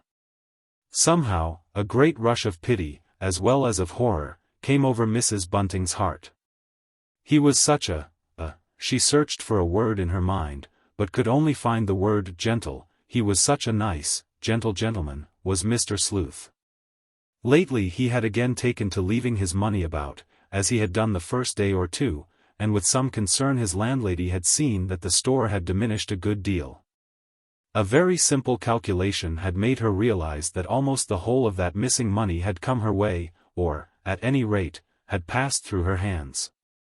Mr. Sleuth never stinted himself as to food, or stinted them, his landlord and his landlady, as to what he had said he would pay. And Mrs. Bunting's conscience pricked her a little, for he hardly ever used that room upstairs, that room for which he had paid extra so generously. If Bunting got another job or two through that nasty man in Baker Street, and now that the ice had been broken between them it was very probable that he would do so, for he was a very well-trained, experienced waiter, then she thought she would tell Mr. Sleuth that she no longer wanted him to pay as much as he was now doing. She looked anxiously, deprecatingly, at his long, bent back. "Good night, sir," she said at last. Mr. Sleuth turned round. His face looked sad and worn. "I hope you'll sleep well, sir." "Yes, I'm sure I shall sleep well. But perhaps I shall take a little turn first. Such is my way, Mrs. Bunting, after I have been studying all day I require a little exercise." "Oh, I wouldn't go out tonight," she said deprecatingly. "'Tisn't fit for anyone to be out in the bitter cold. And yet, he looked at her attentively, there will probably be many people out in the streets tonight. And many more than usual, I fear, sir." "Indeed," said Mr. Sleuth quickly. "Is it not a strange thing, Mrs. Bunting, that people who have all day in which to amuse themselves should carry their revels far into the night?" "Oh, I wasn't thinking of revellers, sir. I was thinking," she hesitated, then, with a gasping effort Mrs. Bunting brought out the words, "of the police." "The police?" He put up his right hand and stroked his chin 2 or 3 times with a nervous gesture. "But what is man? What is man's puny power or strength against that of God, or even of those over whose feet God has set a guard?"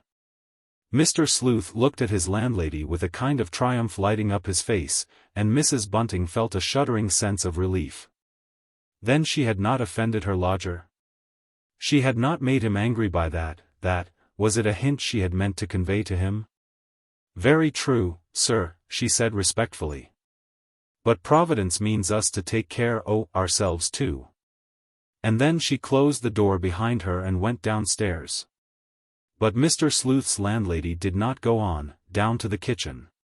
She came into her sitting room, and, careless of what Bunting would think the next morning, put the tray with the remains of the lodger's meal on her table.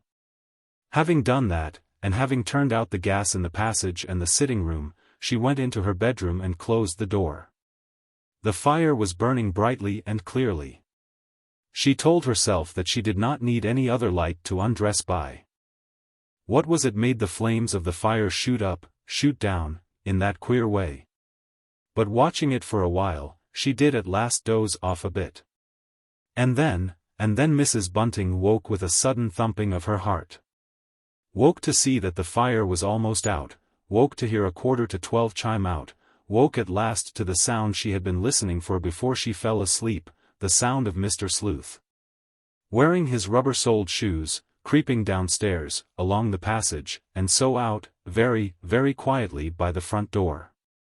But once she was in bed Mrs. Bunting turned restless. She tossed this way and that, full of discomfort and unease. Perhaps it was the unaccustomed firelight dancing on the walls, making queer shadows all round her, which kept her so wide awake. She lay thinking and listening and thinking.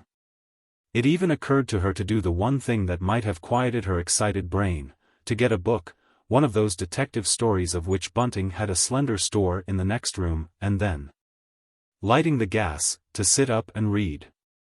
No, Mrs. Bunting had always been told it was very wrong to read in bed, and she was not in a mood just now to begin doing anything that she had been told was wrong.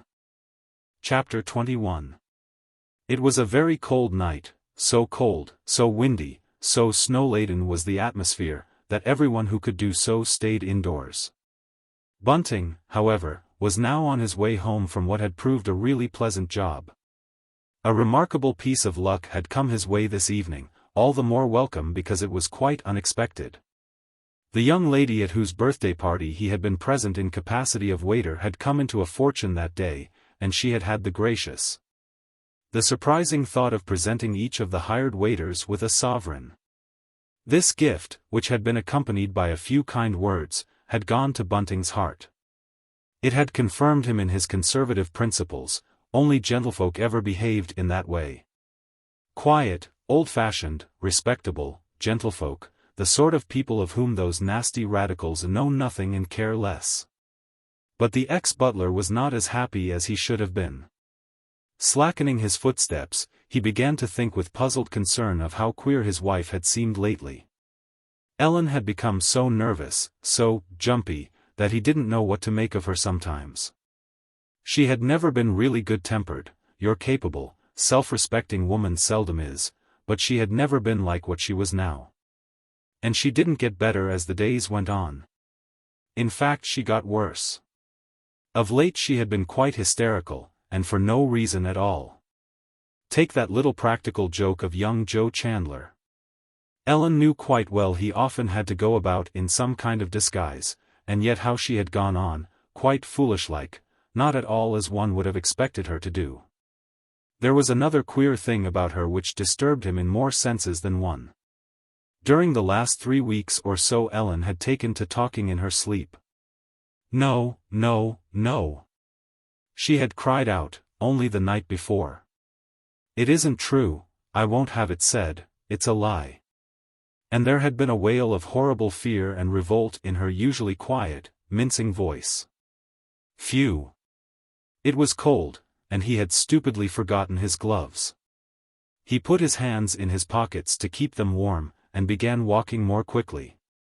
As he tramped steadily along, the ex-butler suddenly caught sight of his lodger walking along the opposite side of the solitary street, one of those short streets leading off the broad road which encircles Regent's Park. Well, this was a funny time o' night to be taking a stroll for pleasure, like. Glancing across, Bunting noticed that Mr. Sleuth's tall, thin figure was rather bowed, and that his head was bent toward the ground.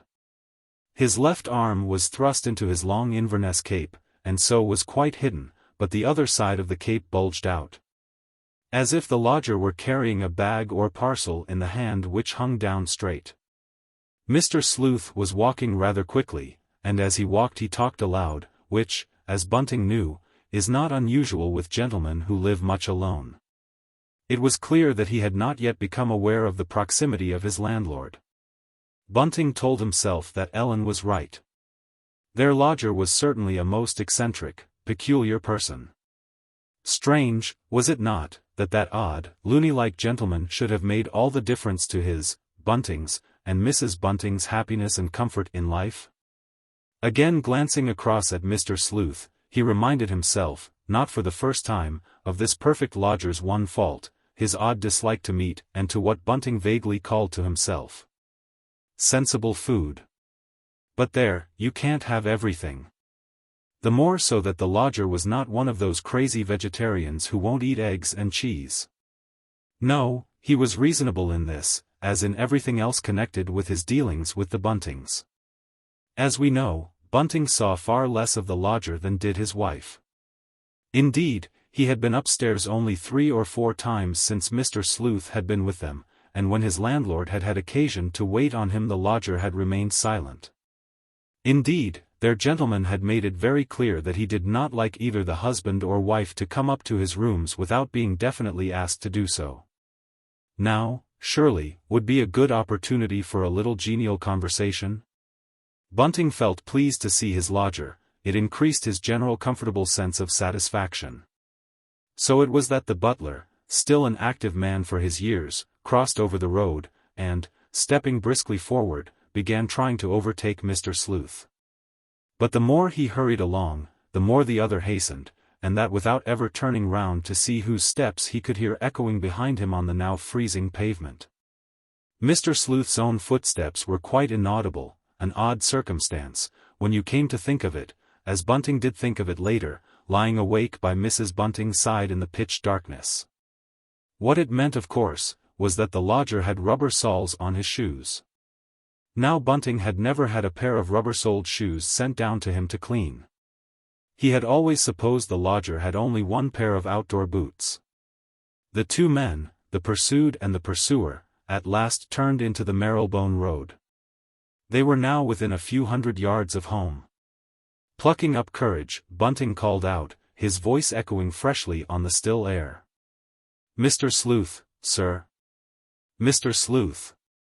The lodger stopped and turned round. He had been walking so quickly, and he was in so poor a physical condition, that the sweat was pouring down his face. "Ah. So it's you, Mr. Bunting? I heard footsteps behind me, and I hurried on. I wish I'd known that it was you. There are so many queer characters about at night in London." "Not on a night like this, sir. Only honest folk who have business out of doors would be out such a night as this." "It is cold, sir." And then into Bunting's slow and honest mind there suddenly crept the query as to what on earth Mr. Sleuth's own business out could be on this bitter night. "Cold," the lodger repeated. He was panting a little, and his words came out sharp and quick through his thin lips. "I can't say that I find it cold, Mr. Bunting. When the snow falls, the air always becomes milder." "Yes, sir. But tonight there's such a sharp east wind.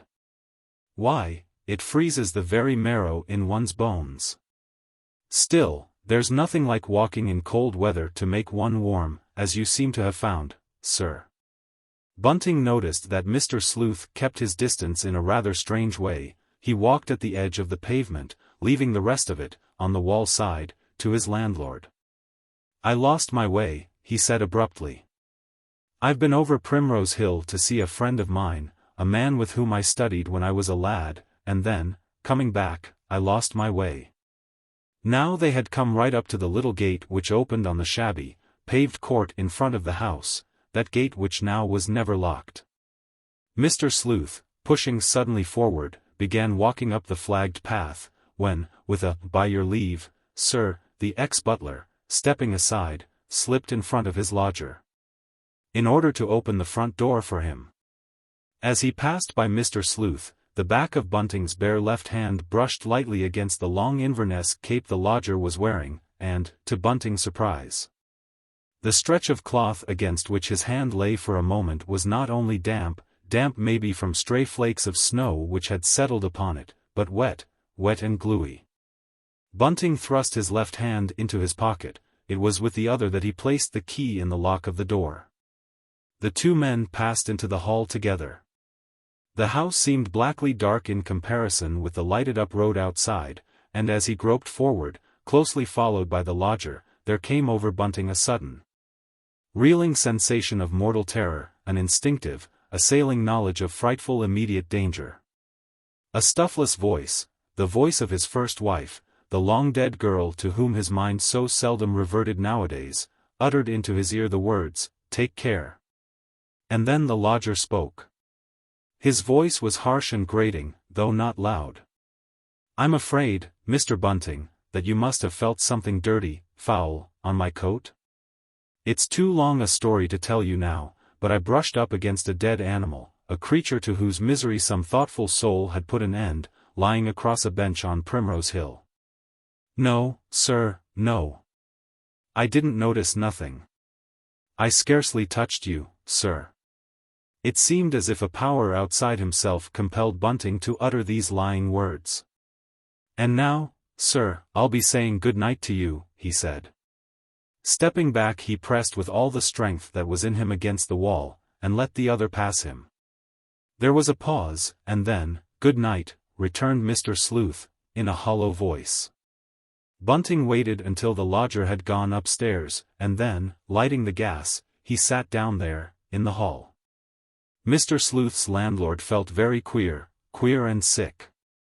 He did not draw his left hand out of his pocket till he heard Mr. Sleuth shut the bedroom door upstairs. Then he held up his left hand and looked at it curiously. It was flecked, streaked with pale reddish blood. Taking off his boots, he crept into the room where his wife lay asleep. Stealthily he walked across to the wash-hand stand, and dipped a hand into the water jug. "Whatever are you doing? What on earth are you doing?" came a voice from the bed, and Bunting started guiltily. "I'm just washing my hands." "Indeed, you're doing nothing of the sort. I never heard of such a thing, putting your hand into the water in which I was going to wash my face tomorrow morning." "I'm very sorry, Ellen," he said meekly, "I meant to throw it away." "You don't suppose I would have let you wash in dirty water, do you?" She said no more, but, as he began undressing himself, Mrs. Bunting lay staring at him in a way that made her husband feel even more uncomfortable than he was already. At last he got into bed. He wanted to break the oppressive silence by telling Ellen about the sovereign the young lady had given him. But that sovereign now seemed to Bunting of no more account than if it had been a farthing he had picked up in the road outside. Once more his wife spoke, and he gave so great a start that it shook the bed. "I suppose that you don't know that you've left the light burning in the hall, wasting our good money?" she observed tartly. He got up painfully and opened the door into the passage. It was as she had said, the gas was flaring away, wasting their good money, or, rather, Mr. Sleuth's good money. Since he had come to be their lodger they had not had to touch their rent money. Bunting turned out the light and groped his way back to the room, and so to bed. Without speaking again to each other, both husband and wife lay awake till dawn. The next morning Mr. Sleuth's landlord awoke with a start. He felt curiously heavy about the limbs, and tired about the eyes. Drawing his watch from under his pillow, he saw that it was 7 o'clock. Without waking his wife, he got out of bed and pulled the blind a little to one side. It was snowing heavily, and, as is the way when it snows, even in London, everything was strangely, curiously still. After he had dressed he went out into the passage. As he had at once dreaded and hoped, their newspaper was already lying on the mat. It was probably the sound of its being pushed through the letterbox which had waked him from his unrestful sleep. He picked the paper up and went into the sitting room. Then, shutting the door behind him carefully, he spread the newspaper wide open on the table, and bent over it. As Bunting at last looked up and straightened himself, an expression of intense relief shone upon his stolid face. The item of news he had felt certain would be printed in big type on the middle sheet was not there. Chapter 22. Feeling amazingly light-hearted, almost light-headed, Bunting lit the gas ring to make his wife her morning cup of tea. While he was doing it, he suddenly heard her call out. "Bunting!" she cried weakly. "Bunting!" Quickly he hurried in response to her call. "Yes," he said. "What is it, my dear?" "I won't be a minute with your tea." And he smiled broadly, rather foolishly. She sat up and looked at him, a dazed expression on her face. "What are you grinning at?" she asked suspiciously. "I've had a wonderful piece of luck," he explained. "But you was so cross last night that I simply didn't dare tell you about it." "Well, tell me now," she said in a low voice. "I had a sovereign given me by the young lady. You see, it was her birthday party, Ellen, and she'd come into a nice bit of money, and she gave each of us waiters a sovereign. Mrs. Bunting made no comment. Instead, she lay back and closed her eyes. "What time d'you expect Daisy?" she asked languidly. "You didn't say what time Joe was going to fetch her, when we was talking about it yesterday." "Didn't I? Well, I expect they'll be in to dinner." "I wonder how long that old aunt of hers expects us to keep her," said Mrs. Bunting thoughtfully. All the cheer died out of Bunting's round face. He became sullen and angry. It would be a pretty thing if he couldn't have his own daughter for a bit, especially now that they were doing so well. "Daisy'll stay here just as long as she can," he said shortly. "It's too bad of you, Ellen, to talk like that. She helps you all she can, and she brisks us both up ever so much. Besides, 'twould be cruel to take the girl away just now, just as she and that young chap are making friends like. One would suppose that even you would see the justice o' that." But Mrs. Bunting made no answer. Bunting went off, back into the sitting room. The water was boiling now, so he made the tea, and then, as he brought the little tray in, his heart softened. Ellen did look really ill and wizened. He wondered if she had a pain about which she wasn't saying anything. She had never been one to grouse about herself. "The lodger and me came in together last night," he observed genially. "He's certainly a funny kind of gentleman. It wasn't the sort of night one would have chosen to go out for a walk, now was it? And yet he must have been out a long time if what he said was true. I don't wonder a quiet gentleman like Mr. Sleuth hates the crowded streets," she said slowly. "They gets worse every day, that they do. But go along now, I want to get up." He went back into their sitting room, and, having laid the fire and put a match to it, he sat down comfortably with his newspaper. Deep down in his heart Bunting looked back to this last night with a feeling of shame and self-rebuke. Whatever had made such horrible thoughts and suspicions as had possessed him suddenly come into his head? And just because of a trifling thing like that blood. No doubt Mr. Sleuth's nose had bled, that was what had happened, though, come to think of it, he had mentioned brushing up against a dead animal. Perhaps Ellen was right after all. It didn't do for one to be always thinking of dreadful subjects, of murders and such like. It made one go dotty, that's what it did. And just as he was telling himself that, there came to the door a loud knock, the peculiar rat-tat-tat of a telegraph boy. But before he had time to get across the room, let alone to the front door, Ellen had rushed through the room, clad only in a petticoat and shawl. "I'll go," she cried breathlessly. "I'll go, Bunting, don't you trouble." He stared at her, surprised, and followed her into the hall. She put out a hand, and hiding herself behind the door, took the telegram from the invisible boy. "You needn't wait," she said. "If there's an answer we'll send it out ourselves." Then she tore the envelope open. "Oh," she said with a gasp of relief. "It's only from Joe Chandler, to say he can't go over to fetch Daisy this morning." "Then you'll have to go." She walked back into their sitting room. "There," she said. "There it is, Bunting. You just read it. Am on duty this morning. Cannot fetch Miss Daisy as arranged, Chandler." "I wonder why he's on duty," said Bunting slowly, uncomfortably. "I thought Joe's hours was as regular as clockwork, that nothing could make any difference to them. However, there it is. I suppose it'll do all right if I start about 11 o'clock. It may have left off snowing by then. I don't feel like going out again just now. I'm pretty tired this morning." "You start about 12, said his wife quickly. "That'll give plenty of time." The morning went on quietly, uneventfully. Bunting received a letter from old Aunt saying Daisy must come back next Monday, a little under a week from now. Mr. Sleuth slept soundly, or, at any rate, he made no sign of being awake, and though Mrs. Bunting often stopped to listen, while she was doing her room, there came no sounds at all from overhead. Scarcely aware that it was so, both Bunting and his wife felt more cheerful than they had done for a long time. They had quite a pleasant little chat when Mrs. Bunting came and sat down for a bit, before going down to prepare Mr. Sleuth's breakfast. "Daisy will be surprised to see you, not to say disappointed," she observed, and she could not help laughing a little to herself at the thought. And when, at 11, Bunting got up to go, she made him stay on a little longer. "There's no such great hurry as that," she said good-temperedly. "It'll do quite well if you're there by 12:30. I'll get dinner ready myself. Daisy needn't help with that. I expect Margaret has worked her pretty hard." But at last there came the moment when Bunting had to start, and his wife went with him to the front door.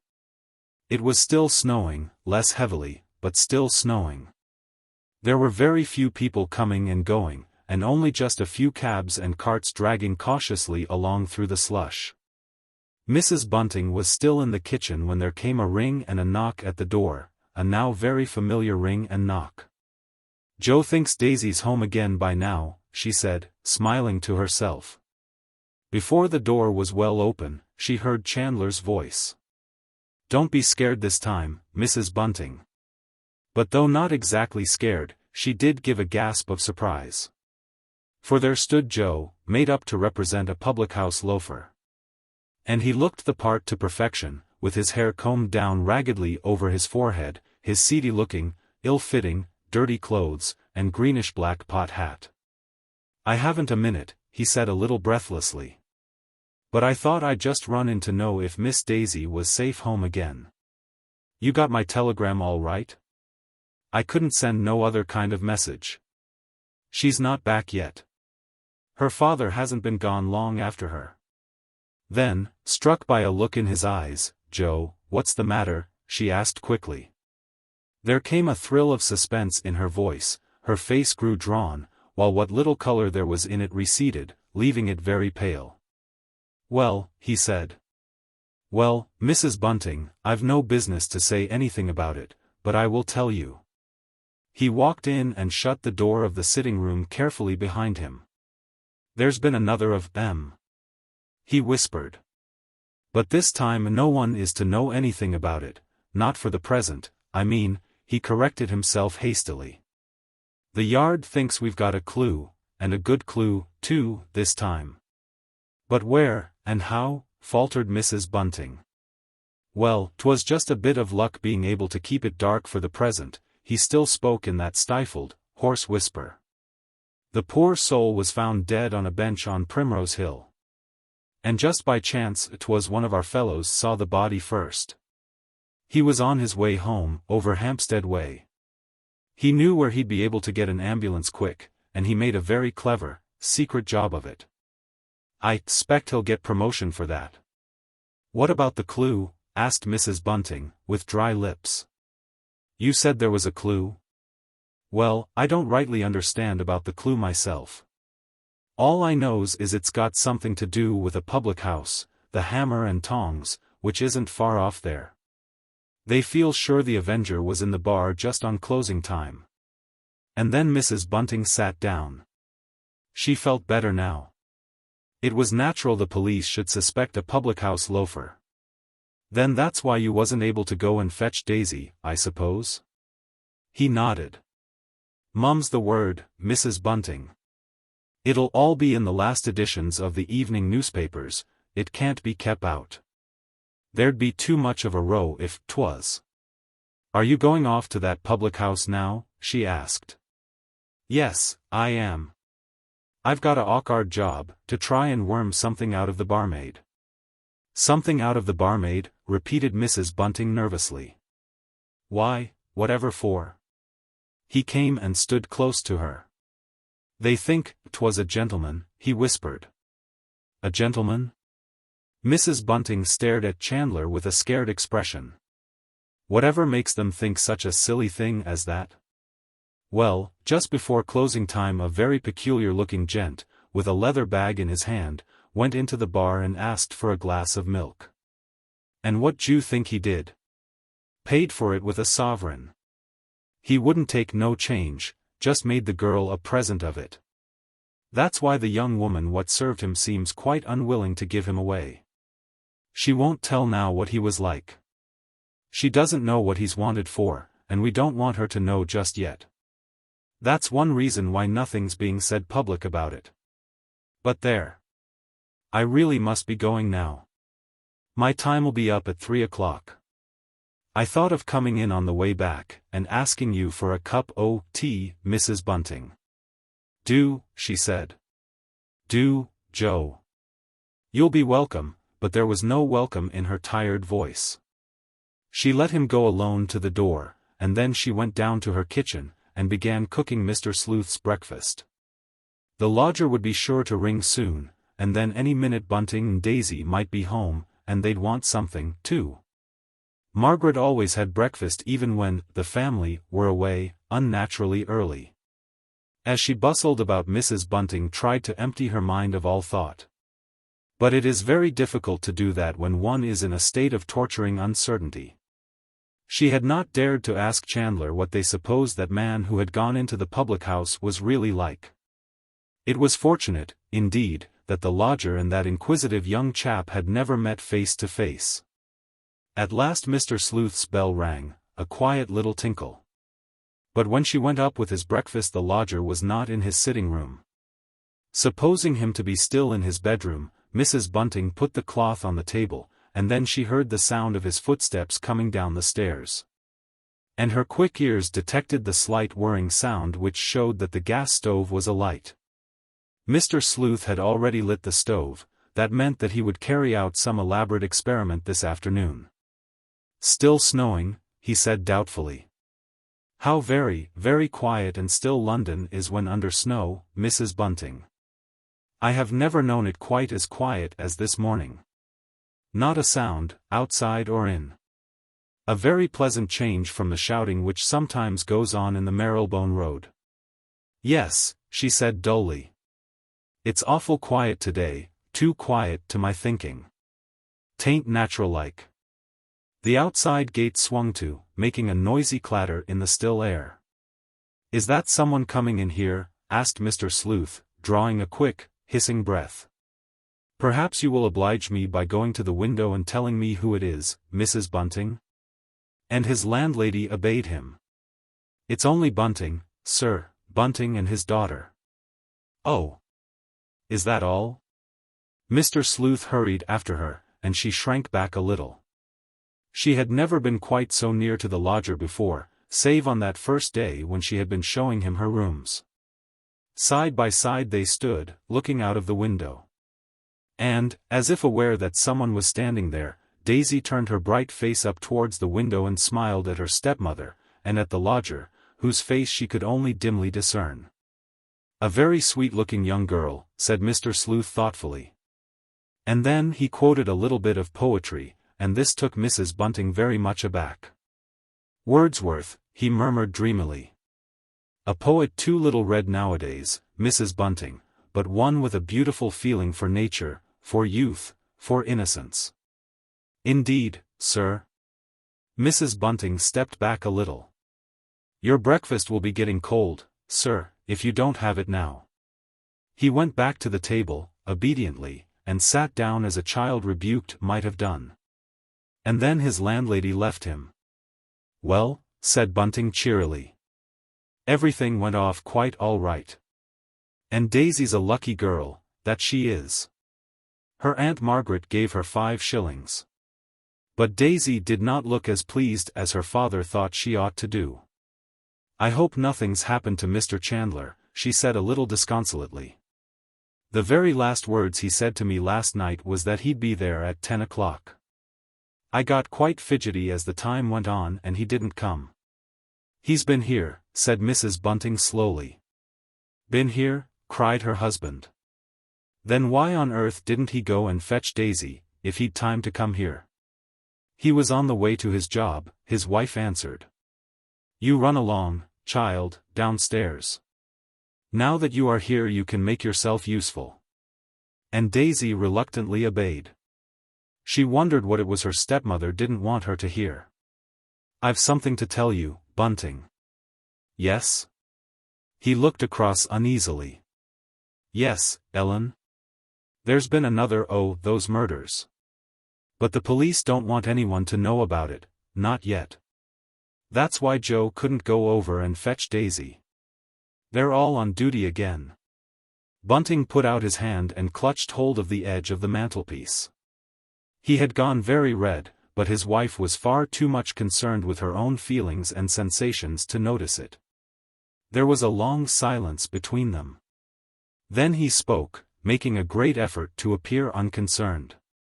"And where did it happen?" he asked. "Close to the other one?" She hesitated, then, "I don't know. He didn't say." "But hush," she added quickly. "Here's Daisy. Don't let's talk of that horror in front of her like. Besides, I promised Chandler I'd be mum." And he acquiesced. "You can be laying the cloth, child, while I go up and clear away the lodger's breakfast." Without waiting for an answer, she hurried upstairs. Mr. Sleuth had left the greater part of the nice lemon sole untouched. "I don't feel well today," he said fretfully. "And, Mrs. Bunting? I should be much obliged if your husband would lend me that paper I saw in his hand. I do not often care to look at the public prints, but I should like to do so now." She flew downstairs. "Bunting," she said a little breathlessly, "the lodger would like you just to lend him the Sun." Bunting handed it over to her. "I've read it through," he observed.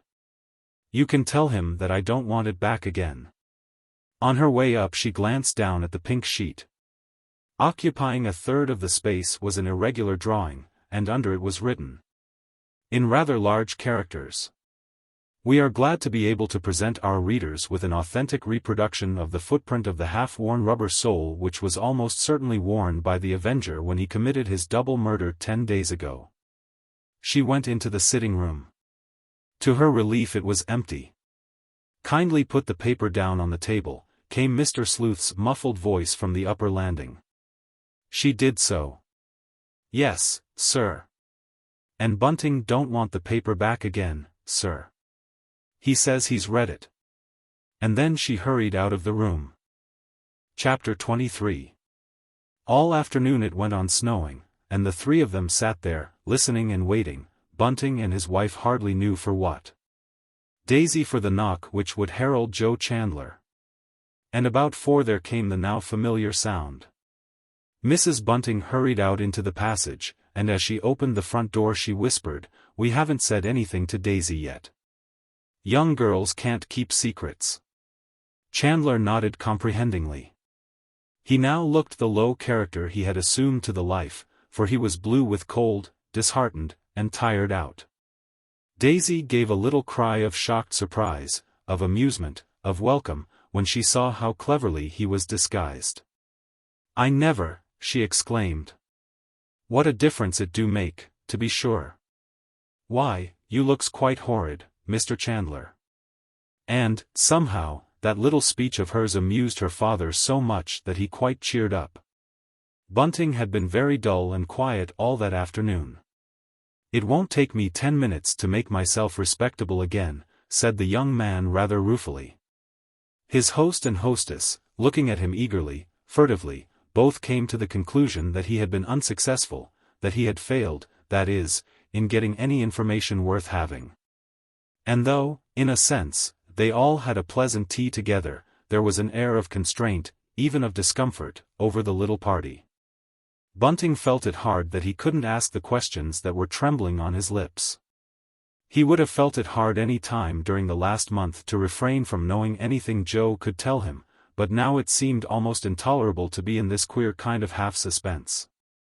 There was one important fact he longed to know, and at last came his opportunity of doing so, for Joe Chandler rose to leave, and this time it was Bunting who followed him out into the hall. "Where did it happen?" he whispered. "Just tell me that, Joe." "Primrose Hill," said the other briefly. "You'll know all about it in a minute or two, for it'll be all in the last editions of the evening papers. That's what's been arranged. No arrest, I suppose?" Chandler shook his head despondently. "No," he said, "I'm inclined to think the Yard was on a wrong tack altogether this time. But one can only do one's best. I don't know if Mrs. Bunting told you I'd got to question a barmaid about a man who was in her place just before closing time. Well, she said all she knew, and it's as clear as daylight to me that the eccentric old gent she talks about was only a harmless loony. He gave her a sovereign just because she told him she was a teetotaler." He laughed ruefully. Even Bunting was diverted at the notion. "Well, that's a queer thing for a barmaid to be," he exclaimed. "She's niece to the people what keeps the public," explained Chandler, and then he went out of the front door with a cheerful, "So long." When Bunting went back into the sitting room, Daisy had disappeared. She had gone downstairs with the tray. "Where's my girl?" he said irritably. "She's just taken the tray downstairs." He went out to the top of the kitchen stairs, and called out sharply, "Daisy! Daisy, child! Are you down there?" "Yes, father," came her eager, happy voice. "Better come up out of that cold kitchen." He turned and came back to his wife. "Ellen, is the lodger in? I haven't heard him moving about. Now mind what I says, please. I don't want Daisy to be mixed up with him." "Mr. Sleuth don't seem very well today," answered Mrs. Bunting quietly. "'Tain't likely I should let Daisy have anything to do with him. Why, she's never even seen him. 'Tain't likely I should allow her to begin waiting on him now." But though she was surprised and a little irritated by the tone in which Bunting had spoken, no glimmer of the truth illumined her mind. So accustomed had she become to bearing alone the burden of her awful secret, that it would have required far more than a cross word or two, far more than the fact that Bunting looked ill and tired, for her to have come to suspect that her secret was now shared by another, and that other her husband. Again and again the poor soul had agonized and trembled at the thought of her house being invaded by the police. But that was only because she had always credited the police with supernatural powers of detection. That they should come to know the awful fact she kept hidden in her breast would have seemed to her, on the whole, a natural thing. But that Bunting should even dimly suspect it appeared beyond the range of possibility. And yet even Daisy noticed a change in her father. He sat cowering over the fire, saying nothing, doing nothing. "Why, father, ain't you well?" the girl asked more than once. And, looking up, he would answer, "Yes, I'm well enough, my girl, but I feels cold. It's awful cold. I never did feel anything like the cold we've got just now." At 8 the now familiar shouts and cries began again outside. The Avenger again. Another horrible crime. Extra Special Edition. Such were the shouts, the exultant yells, hurled through the clear, cold air. They fell, like bombs, into the quiet room. Both Bunting and his wife remained silent, but Daisy's cheeks grew pink with excitement, and her eyes sparkled. "Hark, father! Hark, Ellen! D'you hear that?" she exclaimed childishly, and even clapped her hands. "I do wish Mr. Chandler had been here. He would have been startled." "Don't, Daisy," and Bunting frowned. Then, getting up, he stretched himself. "It's fair getting on my mind," he said, "these horrible things happening. I'd like to get right away from London, just as far as I could, that I would." "Up to John O'Groats?" said Daisy, laughing. "And then, why, father, ain't you going out to get a paper?" "Yes, I suppose I must." Slowly he went out of the room, and, lingering a moment in the hall, he put on his greatcoat and hat. Then he opened the front door, and walked down the flagged path. Opening the iron gate, he stepped out on the pavement, then crossed the road to where the newspaper boys now stood. The boy nearest to him only had the Sun, a late edition of the paper he had already read. It annoyed Bunting to give a penny for a ha'penny rag of which he already knew the main contents. But there was nothing else to do. Standing under a lamppost, he opened out the newspaper.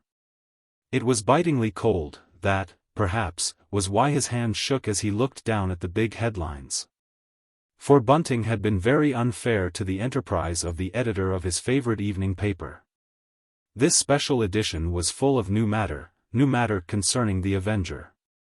First, in huge type right across the page, was the brief statement that the Avenger had now committed his 9th crime, and that he had chosen quite a new locality, namely, the lonely stretch of rising ground known to Londoners as Primrose Hill.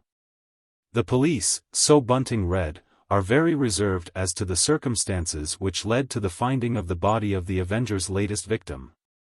But we have reason to believe that they possess several really important clues. And that one of them is concerned with the half-worn rubber sole of which we are the first to reproduce an outline today. See over page. And Bunting, turning the sheet round about, saw the irregular outline he had already seen in the early edition of the Sun. That purporting to be a facsimile of the imprint left by the Avenger's rubber sole. He stared down at the rough outline which took up so much of the space which should have been devoted to reading matter with a queer, sinking feeling of terrified alarm. Again and again criminals had been tracked by the marks their boots or shoes had made at or near the scenes of their misdoings. Practically the only job Bunting did in his own house of a menial kind was the cleaning of the boots and shoes. He had already visualized early this very afternoon the little row with which he dealt each morning. First came his wife's strong, serviceable boots, then his own 2 pairs.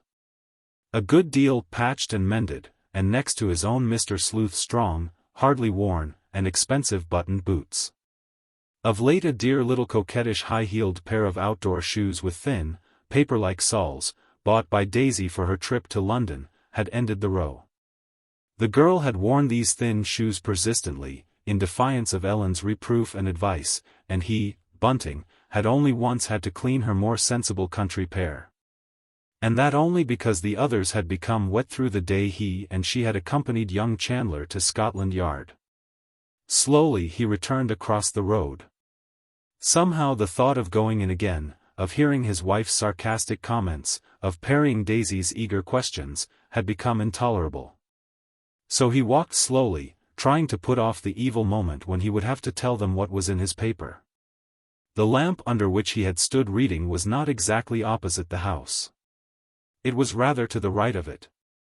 And when, having crossed over the roadway, he walked along the pavement towards his own gate, he heard odd, shuffling sounds coming from the inner side of the low wall which shut off his little courtyard from the pavement.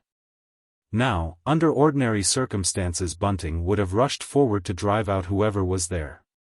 He and his wife had often had trouble, before the cold weather began, with vagrants seeking shelter there. But tonight he stayed outside, listening intently, sick with suspense and fear. Was it possible that their place was being watched, already? He thought it only too likely. Bunting, like Mrs. Bunting, credited the police with almost supernatural powers, especially since he had paid that visit to Scotland Yard.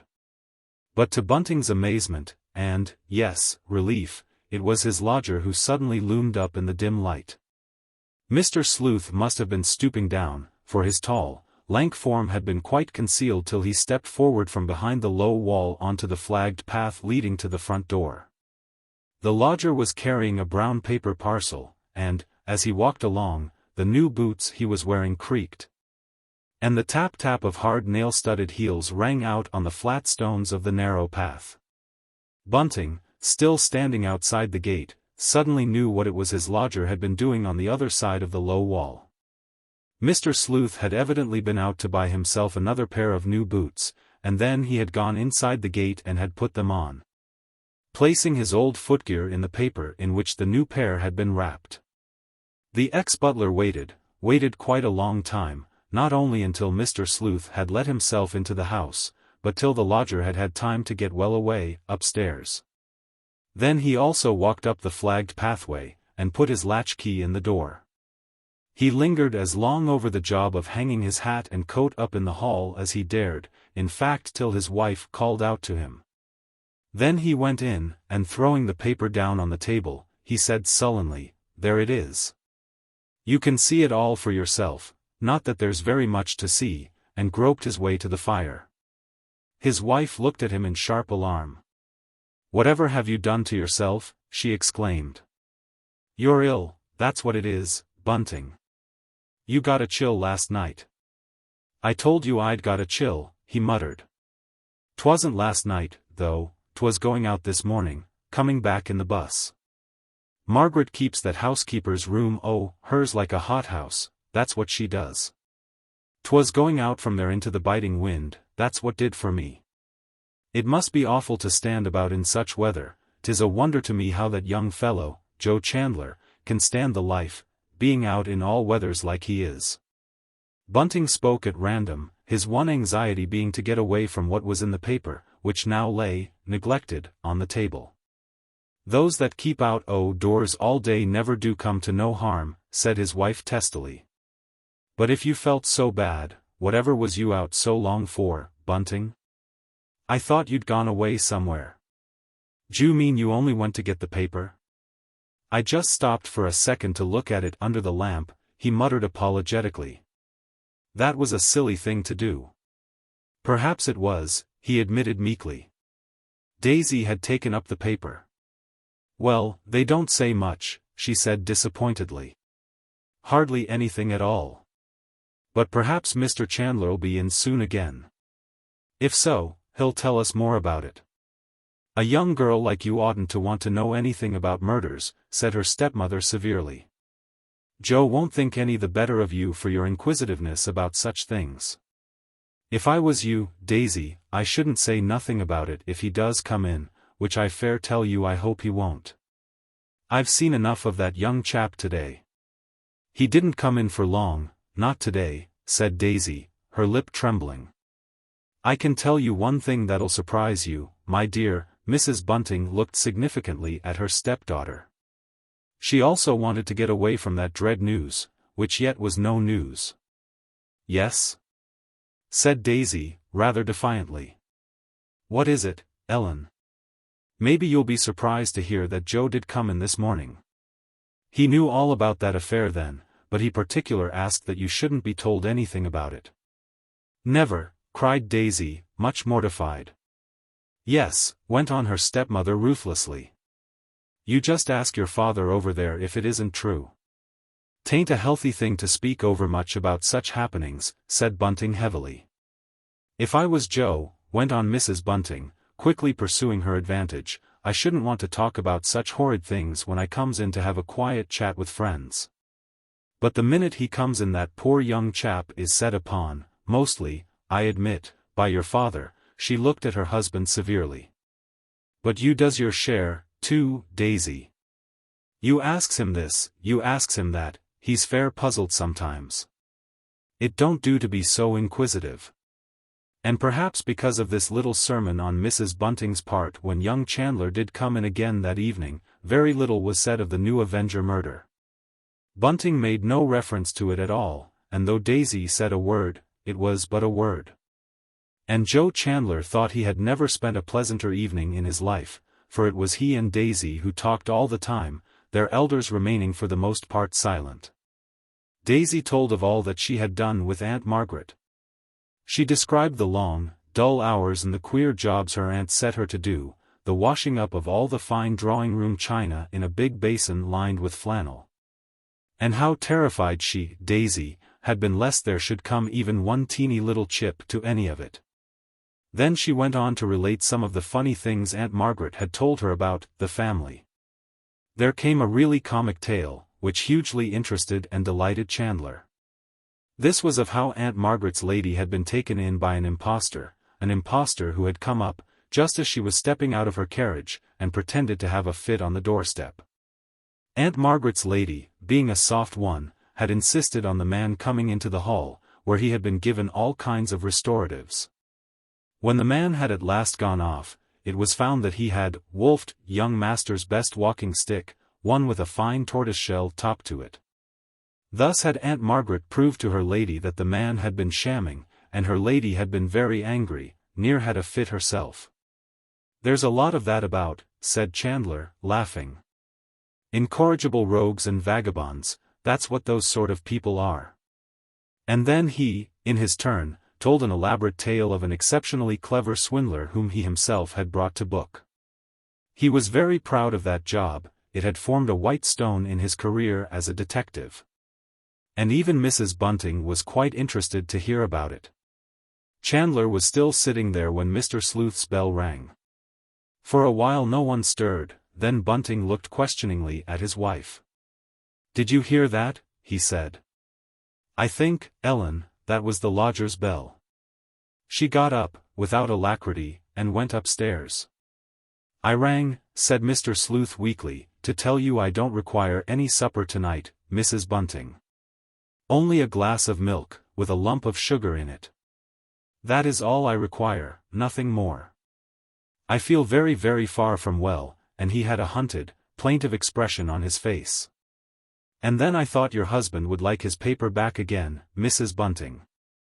Mrs. Bunting, looking at him fixedly, with a sad intensity of gaze of which she was quite unconscious, answered, "Oh, no, sir. Bunting don't require that paper now. He read it all through."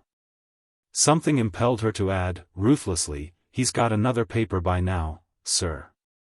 You may have heard them come shouting outside. Would you like me to bring you up that other paper, sir?" And Mr. Sleuth shook his head. "No," he said querulously. "I much regret now having asked for the one paper I did read, for it disturbed me, Mrs. Bunting. There was nothing of any value in it, there never is in any public print. I gave up reading newspapers years ago, and I much regret that I broke through my rule today." As if to indicate to her that he did not wish for any more conversation, the lodger then did what he had never done before in his landlady's presence. He went over to the fireplace and deliberately turned his back on her. She went down and brought up the glass of milk and the lump of sugar he had asked for. Now he was in his usual place, sitting at the table, studying the book. When Mrs. Bunting went back to the others they were chatting merrily. She did not notice that the merriment was confined to the two young people. "Well," said Daisy pertly. "How about the lodger, Ellen? Is he all right?" "Yes," she said stiffly. "Of course he is. He must feel pretty dull sitting up there all by himself, awful lonely like, I call it," said the girl. But her stepmother remained silent. "Whatever does he do with himself all day?" persisted Daisy. "Just now he's reading the Bible," Mrs. Bunting answered, shortly and dryly.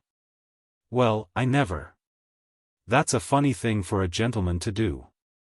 And Jo, alone of her three listeners, laughed, a long hearty peal of amusement. "There's nothing to laugh at," said Mrs. Bunting sharply. "I should feel ashamed of being caught laughing at anything connected with the Bible." And poor Jo became suddenly quite serious. This was the first time that Mrs. Bunting had ever spoken really nastily to him, and he answered very humbly, "I beg pardon. I know I oughtn't to have laughed at anything to do with the Bible, but you see, Miss Daisy said it's so funny like, and, by all accounts, your lodger must be a queer card, Mrs. Bunting." "He's no queerer than many people I could mention," she said quickly, and with these enigmatic words she got up, and left the room. Chapter 24.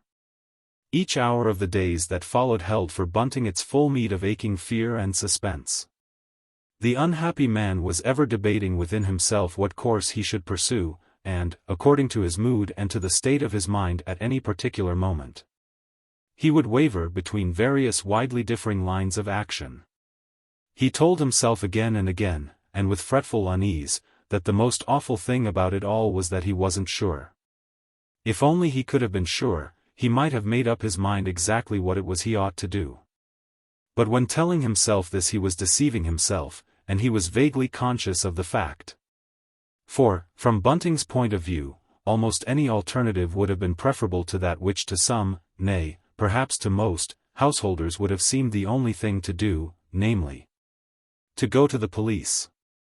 But Londoners of Bunting's class have an uneasy fear of the law. To his mind it would be ruin for him and for his Ellen to be mixed up publicly in such a terrible affair.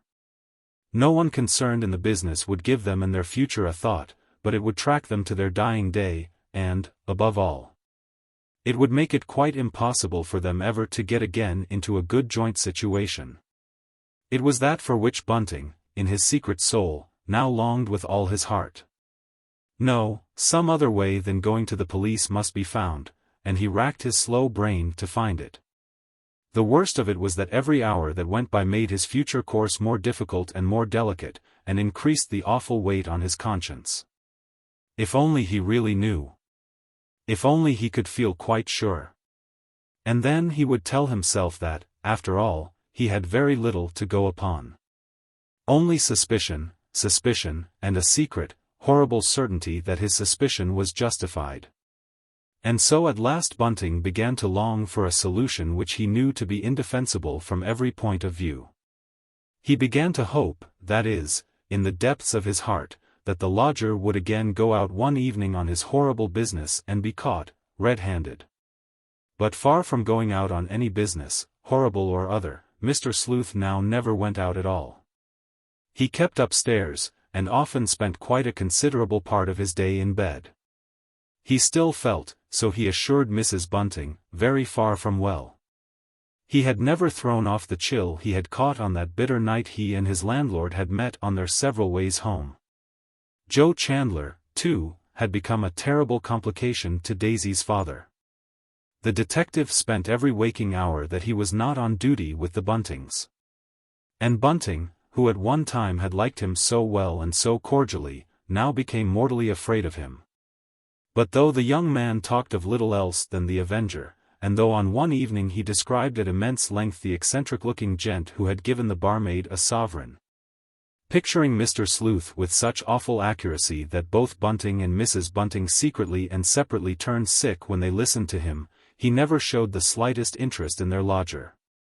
At last there came a morning when Bunting and Chandler held a strange conversation about the Avenger. The young fellow had come in earlier than usual, and just as he arrived Mrs. Bunting and Daisy were starting out to do some shopping. The girl would fain have stopped behind, but her stepmother had given her a very peculiar, disagreeable look, daring her, so to speak, to be so forward, and Daisy had gone on with a flushed, angry look on her pretty face.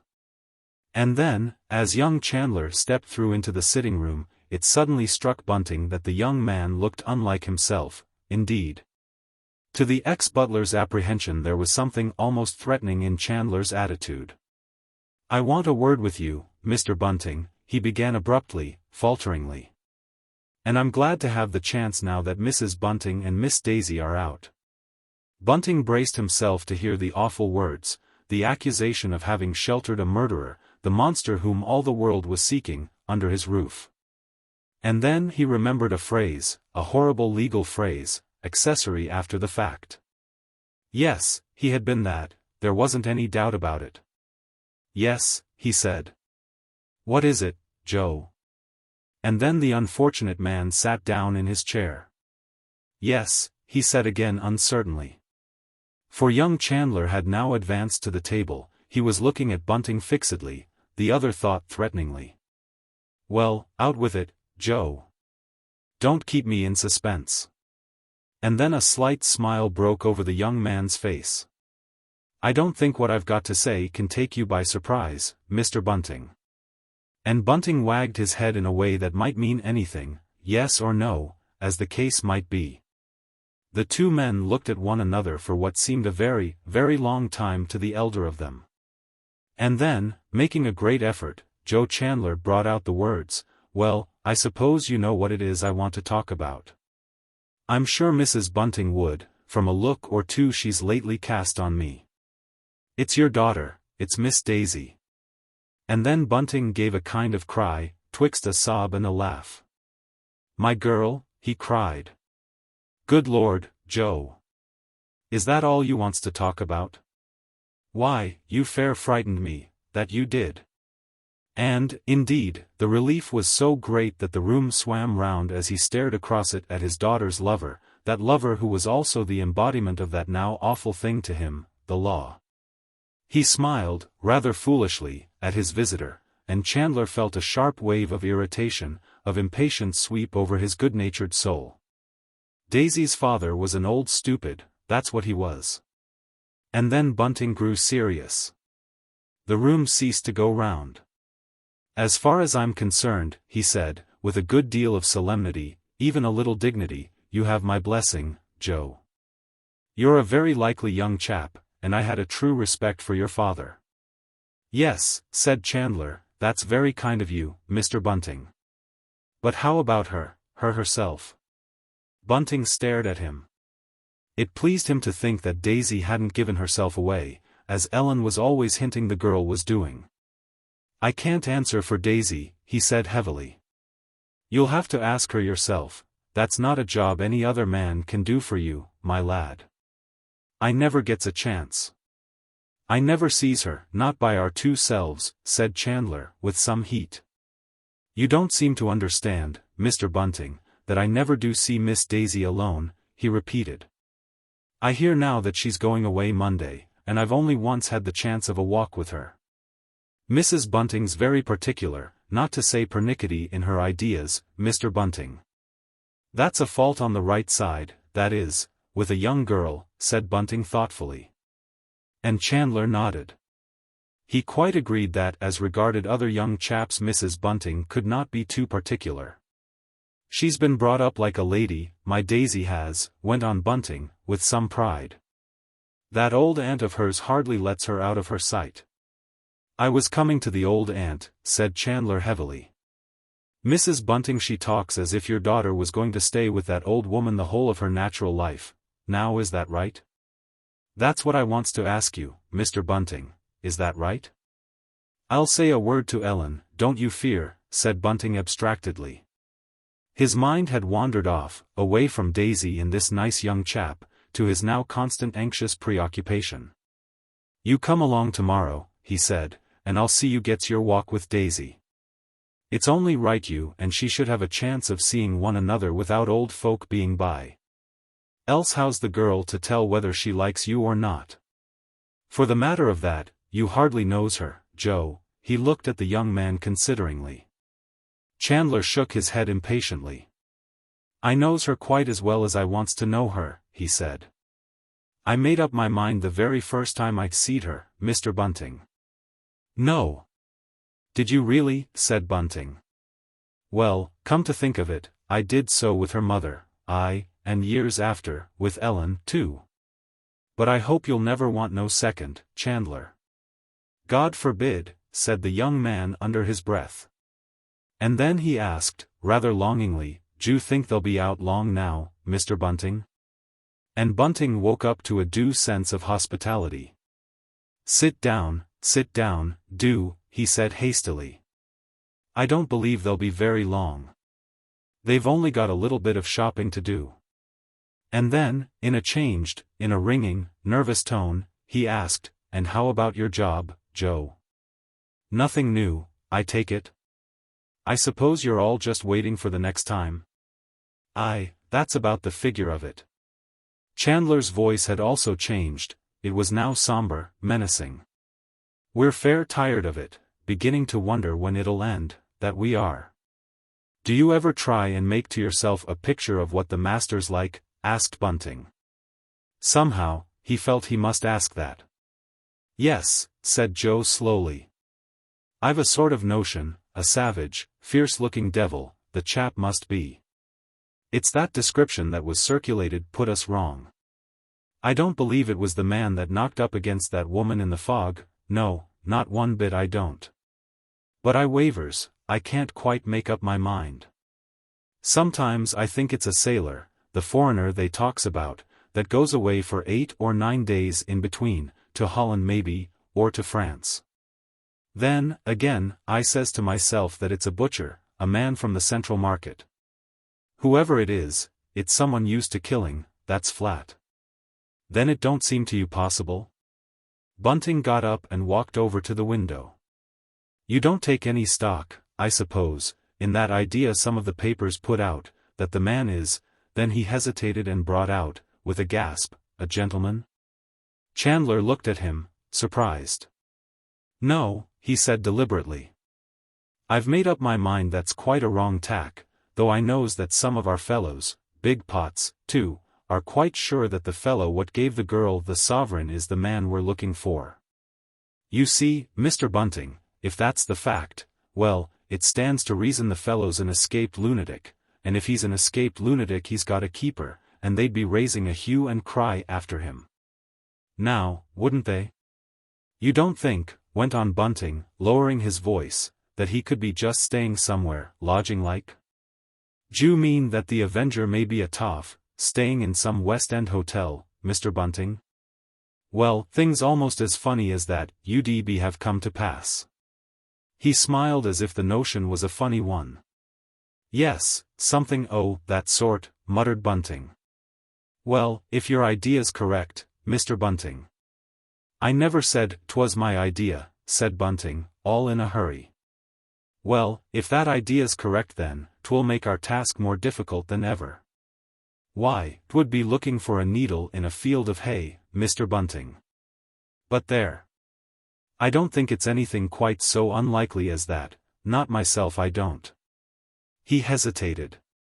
There's some of us, he lowered his voice, that hopes he'll betake himself off, the Avenger, I mean, to another big city, to Manchester or to Edinburgh. There'd be plenty of work for him to do there, and Chandler chuckled at his own grim joke. And then, to both men's secret relief, for Bunting was now mortally afraid of this discussion concerning the Avenger and his doings, they heard Mrs. Bunting's key in the lock. Daisy blushed rosy red with pleasure when she saw that young Chandler was still there. She had feared that when they got home he would be gone, the more so that Ellen, just as if she was doing it on purpose, had lingered aggravatingly long over each small purchase. Here's Joe come to ask if he can take Daisy out for a walk, blurted out Bunting. My mother says as how she'd like you to come to tea, over at Richmond, said Chandler awkwardly. I just come in to see whether we could fix it up, Miss Daisy. And Daisy looked imploringly at her stepmother. D'you mean now, this minute? Asked Mrs. Bunting tartly. No, course not, Bunting broke in hastily. How you do go on, Ellen. What day did your mother mention would be convenient to her? Asked Mrs. Bunting, looking at the young man satirically. Chandler hesitated. His mother had not mentioned any special day. In fact, his mother had shown a surprising lack of anxiety to see Daisy at all. But he had talked her round.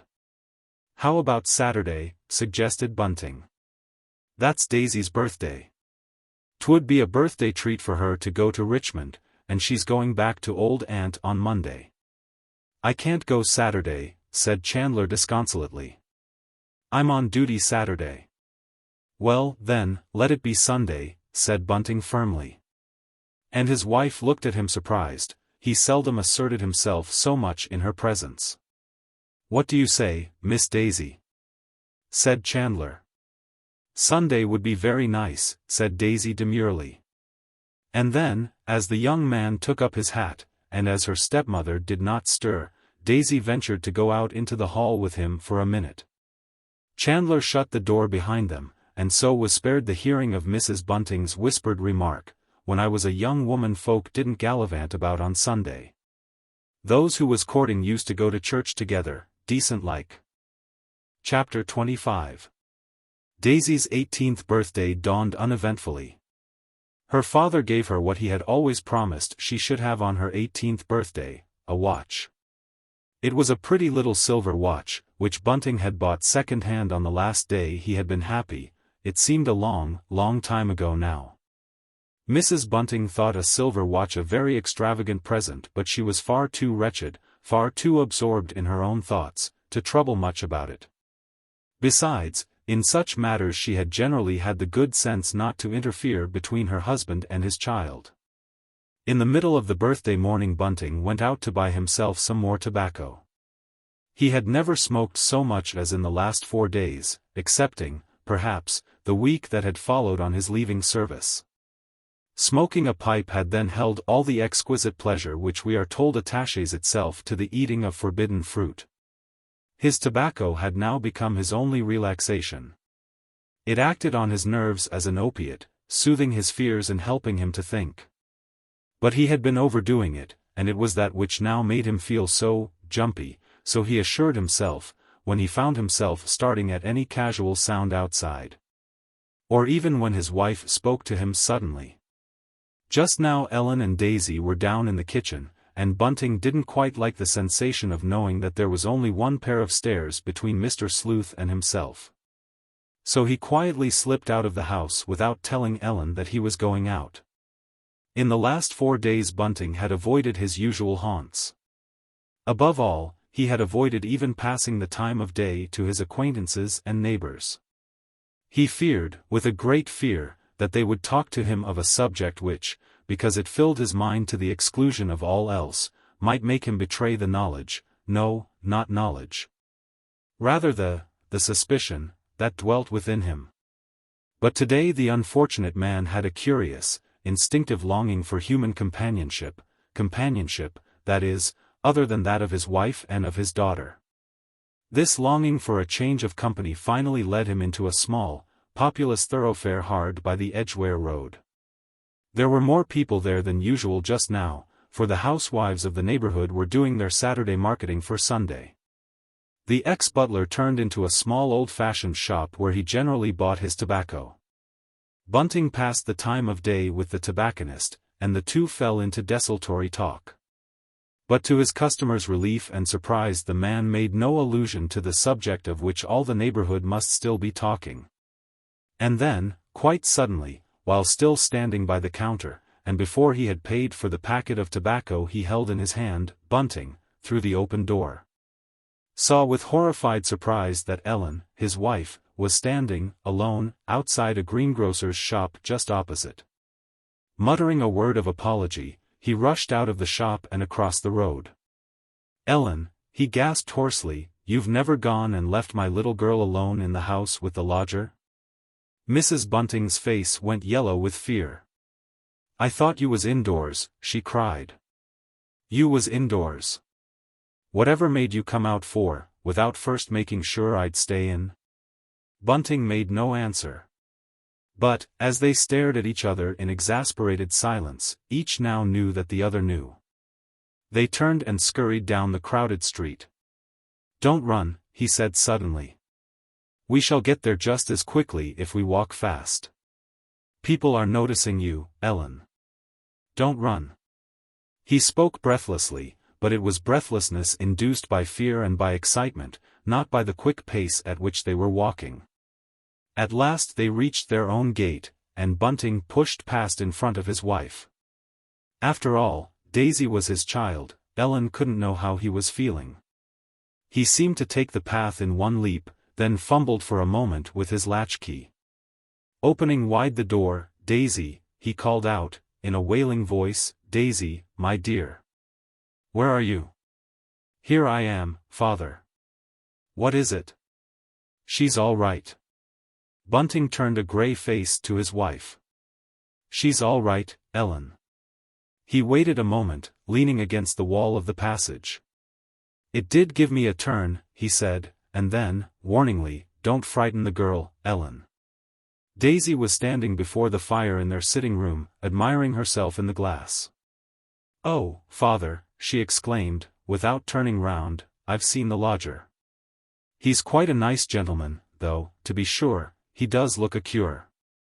He rang his bell, but I didn't like to go up. And so he came down to ask Ellen for something. We had quite a nice little chat, that we had.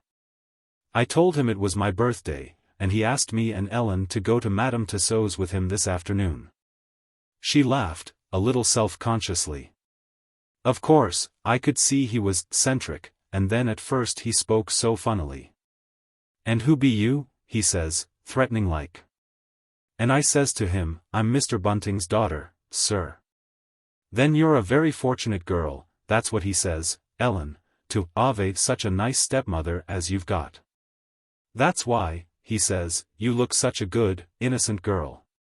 And then he quoted a bit of the prayer book. 'Keep innocency,' he says, wagging his head at me. Lor! It made me feel as if I was with old Aunt again. I won't have you going out with the lodger, that's flat." Bunting spoke in a muffled, angry tone. He was wiping his forehead with one hand, while with the other he mechanically squeezed the little packet of tobacco, for which, as he now remembered, he had forgotten to pay. Daisy pouted. "Oh, father, I think you might let me have a treat on my birthday." I told him that Saturday wasn't a very good day, at least, so I'd heard, for Madame Tussauds. Then he said we could go early, while the fine folk are still having their dinners. She turned to her stepmother, then giggled happily. He particularly said you was to come, too. The lodger has a wonderful fancy for you, Ellen. If I was father, I'd feel quite jealous. Her last words were cut across by a tap-tap on the door. Bunting and his wife looked at each other apprehensively. Was it possible that, in their agitation, they had left the front door open, and that someone, some merciless myrmidon of the law, had crept in behind them? Both felt a curious thrill of satisfaction when they saw that it was only Mr. Sleuth dressed for going out. The tall hat he had worn when he had first come to them was in his hand, but he was wearing a coat instead of his Inverness cape. "I heard you come in," he addressed Mrs. Bunting in his high, whistling, hesitating voice, "and so I've come down to ask you if you and Miss Bunting will come to Madame Tussaud's now. I have never seen those famous waxworks, though I've heard of the place all my life." As Bunting forced himself to look fixedly at his lodger, a sudden doubt bringing with it a sense of immeasurable relief, came to Mr. Sleuth's landlord. Surely it was inconceivable that this gentle, mild-mannered gentleman could be the monster of cruelty and cunning that Bunting had now for the terrible space of 4 days believed him to be. He tried to catch his wife's eye, but Mrs. Bunting was looking away, staring into vacancy. She still, of course, wore the bonnet and cloak in which she had just been out to do her marketing. Daisy was already putting on her hat and coat. "Well," said Mr. Sleuth. Then Mrs. Bunting turned, and it seemed to his landlady that he was looking at her threateningly. "Well?" "Yes, sir. We'll come in a minute," she said dully. Chapter 26. Madame Tussaud's had hitherto held pleasant memories for Mrs. Bunting. In the days when she and Bunting were courting they often spent their part of their afternoon out. The butler had an acquaintance, a man named Hopkins, who was one of the waxwork staff, and this man had sometimes given him passes for self and lady. But this was the first time Mrs. Bunting had been inside the place since she had come to live almost next door, as it were, to the big building. They walked in silence to the familiar entrance, and then, after the ill-assorted trio had gone up the great staircase and into the first gallery, Mr. Sleuth suddenly stopped short. The presence of those curious, still, waxen figures which suggest so strangely death in life, seemed to surprise and affright him. Daisy took quick advantage of the lodger's hesitation and unease. "Oh, Ellen," she cried, "do let us begin by going into the Chamber of Horrors. I've never been in there. Old Aunt made father promise he wouldn't take me the only time I've ever been here. But now that I'm 18 I can do just as I like, besides, Old Aunt will never know." Mr. Sleuth looked down at her, and a smile passed for a moment over his worn, gaunt face. "Yes," he said, "let us go into the Chamber of Horrors. That's a good idea, Miss Bunting. I've always wanted to see the Chamber of Horrors." They turned into the great room in which the Napoleonic relics were then kept, and which led into the curious vault-like chamber where waxen effigies of dead criminals stand grouped in wooden docks. Mrs. Bunting was at once disturbed and relieved to see her husband's old acquaintance, Mr. Hopkins, in charge of the turnstile admitting the public to the Chamber of Horrors. "Well, you are a stranger," the man observed genially. "I do believe that this is the very first time I've seen you in here, Mrs. Bunting, since you was married." "Yes," she said, "that is so. And this is my husband's daughter, Daisy. I expect you've heard of her, Mr. Hopkins. And this," she hesitated a moment, "is our lodger, Mr. Sleuth." But Mr. Sleuth frowned and shuffled away. Daisy, leaving her stepmother's side, joined him. 2, as all the world knows, is company, 3 is none. Mrs. Bunting put down 3 sixpences. "Wait a minute," said Hopkins. "You can't go into the Chamber of Horrors just yet. But you won't have to wait more than 4 or 5 minutes, Mrs. Bunting. It's this way, you see, our boss is in there, showing a party round." He lowered his voice. "It's Sir John Burney. I suppose you know who Sir John Burney is?" "No," she answered indifferently, I don't know that I ever heard of him." She felt slightly, oh, very slightly, uneasy about Daisy. She would have liked her stepdaughter to keep well within sight and sound, but Mr. Sleuth was now taking the girl down to the other end of the room. "Well, I hope you never will know him, not in any personal sense, Mrs. Bunting." The man chuckled. "He's the Commissioner of Police, the new one, that's what Sir John Burney is. One of the gentlemen he's showing round our place is the Paris police boss, whose job is on all fours, so to speak, with Sir John's. The Frenchie has brought his daughter with him, and there are several other ladies. Ladies always likes horrors, Mrs. Bunting, that's our experience here. Oh, take me to the Chamber of Horrors, that's what they say the minute they gets into this here building." Mrs. Bunting looked at him thoughtfully. It occurred to Mr. Hopkins that she was very wan and tired. She used to look better in the old days, when she was still in service, before Bunting married her. "Yes," she said. "That's just what my stepdaughter said just now. Oh, take me to the Chamber of Horrors, that's exactly what she did say when we got upstairs." A group of people, all talking and laughing together, were advancing, from within the wooden barrier, toward the turnstile. Mrs. Bunting stared at them nervously. She wondered which of them was the gentleman with whom Mr. Hopkins had hoped she would never be brought into personal contact. She thought she could pick him out among the others. He was a tall, powerful, handsome gentleman, with a military appearance. Just now he was smiling down into the face of a young lady. "Monsieur Barbarix is quite right," he was saying in a loud, cheerful voice, "our English law is too kind to the criminal, especially to the murderer.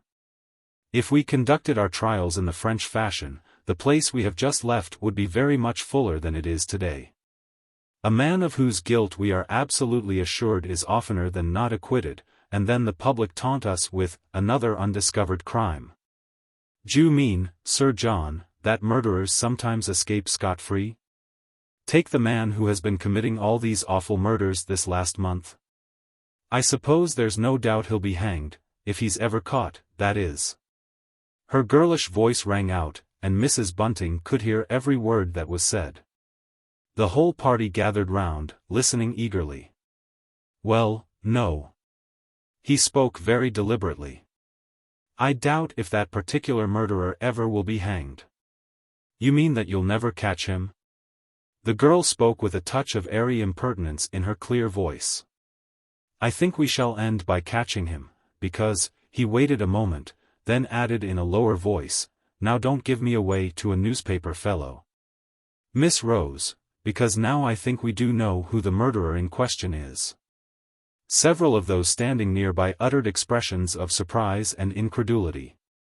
"Then why don't you catch him?" cried the girl indignantly. "I didn't say we knew where he was.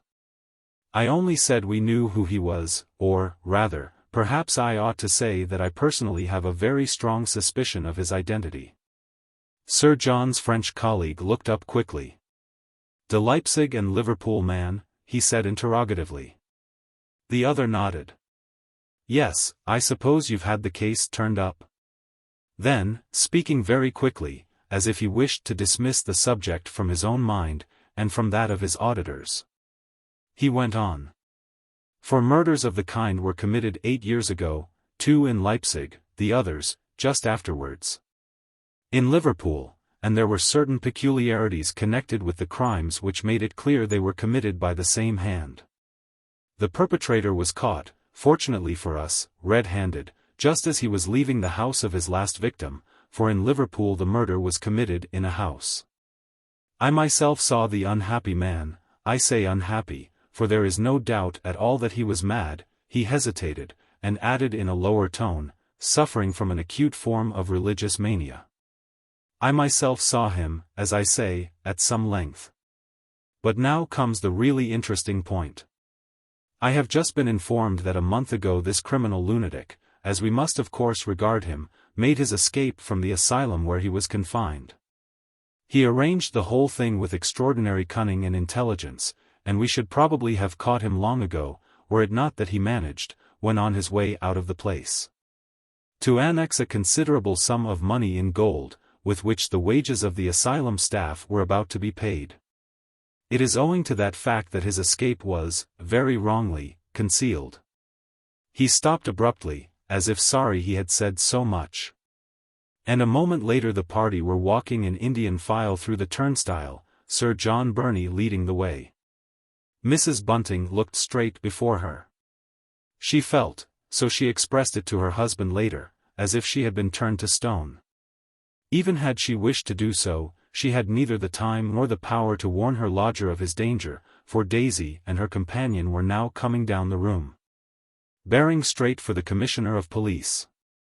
In another moment Mrs. Bunting's lodger and Sir John Burney were face to face. Mr. Sleuth swerved to one side. There came a terrible change over his pale, narrow face. It became discomposed, livid with rage and terror. But, to Mrs. Bunting's relief, yes, to her inexpressible relief, Sir John Burney and his friends swept on. They passed Mr. Sleuth and the girl by his side, unaware, or so it seemed to her, that there was anyone else in the room but themselves. "Hurry up, Mrs. Bunting," said the turnstile keeper. "You and your friends will have the place all to yourselves for a bit." From an official he had become a man. And it was the man in Mr. Hopkins that gallantly addressed pretty Daisy Bunting. "It seems strange that a young lady like you should want to go in and see all those horrible frights," he said jestingly. "Mrs. Bunting, may I trouble you to come over here for a moment?" The words were hissed rather than spoken by Mr. Sleuth's lips. His landlady took a doubtful step towards him. "A last word with you, Mrs. Bunting." The lodger's face was still distorted with fear and passion. "Do not think to escape the consequences of your hideous treachery. I trusted you, Mrs. Bunting, and you betrayed me. But I am protected by a higher power, for I still have much to do." Then, his voice sinking to a whisper, he hissed out, "Your end will be bitter as wormwood and sharp as a two-edged sword. Your feet shall go down to death, and your steps take hold on hell." Even while Mr. Sleuth was muttering these strange, dreadful words, he was looking round, glancing this way and that, seeking a way of escape. At last his eyes became fixed on a small placard placed above a curtain. "Emergency exit" was written there. Mrs. Bunting thought he was going to make a dash for the place. But Mr. Sleuth did something very different. Leaving his landlady's side, he walked over to the turnstile. He fumbled in his pocket for a moment, and then touched the man on the arm.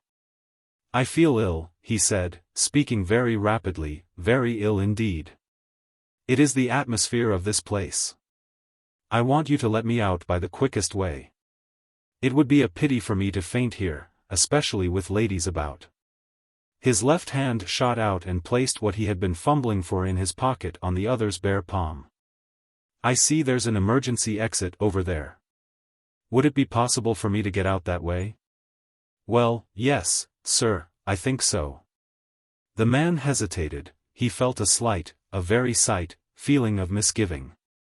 He looked at Daisy, flushed and smiling, happy and unconcerned, and then at Mrs. Bunting. She was very pale, but surely her lodger's sudden seizure was enough to make her feel worried. Hopkins felt the half-sovereign pleasantly tickling his palm. The Paris prefect of police had given him only half a crown, mean, shabby foreigner. "Yes, sir. I can let you out that way," he said at last, "and perhaps when you're standing out in the air, on the iron balcony, you'll feel better. But then, you know, sir, you'll have to come round to the front if you wants to come in again, for those emergency doors only open outward." "Yes, yes," said Mr. Sleuth hurriedly. "I quite understand. If I feel better I'll come in by the front way, and pay another shilling, that's only fair. You needn't do that if you'll just explain what happened here." The man went and pulled the curtain aside, and put his shoulder against the door.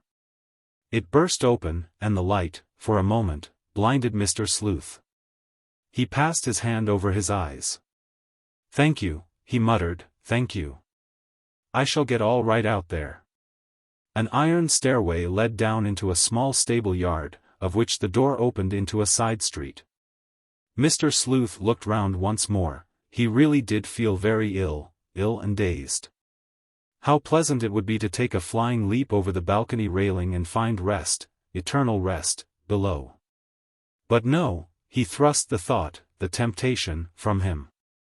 Again a convulsive look of rage came over his face. He had remembered his landlady.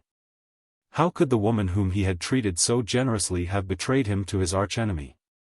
To the official, that is, who had entered into a conspiracy years ago to have him confined, him, an absolutely sane man with a great avenging work to do in the world, in a lunatic asylum. He stepped out into the open air, and the curtain, falling to behind him, blotted out the tall, thin figure from the little group of people who had watched him disappear. Even Daisy felt a little scared. He did look bad, didn't he, now? She turned appealingly to Mr. Hopkins. Yes, that he did, poor gentleman. Your lodger, too? He looked sympathetically at Mrs. Bunting. She moistened her lips with her tongue. Yes, she repeated dully, my lodger.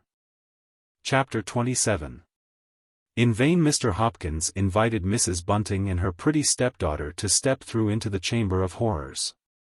I think we ought to go straight home, said Mr. Sleuth's landlady decidedly. And Daisy meekly assented.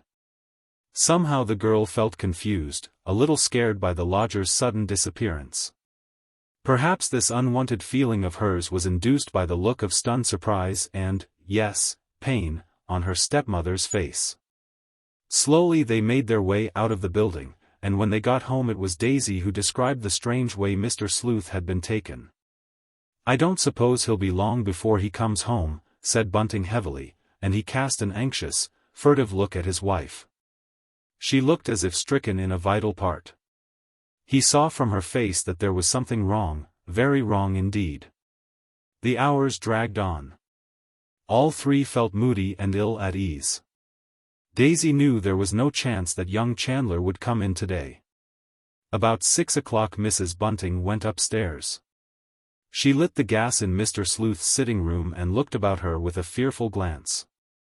Somehow everything seemed to speak to her of the lodger. There lay her Bible and his concordance, side by side on the table, exactly as he had left them. When he had come downstairs and suggested that ill-starred expedition to his landlord's daughter.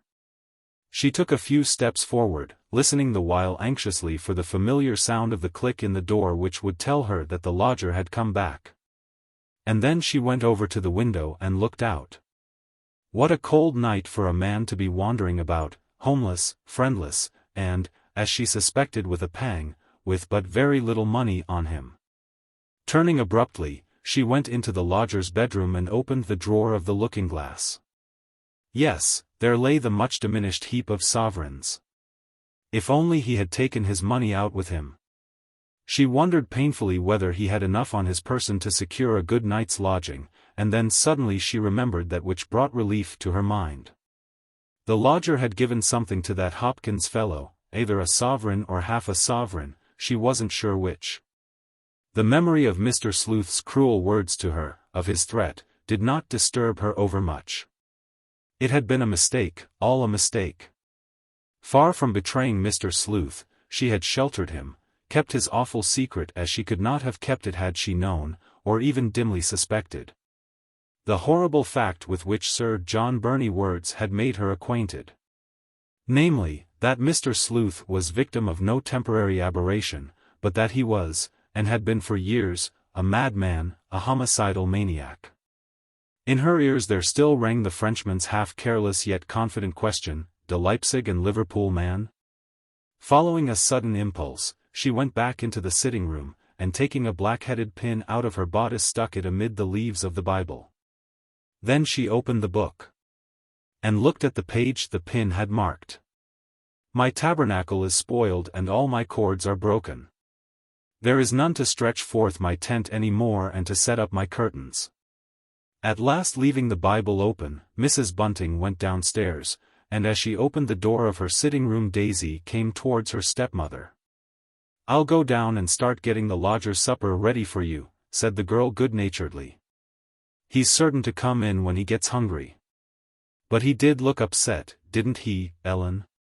"Right down bad," that he did. Mrs. Bunting made no answer, she simply stepped aside to allow Daisy to go down.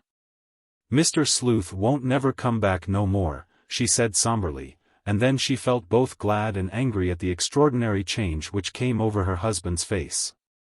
Yet, perversely, that look of relief, of right-down joy, chiefly angered her, and tempted her to add, "That's to say, I don't suppose he will." And Bunting's face altered again. The old, anxious, depressed look, the look it had worn the last few days, returned. "What makes you think he mayn't come back?" he muttered. "Too long to tell you now," she said. "Wait till the child's gone to bed." And Bunting had to restrain his curiosity. And then, when at last Daisy had gone off to the back room where she now slept with her stepmother, Mrs. Bunting beckoned to her husband to follow her upstairs. Before doing so he went down the passage and put the chain on the door. And about this they had a few sharp whispered words. "You're never going to shut him out?" she expostulated angrily, beneath her breath. "I'm not going to leave Daisy down here with that man perhaps walking in any minute. Mr. Sleuth won't hurt Daisy, bless you. Much more likely to hurt me," and she gave a half-sob. Bunting stared at her. "What do you mean?" he said roughly. "Come upstairs and tell me what you mean." And then, in what had been the lodger's sitting room, Mrs. Bunting told her husband exactly what it was that had happened. He listened in heavy silence. "So you see," she said at last, "you see, Bunting, that 'twas me that was right after all. The lodger was never responsible for his actions. I never thought he was, for my part." And Bunting stared at her ruminatingly. "Depends on what you call responsible," he began argumentatively. But she would have none of that. "I heard the gentleman say myself that he was a lunatic," she said fiercely. And then, dropping her voice, "a religious maniac, that's what he called him." "Well, he never seemed so to me," said Bunting stoutly. "He simply seemed to me eccentric, that's all he did. Not a bit madder than many I could tell you of." He was walking round the room restlessly, but he stopped short at last. "And what d'you think we ought to do now?" Mrs. Bunting shook her head impatiently. "I don't think we ought to do nothing," she said. "Why should we?" And then again he began walking round the room in an aimless fashion that irritated her. "If only I could put out a bit of supper for him somewhere where he would get it. And his money, too? I hate to feel it's in there." "Don't you make any mistake, he'll come back for that," said Bunting, with decision. But Mrs. Bunting shook her head. She knew better. "Now," she said, "you go off up to bed. It's no use us sitting up any longer." And Bunting acquiesced. She ran down and got him a bedroom candle, there was no gas in the little back bedroom upstairs. And then she watched him go slowly up. Suddenly he turned and came down again. "Ellen," he said, in an urgent whisper, "if I was you I'd take the chain off the door, and I'd lock myself in, that's what I'm going to do. Then he can sneak in and take his dirty money away." Mrs. Bunting neither nodded nor shook her head. Slowly she went downstairs, and there she carried out half of Bunting's advice. She took, that is, the chain off the front door. But she did not go to bed, neither did she lock herself in. She sat up all night, waiting. At 7:30 she made herself a cup of tea, and then she went into her bedroom. Daisy opened her eyes. "Why, Ellen," she said, "I suppose I was that tired, and slept so sound, that I never heard you come to bed or get up. Funny, wasn't it?" "Young people don't sleep as light as do old folks," Mrs. Bunting said sententiously. "Did the lodger come in after all? I suppose he's upstairs now." Mrs. Bunting shook her head. "It looks as if 'twould be a fine day for you down at Richmond," she observed in a kindly tone. And Daisy smiled, a very happy, confident little smile. That evening Mrs. Bunting forced herself to tell young Chandler that their lodger had, so to speak, disappeared. She and Bunting had thought carefully over what they would say, and so well did they carry out their program, or, what is more likely? So full was young Chandler of the long happy day he and Daisy had spent together, that he took their news very calmly. "Gone away, has he?" he observed casually. "Well, I hope he paid up all right?" "Oh, yes, yes," said Mrs. Bunting hastily. "No trouble of that sort." And Bunting said shamefacedly, the lodger was quite an honest gentleman, Joe. But I feel worried about him. He was such a poor, gentle chap, not the sort o' man one likes to think of as wandering about by himself." "You always said he was eccentric," said Joe thoughtfully. "Yes, he was that," said Bunting slowly. "Regular right down queer.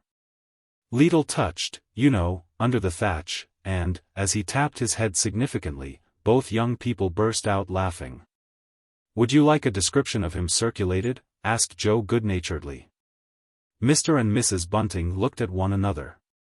"No, I don't think so. Not yet a while at any rate. 'Twould upset him awfully, you see." And Joe acquiesced. "You'd be surprised at the number o' people who disappears and are never heard of again," he said cheerfully. And then he got up, very reluctantly. Daisy, making no bones about it this time, followed him out into the passage, and shut the sitting-room door behind her. When she came back she walked over to where her father was sitting in his easy chair, and standing behind him she put her arms round his neck. Then she bent down her head. "Father," she said, "I've a bit of news for you." "Yes, my dear?" "Father, I'm engaged." "Aren't you surprised?" "Well, what do you think?" said Bunting fondly. Then he turned round and, catching hold of her head, gave her a good, hearty kiss. "What'll old Aunt say, I wonder?" he whispered. "Don't you worry about old Aunt," exclaimed his wife suddenly. "I'll manage old Aunt. I'll go down and see her. She and I have always got on pretty comfortable together, as you knows well, Daisy."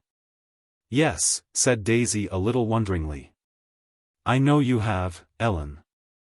Mr. Sleuth never came back, and at last after many days and many nights had gone by, Mrs. Bunting left off listening for the click of the lock which she at once hoped and feared would herald her lodger's return.